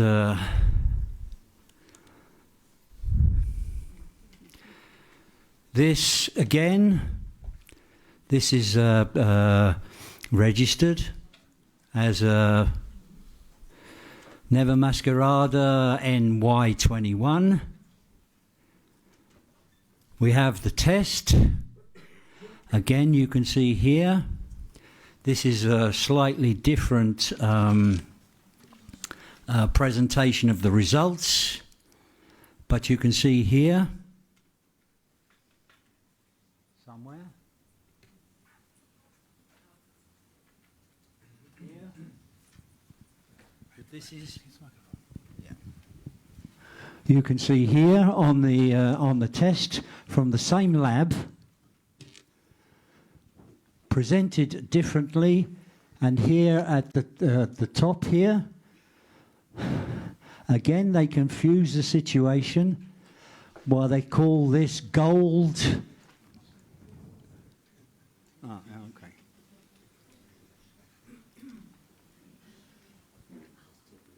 Here they confuse the situation by keep calling it gold, but then sunshine in brackets. And then you get the homozygote Siberian wideband here. Of course, on these colour point cats, the expression of the Corin is a little bit limited. I put this one up. You can see there is a tendency. This is against. This is a relatively young cat, but there is a tendency for a brighter colour on the face, and certainly behind the ears, there is a tendency for a brighter colour. But as I say, this type of expression, you really have to have a genetic test to identify it. But again, I can say if there's never been golden in the Siberian, there should never have been golden pointed, never masquerada, same breed, hey? But now we can look at a golden point British that was shown to me earlier this year. Very attractive colour, shown to me by a young lady from Holland who was, I think, at her second or third show. And I looked at this cat for a few minutes and I thought, this is a bit of a strange colour. And then I started to understand why I was getting a little bit confused when I had this cat on my table. And then I started to look. Wrong one. Back. Then I started to look at the colour of the whisker pads. Started to see some whitening of the chest, but then I had a look at the toes. And I thought, okay, this is definitely starting for me to show some signs of being a copper point. So I had a dialogue with this young lady, asked her to send me the pedigree.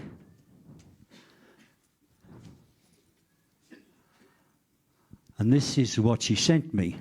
Again, a little bit of detective work. This is a pedigree from an independent club in Germany.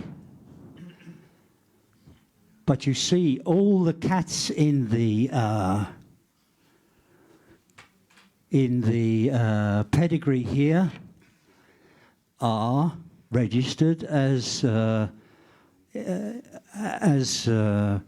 golden point.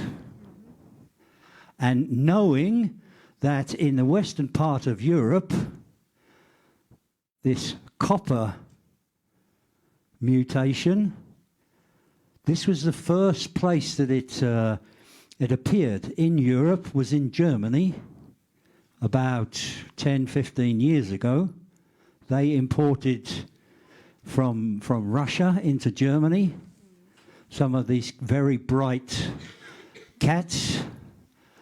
And this pointed cat is, as I said, it's full of a German golden tipped, which I'm assuming are wrongly registered.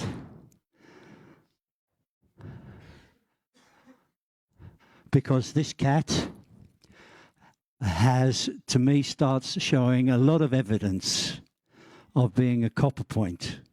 Adrian. Wait a second, sorry, darling, because we don't hear you. I got a similar point from Benjamin, the world winner, and another golden female. Exactly the same. Of course, this came as a big surprise to this young lady, and I recommended to her that she get a gene test done on this cat. That hasn't happened yet, but this cat had his first litter a couple of months ago, And the young lady sent me some pictures because he started producing some pretty weird colours that she didn't understand. So, Ad. Sorry that it's me again, but...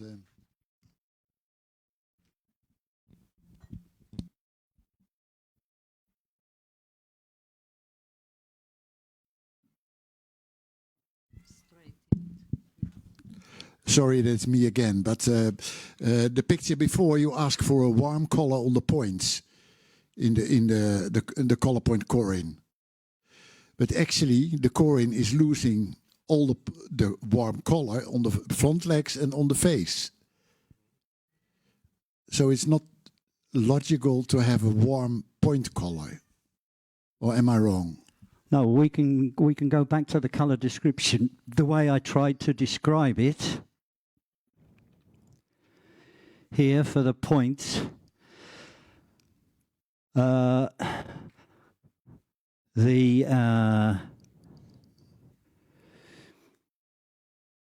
body color and the point color the same as, or perhaps even warmer than a golden point.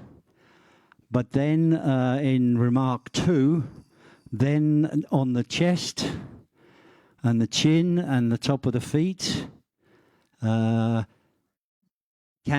get whiter, hey? So on this cat you can actually, because that has happened, but again, this is a young cat. He was shown, this pictures here were sent to me a few months ago, and this cat was shown in class 11 to me in February. So still a young cat. He was in class 11.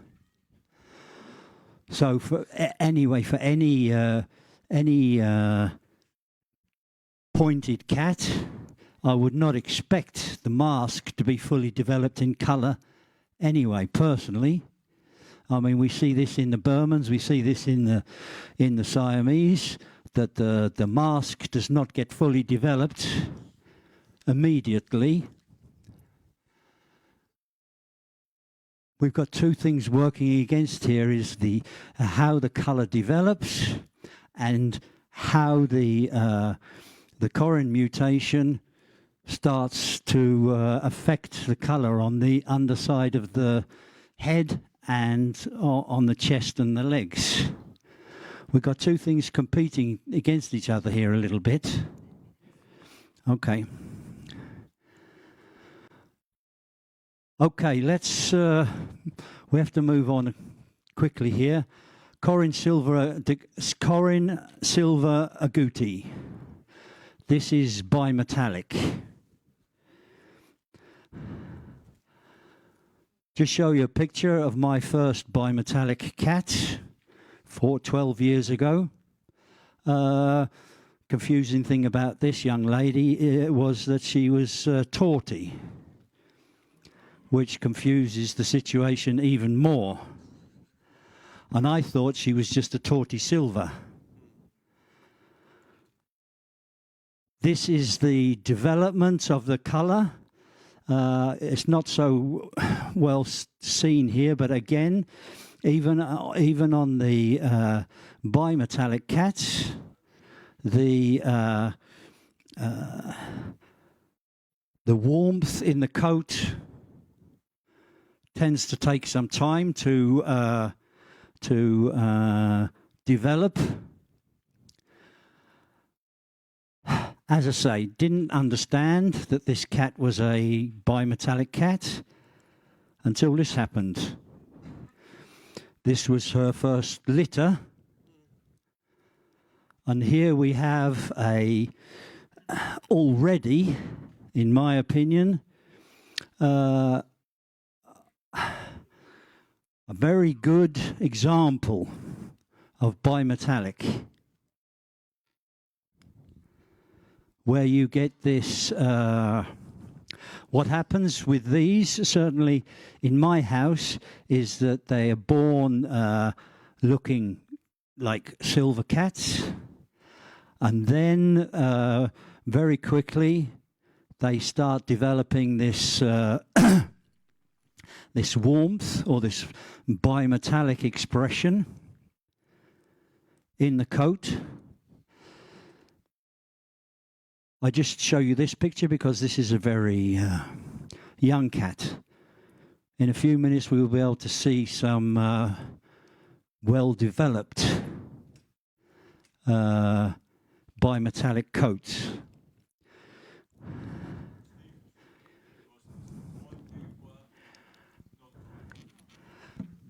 The kitten? No, this is not a tortie.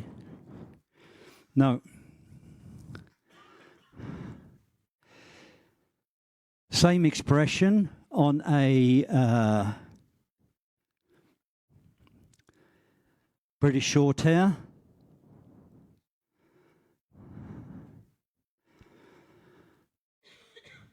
Now, I think it's about time to introduce you to another piece of information.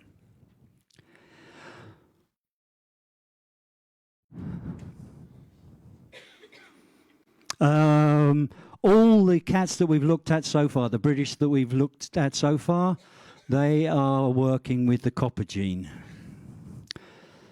No, I won't say unfortunately, there are some British breeders in FIFe working with the Siberian sunshine gene. So, again, a private theory from me.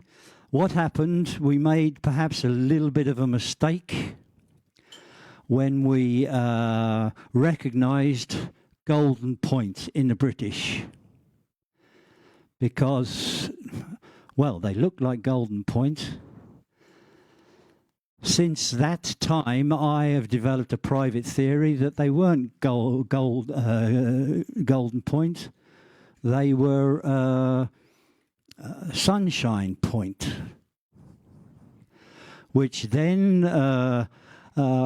when they started mating them with full-coloured cats, we're starting to get some British Shorthair, which are not with the British Shorthair wideband mutation, but they are with the Siberian wideband mutation. And there are breeders around in FIFe that are, well, I'll put it politely, that they are testing how the Siberian mutation and the British copper mutation, how they work together. Do they work together?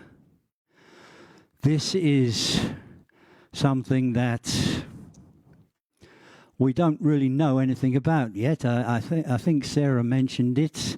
We don't know whether these three mutations can combine and produce some sort of effect in between or whatever. We don't have enough information yet about that. This is just information that the British Breed Council should be aware of. Okay, as long as you're aware of it, that's fine.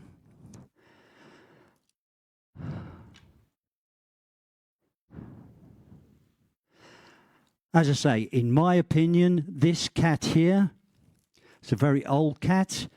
I don't know which Corin mutation it has in it, but this is not based on a tipped British. This is based on a tabby British.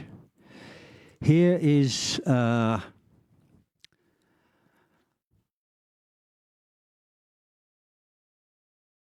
this is a actually this, as I said to you, people are inventing names all the time. This is what's called a copper light cat. This is a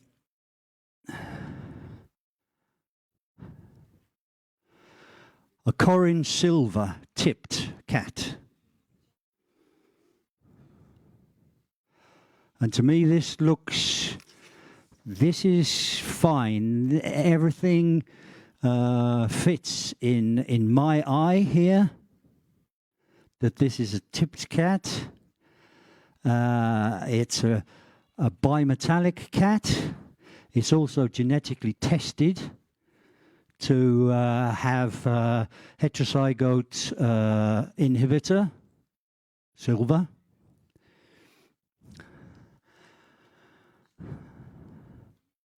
Okay, that's the end. Shall we start this?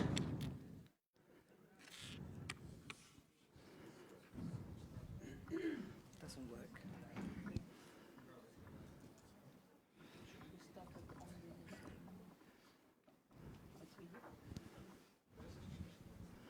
Okay, I always finish my lectures with a video similar to that.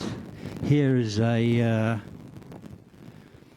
this is a sunshine farm cat taken in Russia nearly 20 years ago. As I say, this cat don't have a pedigree or anything, but he doesn't care whether he have a pedigree actually. Okay, that was the last slide. I think it would be a good idea to have a look at some cats. Yes. The original plan was that we would have both British and Siberian here. Unfortunately, the British breeders, when they found out that our proposal didn't work, the British breeders live about 6 or 7 hours away. They decided that they would stay at home, which perfectly understandable, seeing as we didn't manage to get the proposal anywhere near close.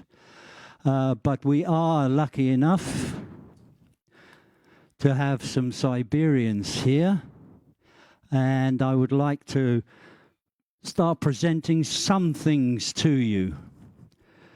If we could start with the two males. Could you come up with the two males closest to me?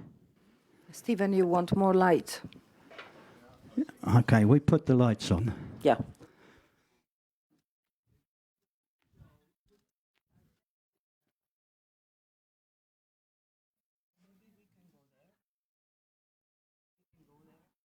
The reason that I want the cats to come up here is they will be seen on the streaming. If we go down there, they won't be seen on the streaming.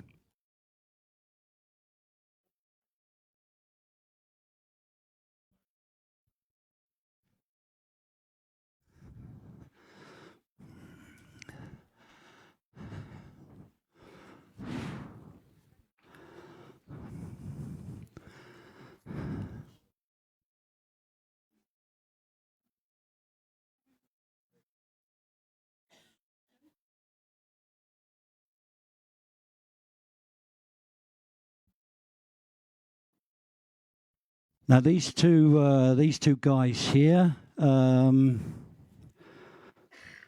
are both tested as sunshine cats.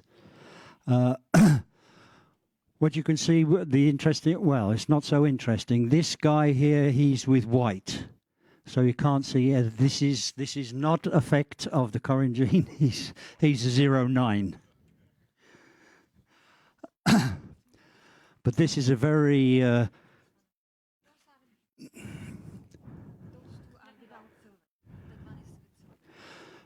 yeah, that's why I asked for him to come up. As I say, here two guys exhibiting Corin. This guy here, yeah. Would you believe that this is a silver cat? It's very difficult to, we don't see so much signs of silver, and this is what I've noticed, that some of these cats, both in Siberian and in the British, are testing heterozygote inhibitor, silver, as well as a Corin, but we're not seeing an awful lot of expression of the silver. We get some other cats up a little bit later where it's much more evident that they're a bimetallic cat. But anyway, you can walk around such that people can have a look at these colours.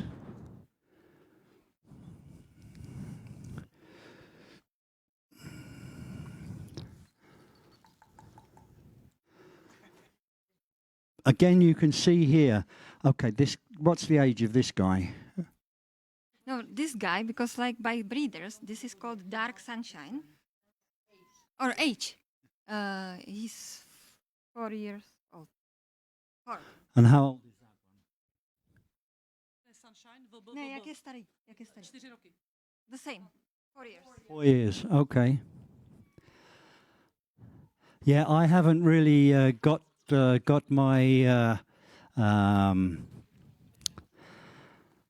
my head around dark sunshine, light sunshine, extreme sunshine yet.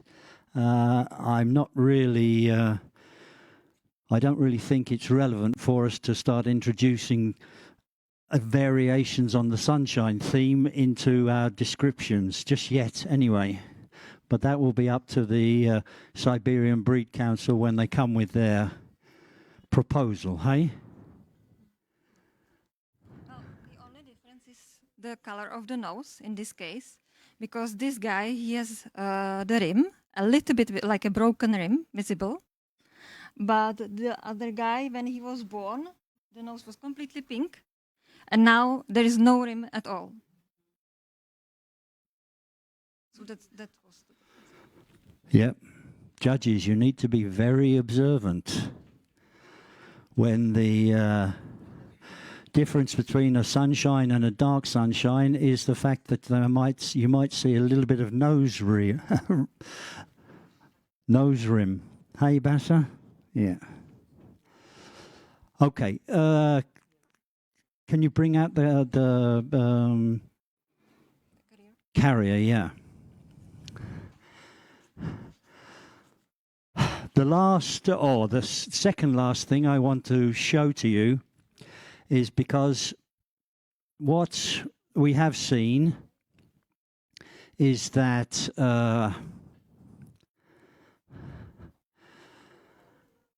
carriers of sunshine, when being presented at shows, some judges are saying that this is a Corin cat or a sunshine cat, and it's not. So we need to have a look at this, and I try to explain to you no,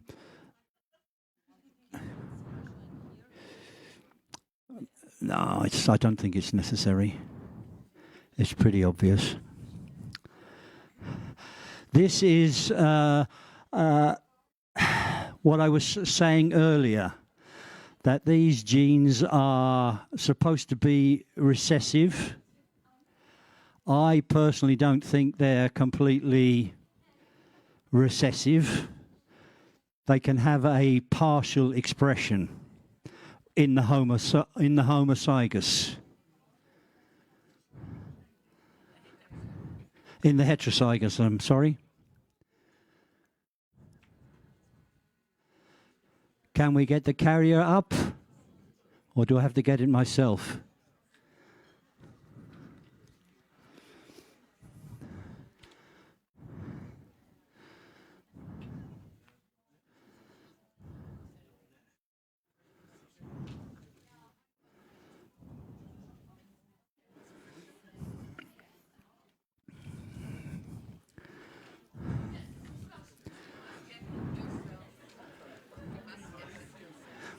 She's coming now.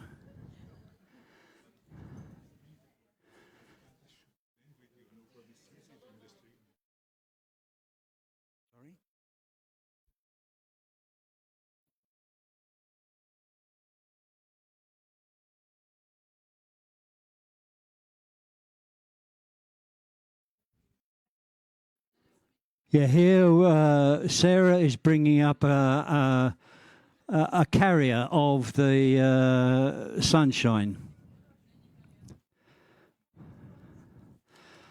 And in my opinion, here you can see that if this was this cat, I hope it's registered as a brown tabby.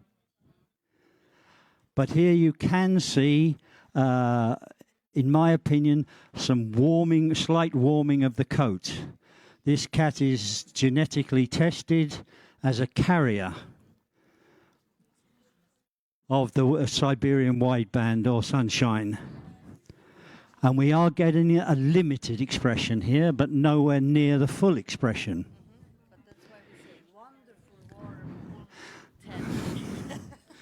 Yeah.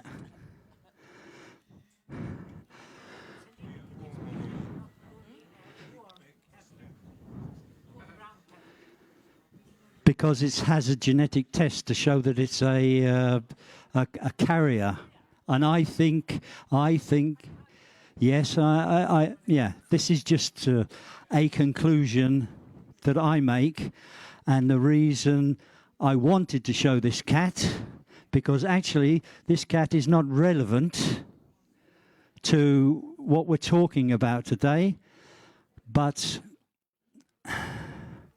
I have seen judges, as soon as they see any warmth in the coat, they say this cat is registered wrong. It's a Corin cat, it's a sunshine cat. And this is what we should not do. Okay, the last two cats I would like to bring up. This is the bimetallic cats.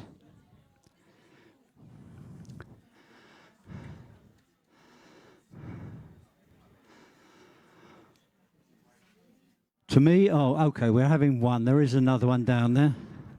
But okay, to me, this is a very nice expression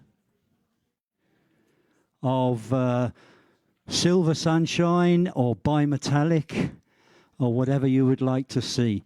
You can see that the coat on the cat is two different colors. It's all very light at the bottom. Then there is, on some of the hairs, there is a medium band, and then the tips of the hairs have the black color. This is one of the nicest expressions I've seen, actually, for a bimetallic. Again, here we have the same. This is her daughter. Yes. This is her daughter. Again, she's showing, in my mind, very nice expression of the bimetallic, where if you go to the bottom of the hair, it's showing the silver.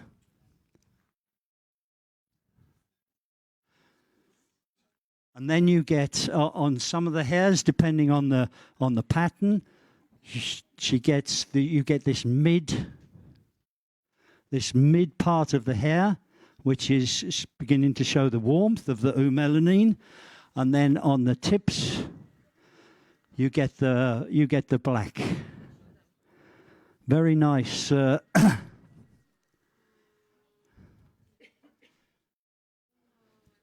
Yeah. We were very lucky that to get these two cats here. As I say, this. Sorry?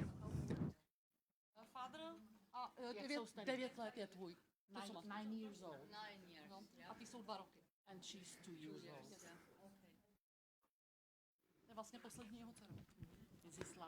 But because these are, he's 9 years and she's 2 years, that cat that I showed earlier on, she was about 7 or 8. His coat, I don't anticipate would change too much anymore. She still has the opportunity for the coat to develop even more warmth, huh?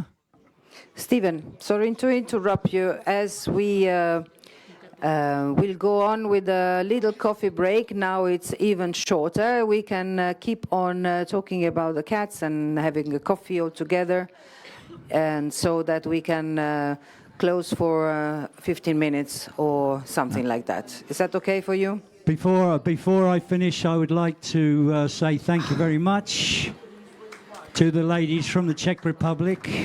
Yeah. A very long day trip for them, for showing the cats for half an hour. Thank you, ladies. Thank you very much, really. Thank you, Steve, also.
I hope you had enough time for a cup of coffee or cappuccino or whatever. And we are now going to the last lecture.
Adrian.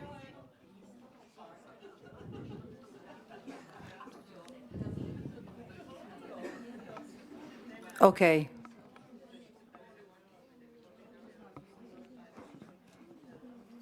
Thank you.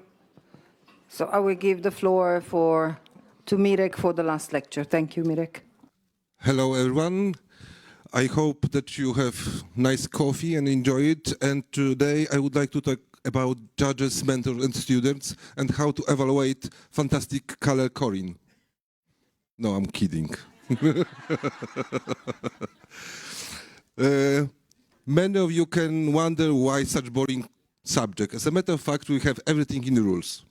When the student wants to be a judge, he put application, there is the square or rectangular, and he's got to put the name over here. And when I was thinking about this lecture, I know that many of the breeders of certain breeds want to have mentors in their structures, because we know what's going on. A lot of cattle is appearing, and I was wondering what's going on in our world, in judges' world. And why this subject? All starts as stewards, breeders, and so on. Then we are student judges. Then you are a judge and you have student. Then, I'm not a mentor, but then you become a mentor. So you finish first category, second category.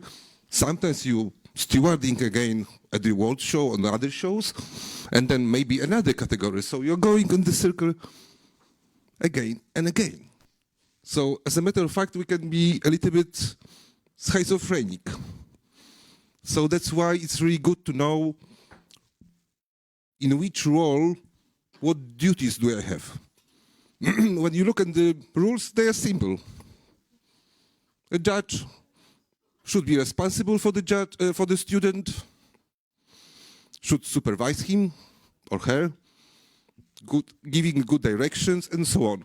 What's the most important for me is here that the mentor is not obliged to do it. It's his free will. I have to put some kind of statement. I want to be a mentor, and why? And for whom? Students, of course, it's mandatory for them, but they also have a free will to choose. And that's why I try to get some information from students and from mentors. And we ask you for a short exercise, short survey. As you can see, we have 209 judges, 60 are mentors. We have 110 students, and 37 students, 31 are in their first category, and we have 6 judges who passed the exam in the last 2 years. So we ask them to answer a few questions. Here are the responses, and the first question from me. Do you think it's a lot or not?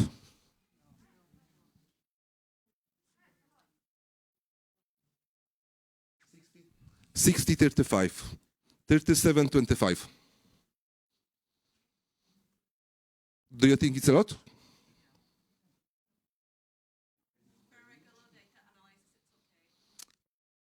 Yes, that's true. From statistic point of view, it's fine. Almost 50% of response. But does it take a long time to answer 5 questions when we are talking about something which is a base of our training? Relationship between trainer, judge, and a student. As a matter of fact, I'm doing a lot of researches for big companies. And for me, okay, the numbers were fine. But my first thought was, is something wrong?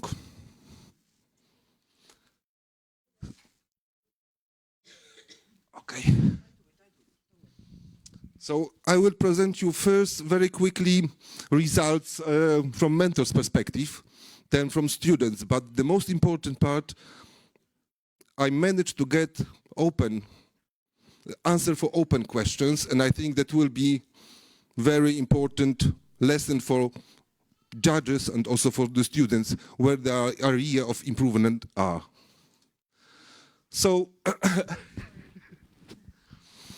so of course, the first and the most important, why mentors agree to be mentors? Why the judges agree when someone approaches them and asks them, can I be your student? Will you be my mentor?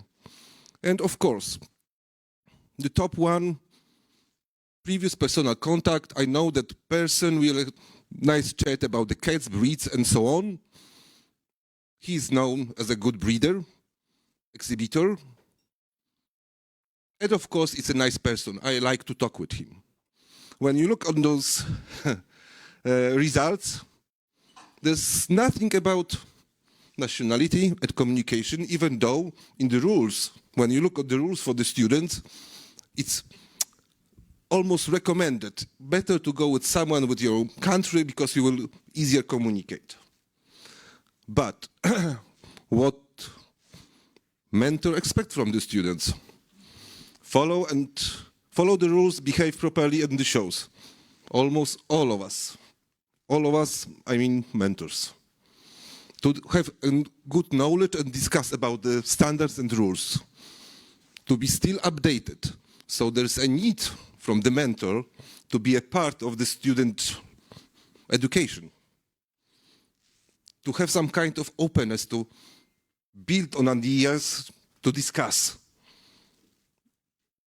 And only 30% want to have respect.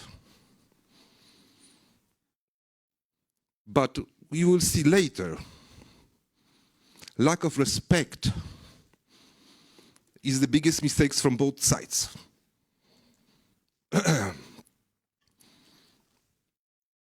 How often and what about do you discuss about your student?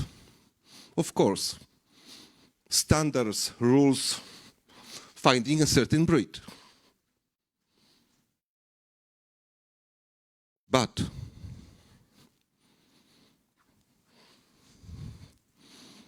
%50 of mentors don't speak with students about the progress. And you see in previous slide, they want to be informed. They want to have knowledge, but there is no activity from both sides. And this is very important.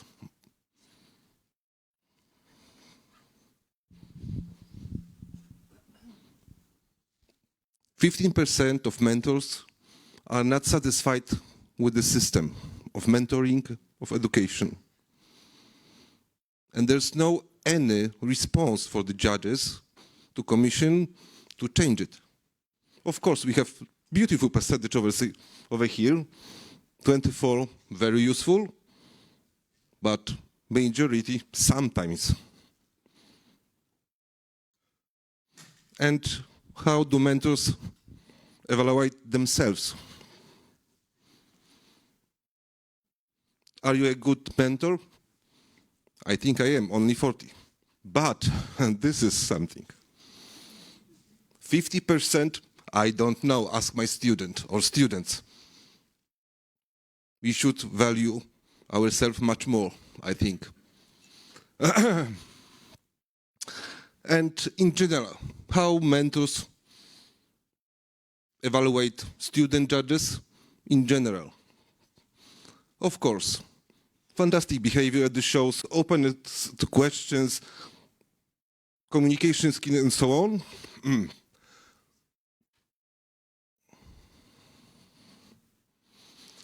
Level of knowledge, a little bit low.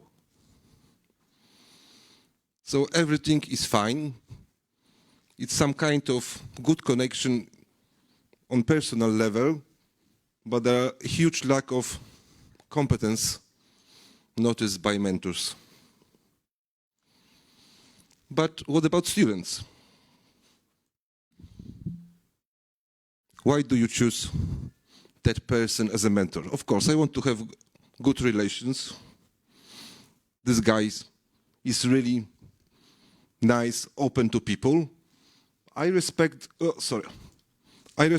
seniority and experience. He's got knowledge in my category, so everything is perfect.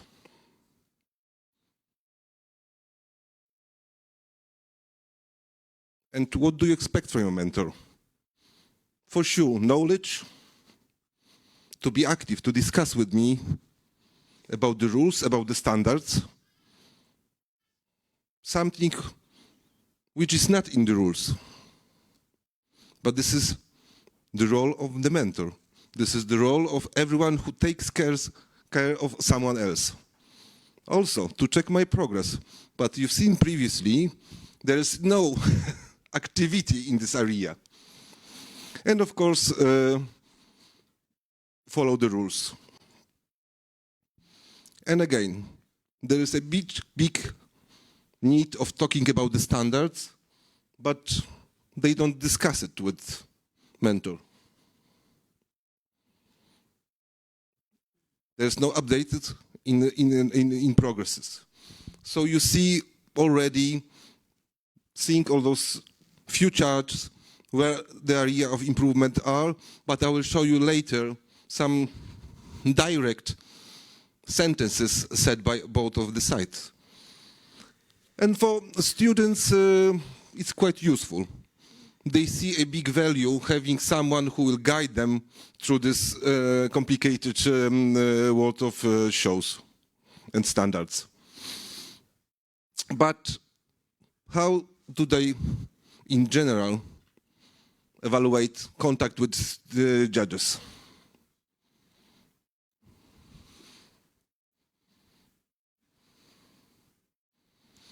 So again, we're coming to this first step. Both of the sides should be really, really okay when someone says, can I put your name in this rectangular field in this questionnaire when I'm sending it? Everyone want to talk, to exchange ideas. But students see there is some kind of barrier. So there were numbers, but I think always when you are doing research, much more important are qualitative research, when people are able to talk free. So you will see some of the quotas.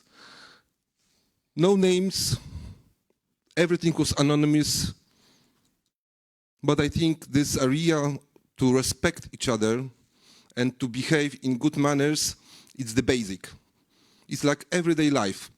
We deal with people from the work, with friends, with people we are met on conference, wherever. There is some kind of basic. And during this journey, student and mentor, it's some kind of agreement made by both sides. Because both of the sides said yes. So we should respect each other. One of this statement over here. It's not pleasant thing when instructing judge ignores you, doesn't respect you, and provokes in front of other exhibitors. I don't know, I couldn't speak, maybe challenge or whatever, but in good way. In bad way, sorry. There are judges who, you see the sentence, I will not read it.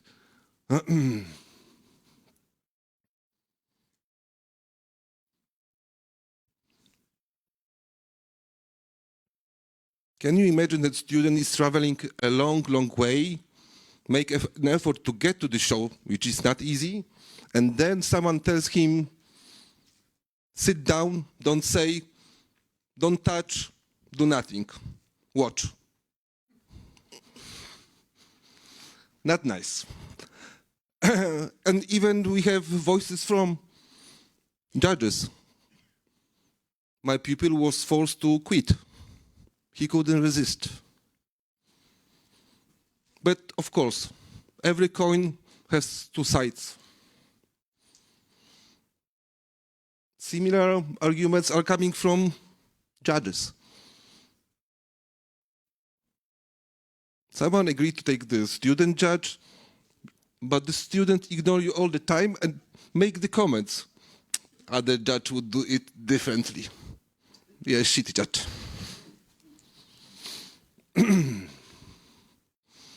Social media. You had a student, and the student make fantastic opinion about you. And also, it's quite common. Student is sitting with you at the table, but it's much more interested on your friend table because there is someone's cat, a friend. You know it? And of course, you're writing report and you hear thousands of voices around your head because student is talking with exhibitors, talking with someone else, stewards, and so on and so on. So you can see there's nothing in the rules about it. It's only about the general manners and how you should behave in normal situations. Other quite important area of improvement, of course, communication. Don't ask too many questions.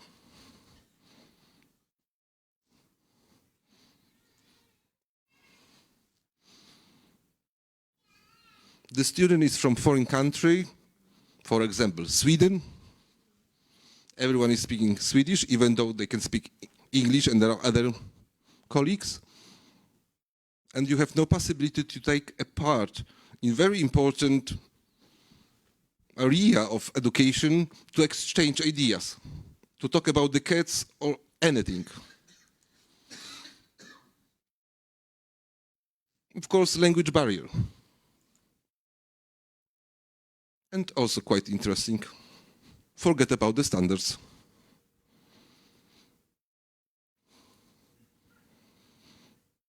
Those statements you see, the question was what was the worst accident or what happened to you during your training program. Another thing, if someone is doing a test, it's nice to explain people why. Students are here to learn. The test is a nice tool to get some information or to play with some ideas. But if someone getting too stressed with this, coming for the second time for the show, for example, I don't think it's a nice way of communication between two parties which agreed to have some kind of good day for study. But we have similar ideas from other part, from the judges. Students who just sit, they are not interested in cats, don't ask any questions, don't discuss about cats, just being there.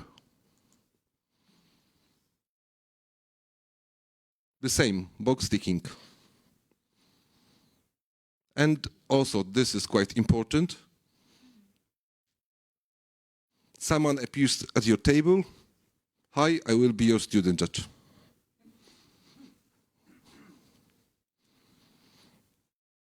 Or someone getting to the judge's room. sit, and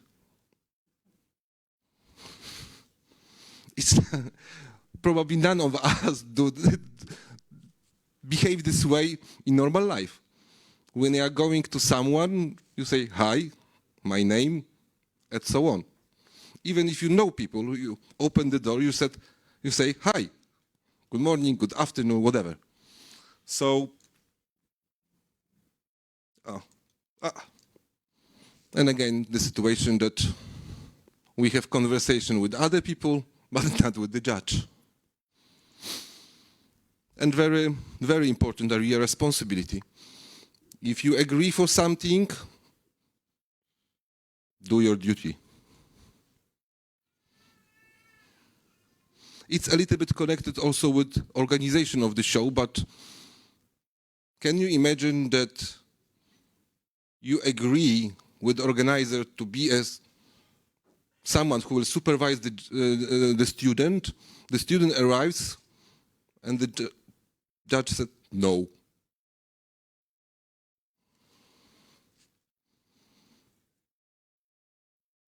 Would you like to be in such a situation? I don't think so.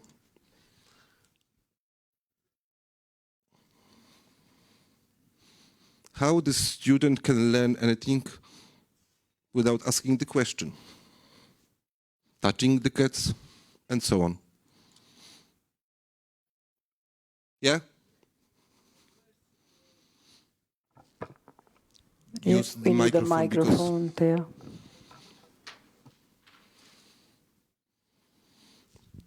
Yes, the first situation, as I said, it's also connected with organization of the show, but I know that the judge said yes to organizers.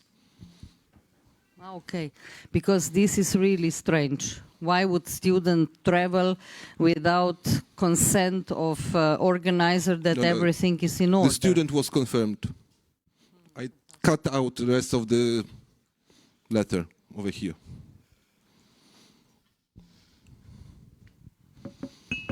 So please, if you agree for a student judge, take a time for him. It's better to say no than organizer find someone else, rather to say yes and don't take care of anything.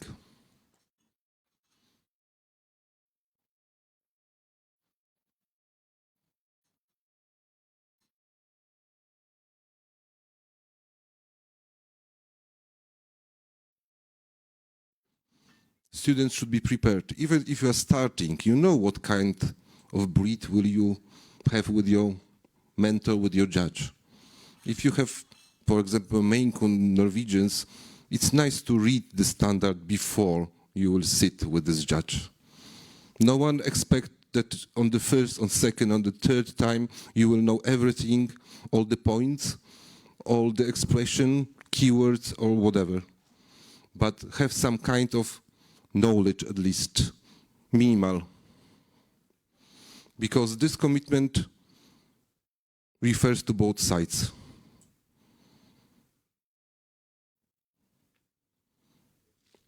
Situation when the students comments loudly during the debates, choices made by judges? Yes. Seen few.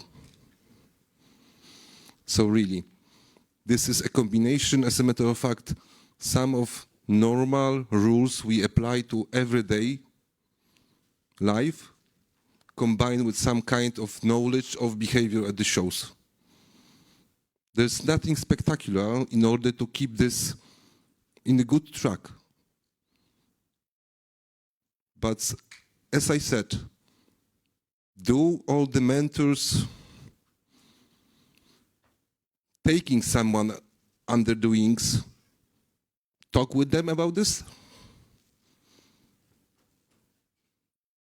Do students, when they are choosing the mentor, have the opportunity to speak openly?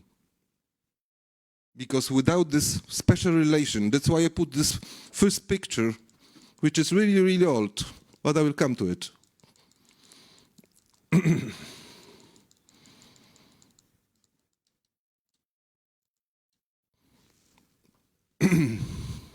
Eva, she was my mentor.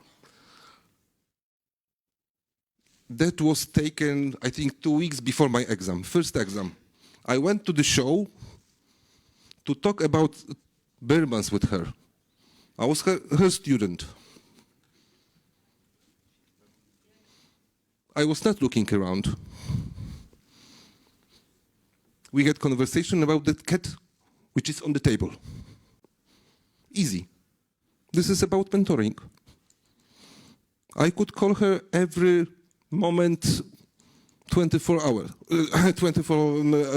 yeah, all day and night, as a matter of fact.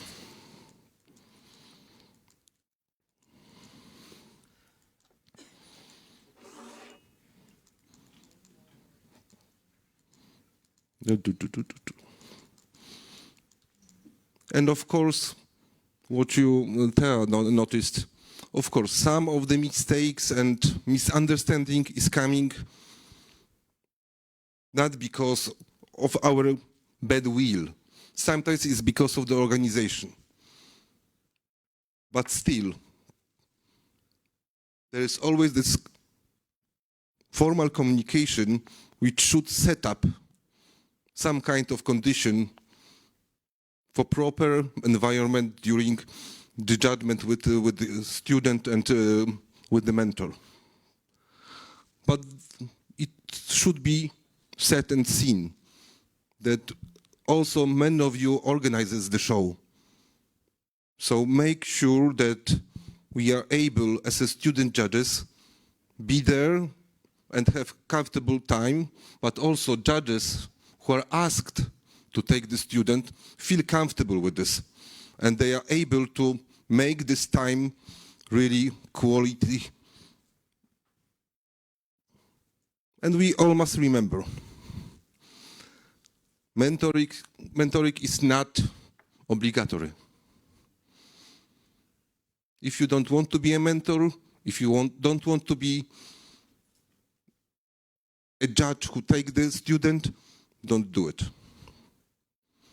A judge can decide to be a mentor and then to resign.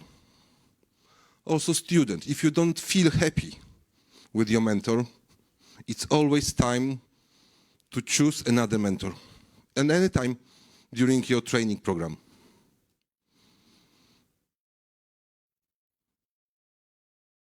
Also, the judge can decide in which category he feels really strong and can be supportive for the students. So I was really quick with this, but I must say I was really sad seeing those results. I'm a judge, but I'm also a student judge, and I never had a situation like this. But there were many responses, especially in the open question about such situation. So I think that both of the sides should think really much more serious about those moments when we spend together at the shows. This is the moment which should be really important for students, but I think also for the judges, because also judges can have really good conversation with the students and to learn maybe different perspective when we talk about different breeds. We are not breeding every cat, we are not specialized in every breed. Sometimes it's really valuable to have someone who has a totally different opinion and share it. Not shout on each other or pointing out your mistakes, rather to discuss and to exchange your ideas. As I said, I was quick. Thank you, Mirek. Even too quick, I would say. So now you have to stay there because there are questions coming. All right. And the first one I have in the list is Sara. And we need the microphone. Yes, there. Thank you very much.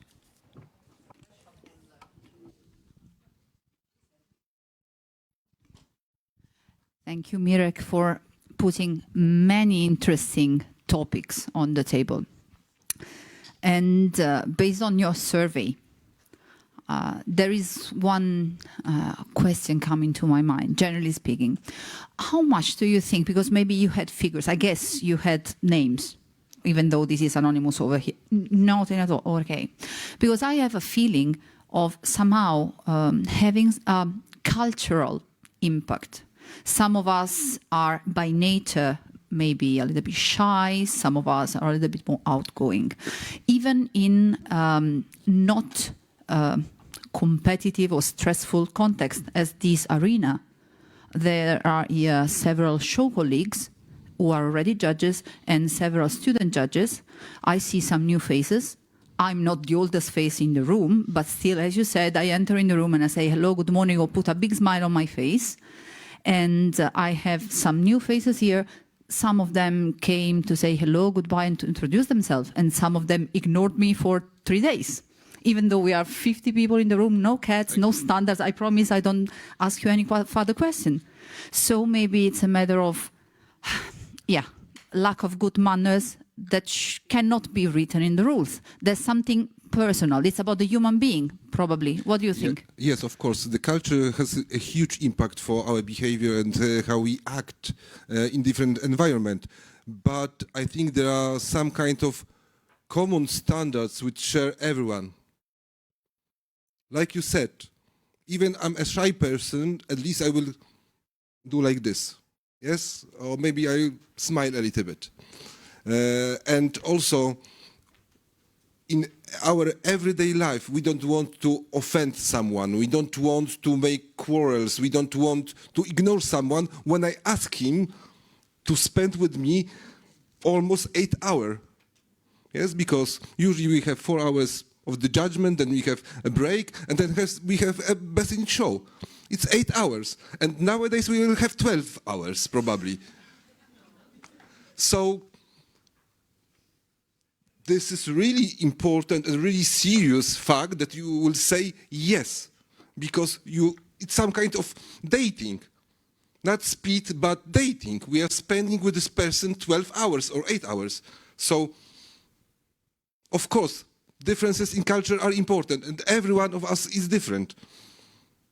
One is a little bit more shy, one is a little bit more, open and...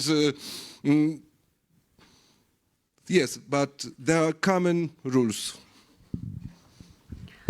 Thank you. I have Marcel now.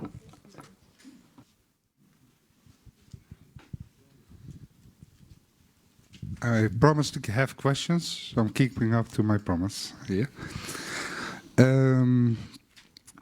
At the beginning you said that the level of knowledge was a big point for mentor judges about their students. I always thought it was quite strange when you take an entry exam. You take an entry exam in a certain category, and then a week later you decide to be a student judge in a different category. You don't have to do anything.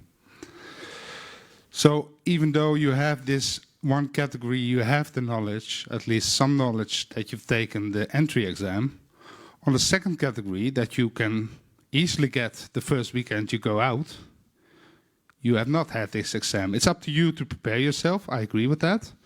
But it is a little bit, compared to your first category, where you're more prepared, it is a little bit open. Let's say it like that.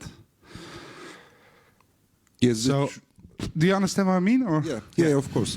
But I think the system assumes that when you get the first preliminary exam, you have to be at least educated in some basis.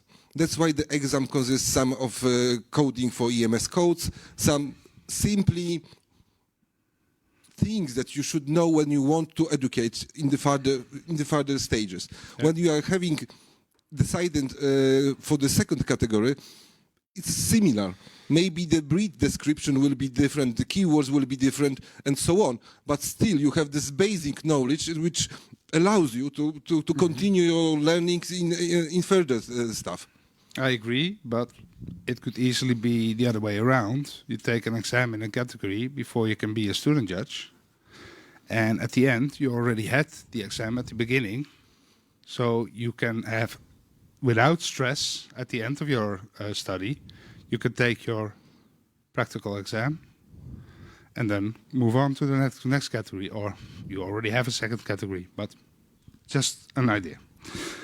Then Thea asked this.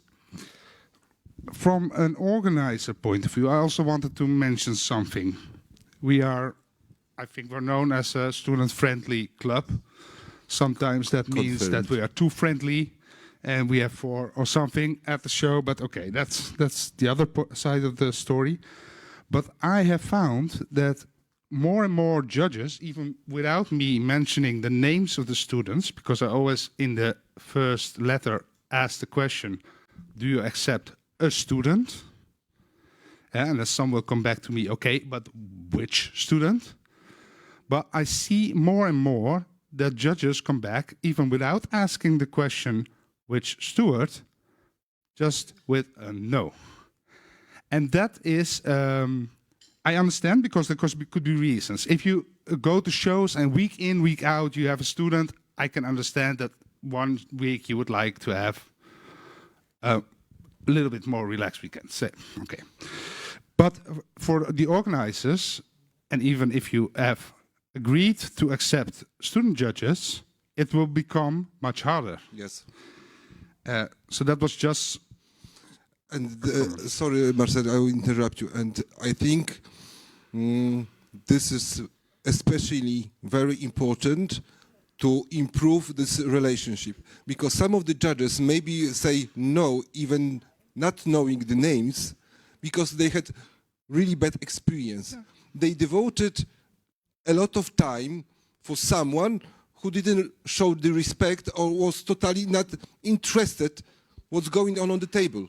So, I agree. As I said, the coin has two sides. I'm just pointing out the... Yeah, but I totally agree, I know it. And the last thing, I had some more things, but Thea has one, luckily for me.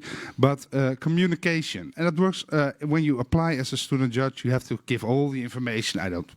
Personally, I don't care about that, but you have to give it. It's in the rules.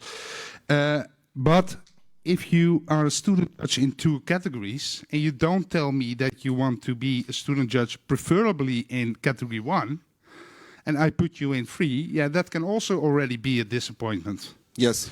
So in that case, I think students need to also better communicate. And then also from the other side, and that will prevent a lot of problems, if you accept, as a judge, accept the student, and then at the show say, because I read that in the report, yeah, that's also about communication. And I think that is where we could really improve. Also the students to the organizers, and maybe also the organizers to the judges.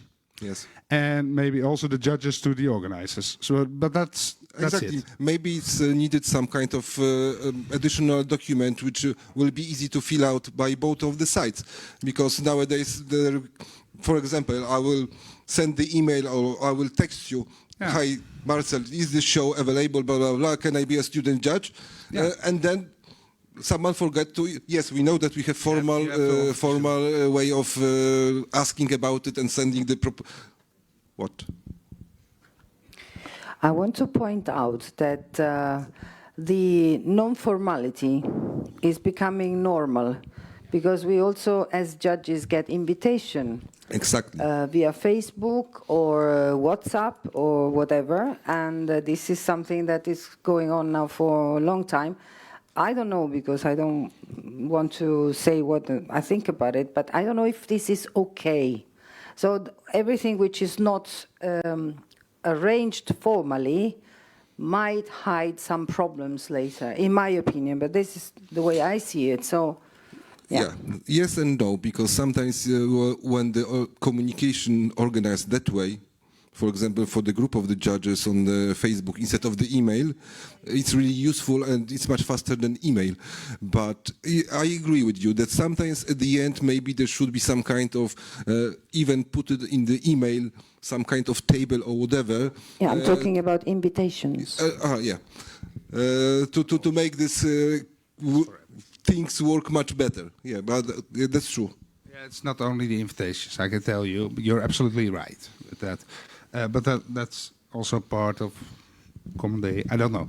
But I want to conclude with this. If you want to be a student somewhere, be clear to the organizer. Because if I accept 4 student judges, and that's normal for me, no, not normal, but we have that at shows, and you don't tell me that you want to be in a specific category, and I accept another student judge that does tell me, or is only a student judge in one, you will be with a judge that is judging a different category. Yes. Period. Yeah, so, yeah. So that's something, I don't know if there are a lot of students, but that would be an advice for me. From me. Great. Thank you. I have to give the floor to Thea. Okay, I go back to the mentoring. I think in these situations which were described in this feedback, a lot of problems would be avoided if when mentor is approached, that clearly tells to the potential student to mentor what are his expectations and what he will do or not do. I think I'm very clear always to tell them, first of all, we are all adults, you have to stand on your feet. I'm not your mama. I'm not mama material, yes, for kittens, but not for humans. So you have to be adult.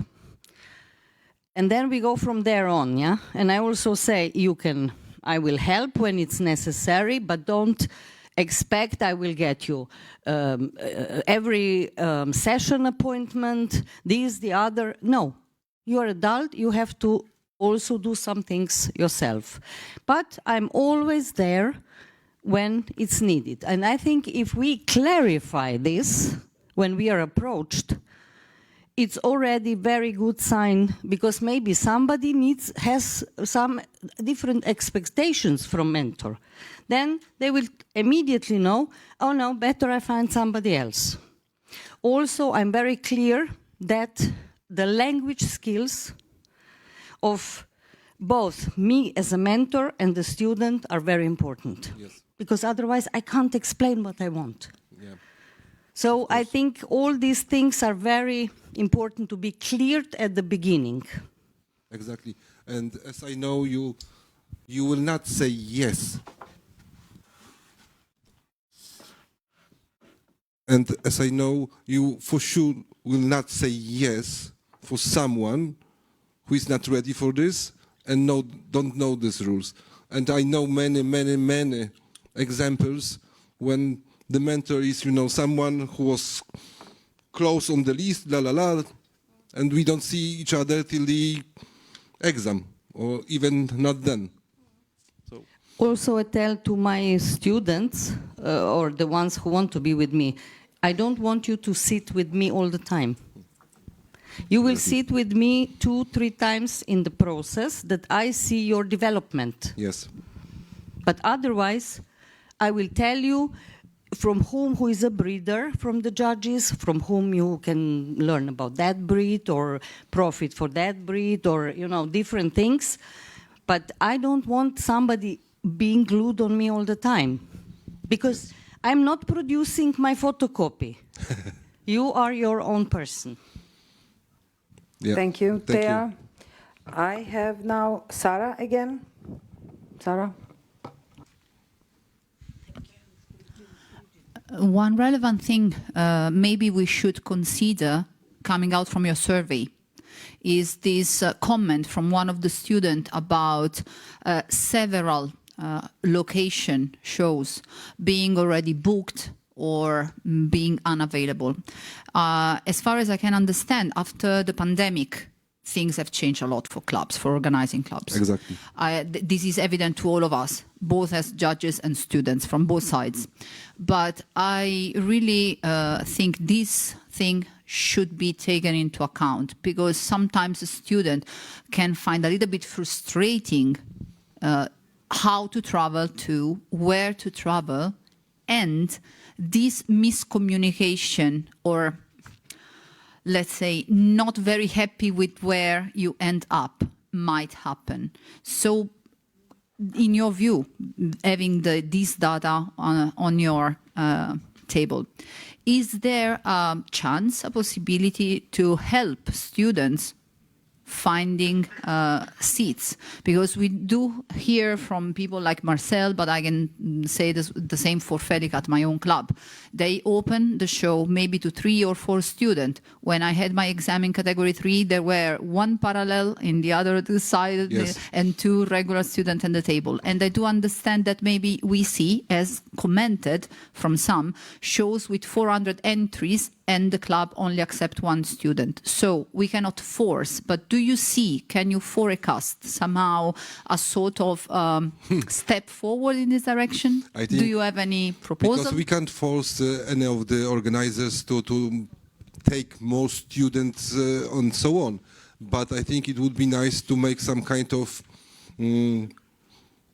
open letter to clubs and even to give them some kind of tools which help them to organize this. To make some kind of instruction how to prepare the list of the student judges and so on and so on. But we can't force them to take the students. But on the other hand, we should be aware that that's the only way that the trainee program for FIFe can develop. We need judges, but we have to make space for them and to be a little bit more open for possibility to join the show. Of course, this is additional effort for organizers, but as much as it's possible, it would be nice to have more shows open for at least 1 student during the show. Thank you. I have Richard now, and then Daniel. Hi, everybody. First of all, Mirek, a little comment about the survey. It would be more beneficial if you would divide that mentor part and instructing judges part, because I was very lucky because Thea was my mentor, and everything what she told you here, she told me exactly the same. And I think I was a good student, hopefully Thea, but I was approaching her, telling about my progress, what I'm going to do, what kind of breeds I saw, where I'm going to, what is my plan for the next half a year, and etc., etc. So I think also students supposed to accept the responsibility that they have to do it. Like you're informing your club, you're also informing your mentor. But if we're talking about, this is why I mentioned dividing mentor thing and instructing judge, because it's a big difference. You choose your mentor, so we have something in common, and then you're feeling good. But when you're coming to instructing judge who looks at you and tells you, shut up and don't talk, then it's a different feeling. Of course. Some instructing judges were amazing and we learned a lot. Some of them were not. So like Sara said, we all are very much different. But I think some things are really good and we're making a progress. The more we will be open about it, the more we talk about it, the better it will be in the future. Thanks. Fantastic. Answering your question, that was just the probe. I was just also curious if I will have any response for such questions, but as you can see, we had a lot of them. And the first and initial idea was to take out answers from all the judges and the student judges. But first I wanted to try to limit the probe, the target group, to minimum. So that's why we have a little bit mishmash. But in the future, I think this kind of communication and getting opinions and ideas from all of us can be beneficial for all the sides. Thank you, Mirek. I have Daniel now. Okay, I will be really brief. I had really nice relationship with my mentor. I agreed that also she think in this way, and I said her that she will be my mentor all the way if I go to all breed judge. But what I want to point out, because we also need to speak about the show organizer, I have few situation that I always send formal letter to the clubs show organizer with all stuff in which category I am, what I expect of the show, what are my goals to get to the show, because sometimes you want to go to the show where is some special breed, some special because you have a lot of cats in the same breed, so it's really good training. But a lot of show organizers are also the judges. And if you send this letter and you don't have any response, like you're waiting 1 month, 2 months, please, you are also judges.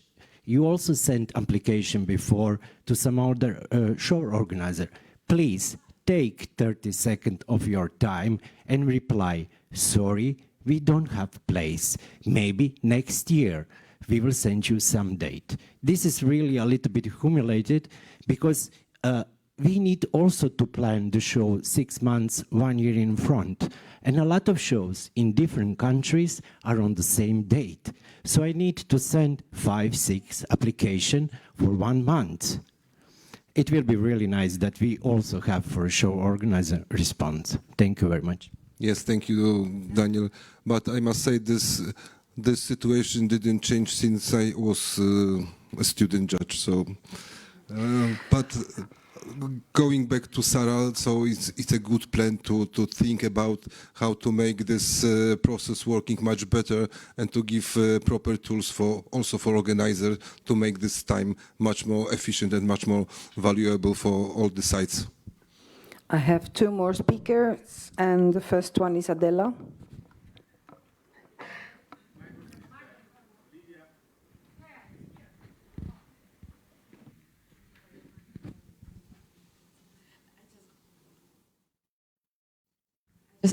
Yes, now it's working. I just want to say very similar things to Daniel, as Daniel said, because sometimes the students, especially very nervous students, for the beginning can be nervous just because of the organizer really doesn't communicate on a correct way, and they are just nervous because they came to the room of a new people and they just put them there and do nothing. No one says a word, and they are, what to do? To go there and say, hi, I'm Adela, I'm super exciting to be here. And they will look on me and say, oh my God, who is this super exciting person? you know me, you know that I'm moreover super shy, so it depends. Mirek, I found, it was like last week, I found a really great data about countries and how many kisses they give. And it's a really... We are not the same. Some of the countries doesn't kiss. One of them 1 second.